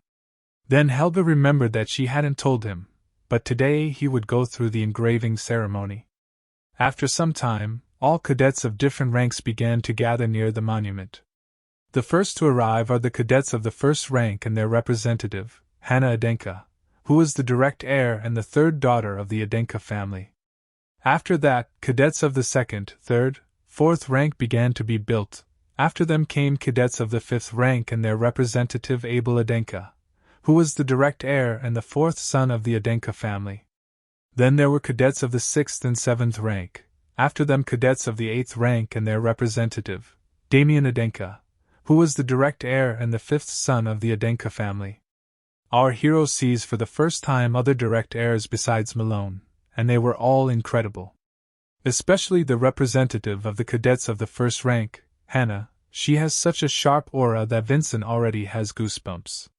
The cadets of the ninth rank come last, and their representative Elvira. Seeing them, our hero calmed down, since they were fine. After that, there was talk among the cadets who would be engraved, and the head of the Adenka family himself would do it. Some did not believe in it. After that, one of the cadets from behind notices how the head of Khan Adenka herself came, which confirmed the cadets' rumors. Standing at the monument, the head calls Vincina Adenka and asks him to come up, which the guy does. Then he says the firm greeting of the fortress, simultaneously talking to his father through a connection of thoughts. He did not know that he would be presented with such a great gift, to which the head replies, "This is not a gift, he deserved it." Then he asks to give him a crimson lotus, as a result of which he takes it, and says that now he will engrave Vincent's name with his sword. Taking out his sword and scabbard, he puts a fraction of his mana into it, and seems to hit the manumentum, from which a powerful aura went. The guy noticed how he barely put his mana into this sword and swung it, as a result of which the cadets of the ninth rank were almost blown away. Damien was surprised, but he held on. But Hannah was not surprised and easily withstood this pressure. So that's what the level of the head of the Adenka family is, after which everything stopped and the name of our hero appeared on the document. Everyone said the firm greeting of the fortress in a voice, and the father reminded his son not to forget what his name was, to which he promised to always remember him. After the ceremony, we were moved to the room of the ninth rank cadets, who could not move away from the ceremony itself. They thought it was incredible, the head was so cool, it can be called a real Adenka, and everyone was glad to see Vincent in good health. Elvira comes to them and asks for Vincina, whom she can't find anywhere. Saizen replies that he hasn't come yet, and didn't he talk to her on the second floor? She wanted to throw him a birthday party, but she couldn't find him anywhere, and then Saizen assumed that Vincent was at the training ground. They decided that he would hardly be there, since he had just returned. But our hero is actually at the training ground where, having collected mana in his body, he is trying to recreate the mana flow of a reasonable giant.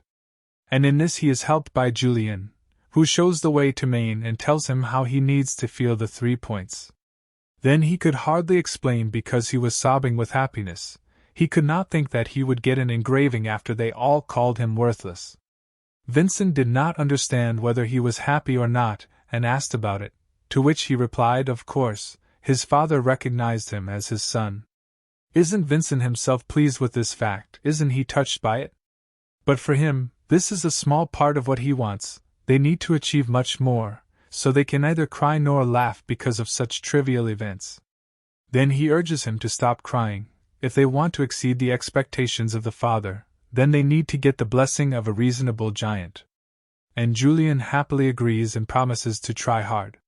Since they had already gone through this a couple of times, then he felt it. He needed to focus on forming a perfect triangle. As a result, the guy comes out with a perfect yellow triangle, and suddenly lightning strikes the building. This made it clear that they had managed to summon an intelligent giant who was standing in front of them, and that they understood as soon as they saw him. Yulion is happy with the result and asks Vincina about it. They did it, they received a new blessing. But Vincent abruptly falls forward and begins to feel unbearable pain, after which the mana of the blessing abruptly, and in large quantities, began to come out of him. Yulion tried to reach him, and through the pain our hero responds to him like the energy of lightning, as it overwhelms him. Here the intelligent giant himself takes his word, who became interested in this man, who has mastered divinity on his own, and from time to time there are similar to him. Yulion can't figure out what's going on and asks the giant. He replies that the person called him by invoking a blessing and he gave him a blessing, as he wished, that's all. But Yulion is sure that such a thing cannot happen to a person just because of this, especially since they have completely restored the body in advance. The giant says his sacrum, his physical body, absorbed mana like a cotton ball, and he got a lot more power than he should have. Then the spirit does not know how to help Vincent, and at this rate he will die, and then the giant explains the solution. It's simple, you need to stop the flow of mana, then the lightning will also stop. At that moment, Yulion was glad that he could save his friend, but the giant did not finish. If Vincent stops him now, he won't give him a blessing anymore. He can die or live. Having received a blessing, it is necessary to choose one of two. Yulion doesn't understand how it is. For him it's absurd and it doesn't make any sense. The giant was hurt by this and he responds to him. They themselves called the blessing and called him. Does it make sense that he took more mana than he can have? Then he tells Yulion to know his place, calling him an inferior god. The giant notices and says how this boy will not stop his mana later. He knows that he will not receive a blessing if he stops now.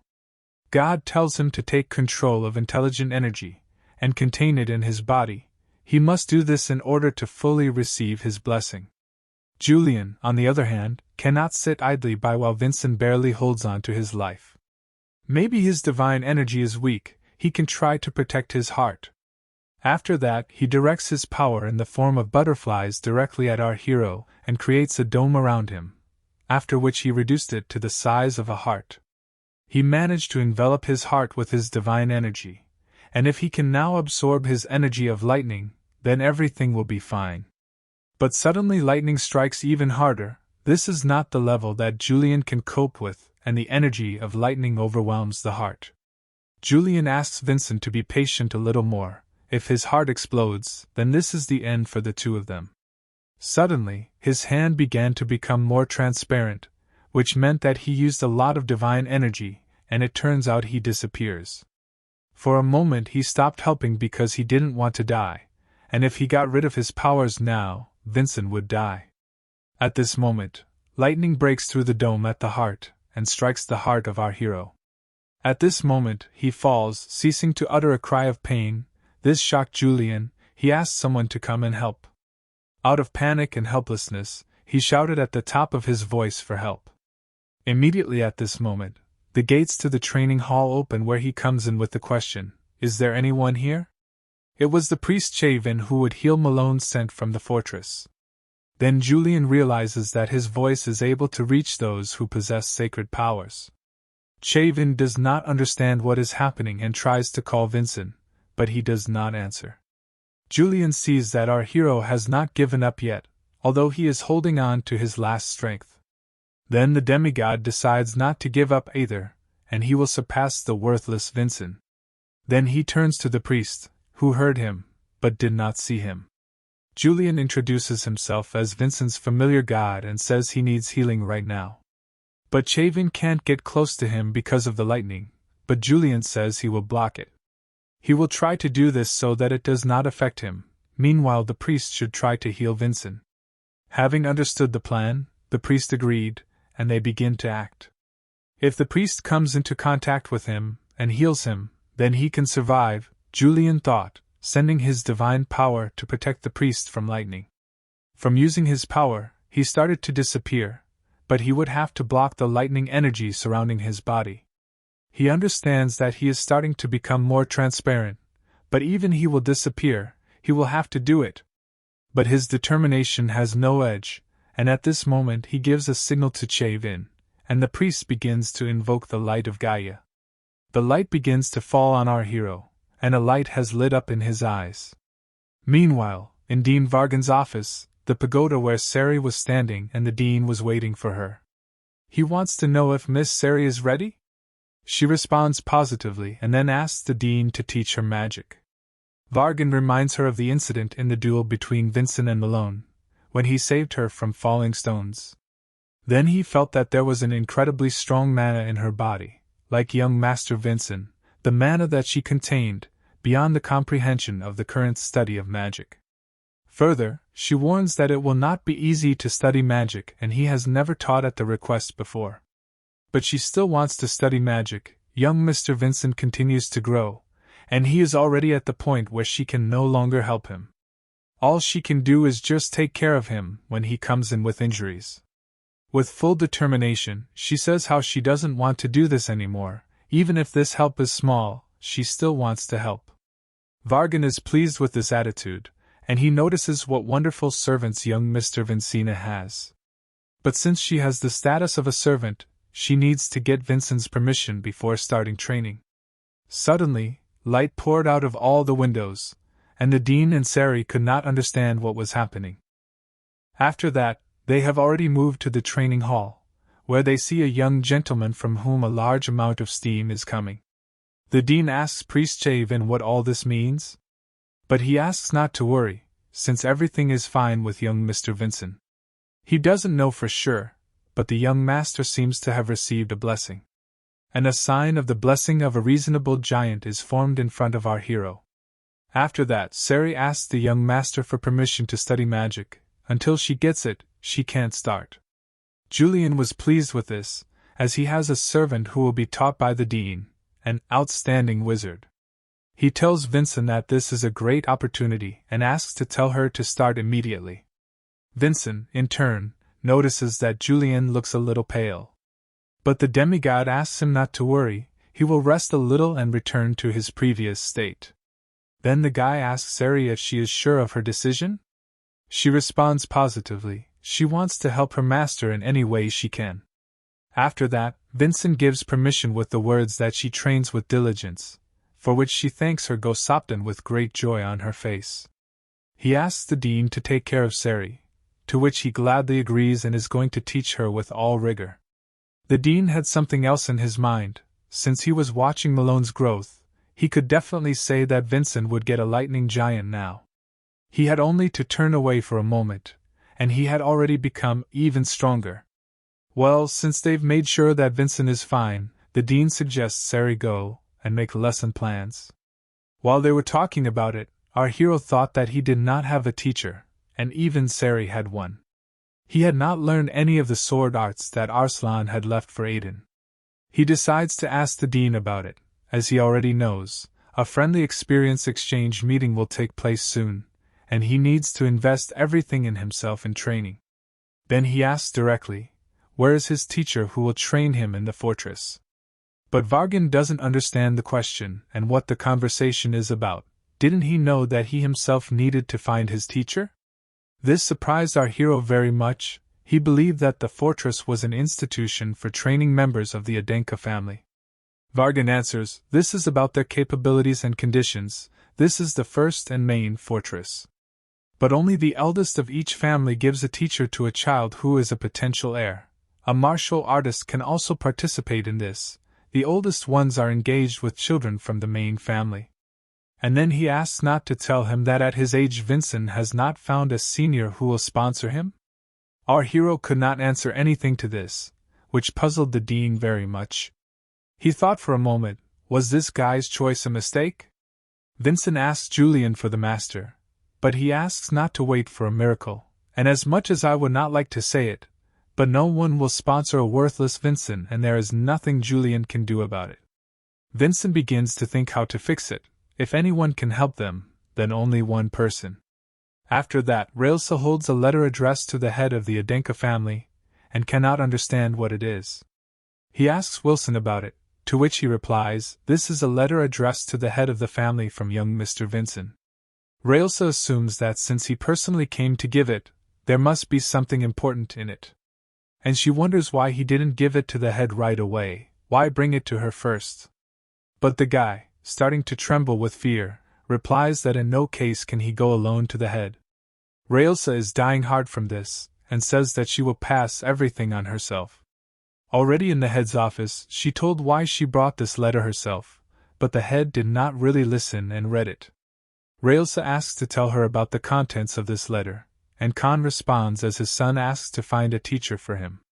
Railsa suddenly remembered, she should have realized this earlier. She was so distracted by his enrollment in the fortress that she completely forgot about it. Then the head says how the letter says that he acquired the lightning giant Malone. He asks Railsa if she understands why he sent the letter to him. She calmly answers him that the son is asking his father for help, because he is the only one to whom he can turn. After a little thought, he decided to offer to become a teacher to Rails, since she had already taught him, but she refuses. She uses the sword art of her ruined family, not the Aiden family. If she trains him for too long, he will only acquire bad habits. Then what can the head do to help his son? Railsa has a suitable candidate, someone the head knows well. A strong man using the sword art of the Adenka family, the owner of the lightning giant, previously referred to as the thunder giant. With his authority as the head of the family, he can grant him a position so that he can enter the fortress, and then he will become the teacher of young Mr. Vincent. But the head clarifies the point that this person should also want. But the girl assures the head that there is no need to worry about this, since he is also her friend, she will be able to convince him. The person they were discussing was the vice captain of the White Sword group, Merlin. Merlin himself went out for a walk, and he passed the training field in the house of the Adenka family, where he notices a mannequin. It was many months ago, but he wonders how the young master is doing now. Suddenly he is asked if he has gone out for a walk or is walking on business. It was Railsa who greeted him, and they went inside. Already inside the building, Merlin assumes that since she is so busy, he is sure that she is not here just to find out about his affairs. He also says that he wants to offer him a new position, but the man did not understand right away and asked where this position was. She answers, in an educational institution, in the group, Yellow Dragon. Merlin was puzzled by the fact that now the word, sword, is not even included in the name of the group, and immediately refuses. But she goes on and tells him how she would like him to teach someone, to which he asks who are we talking about. Hearing the name of the worthless young Mr. Vincent, he was surprised. The girl explains that the elders will not even look at him, and he is young. The probability of him becoming a potential head of the family is quite low, and he does not have any sponsors. Merlin thanks her for coming up with excuses for him, but still refuses, because she thinks she can't cope. After that, she tells how the young master mastered the giant's lightning blessing, which surprised Merlin even more. Then he admits that he is interested in it, but he has too many reasons not to train Vincent. They are being pushed around in many places because the elders don't like him, and she wants him to teach a person who wasn't even elected by the elders. At this moment she, with a face that showed that she was up to something, offers him to make a bet. Soon young Mr. Vincent will fight a duel with young Mr. Samion. If Vincent wins, become his teacher. And they show us Vincent himself, who trained after a few days after that conversation. There were 7 days left before a friendly meeting to exchange experience. Our hero has been practicing using giant lightning, and so far it has been hard. He thought that this was not all. He needed to make the lightning giant's power completely his own. He uses a small current boost, but it's not enough to wrap his sword with lightning. He needs to connect his beam, as Malone did. He needs to increase the power, but suddenly the force gets out of control and hits him directly, but our hero manages to remove his head. Yulion watches this and realizes that Vincent is not able to control him at all. The guy tells how he feels like lightning charges fill his body, and because of this it is more difficult to take them under control. Yulion assumes that with the current speed there is not enough even for a small current gain. And how did Malone manage to use so many of them? In fact, he used a more advanced technique. The efficiency is an order of magnitude lower compared to the amount of effort invested, Yulion ponders. Vincent agrees with him, even though he works so hard to get it, shedding tears and everything else. This caused his face to turn very red. He did not expect that Vincent had heard everything. And out of awkwardness, he begins to ask to forget everything right now, but our hero is happy about this, and says that he should not be shy, since he is alive thanks to him. Then he asks if Yulion remembers Raelsa's answer? In the letter she sent in response to him, it was written how she apologizes, but judging by the current situation, it seems that they will not be able to offer him a teacher before a friendly experience exchange meeting. The first reason is his refusal, the second is the influence of his elders.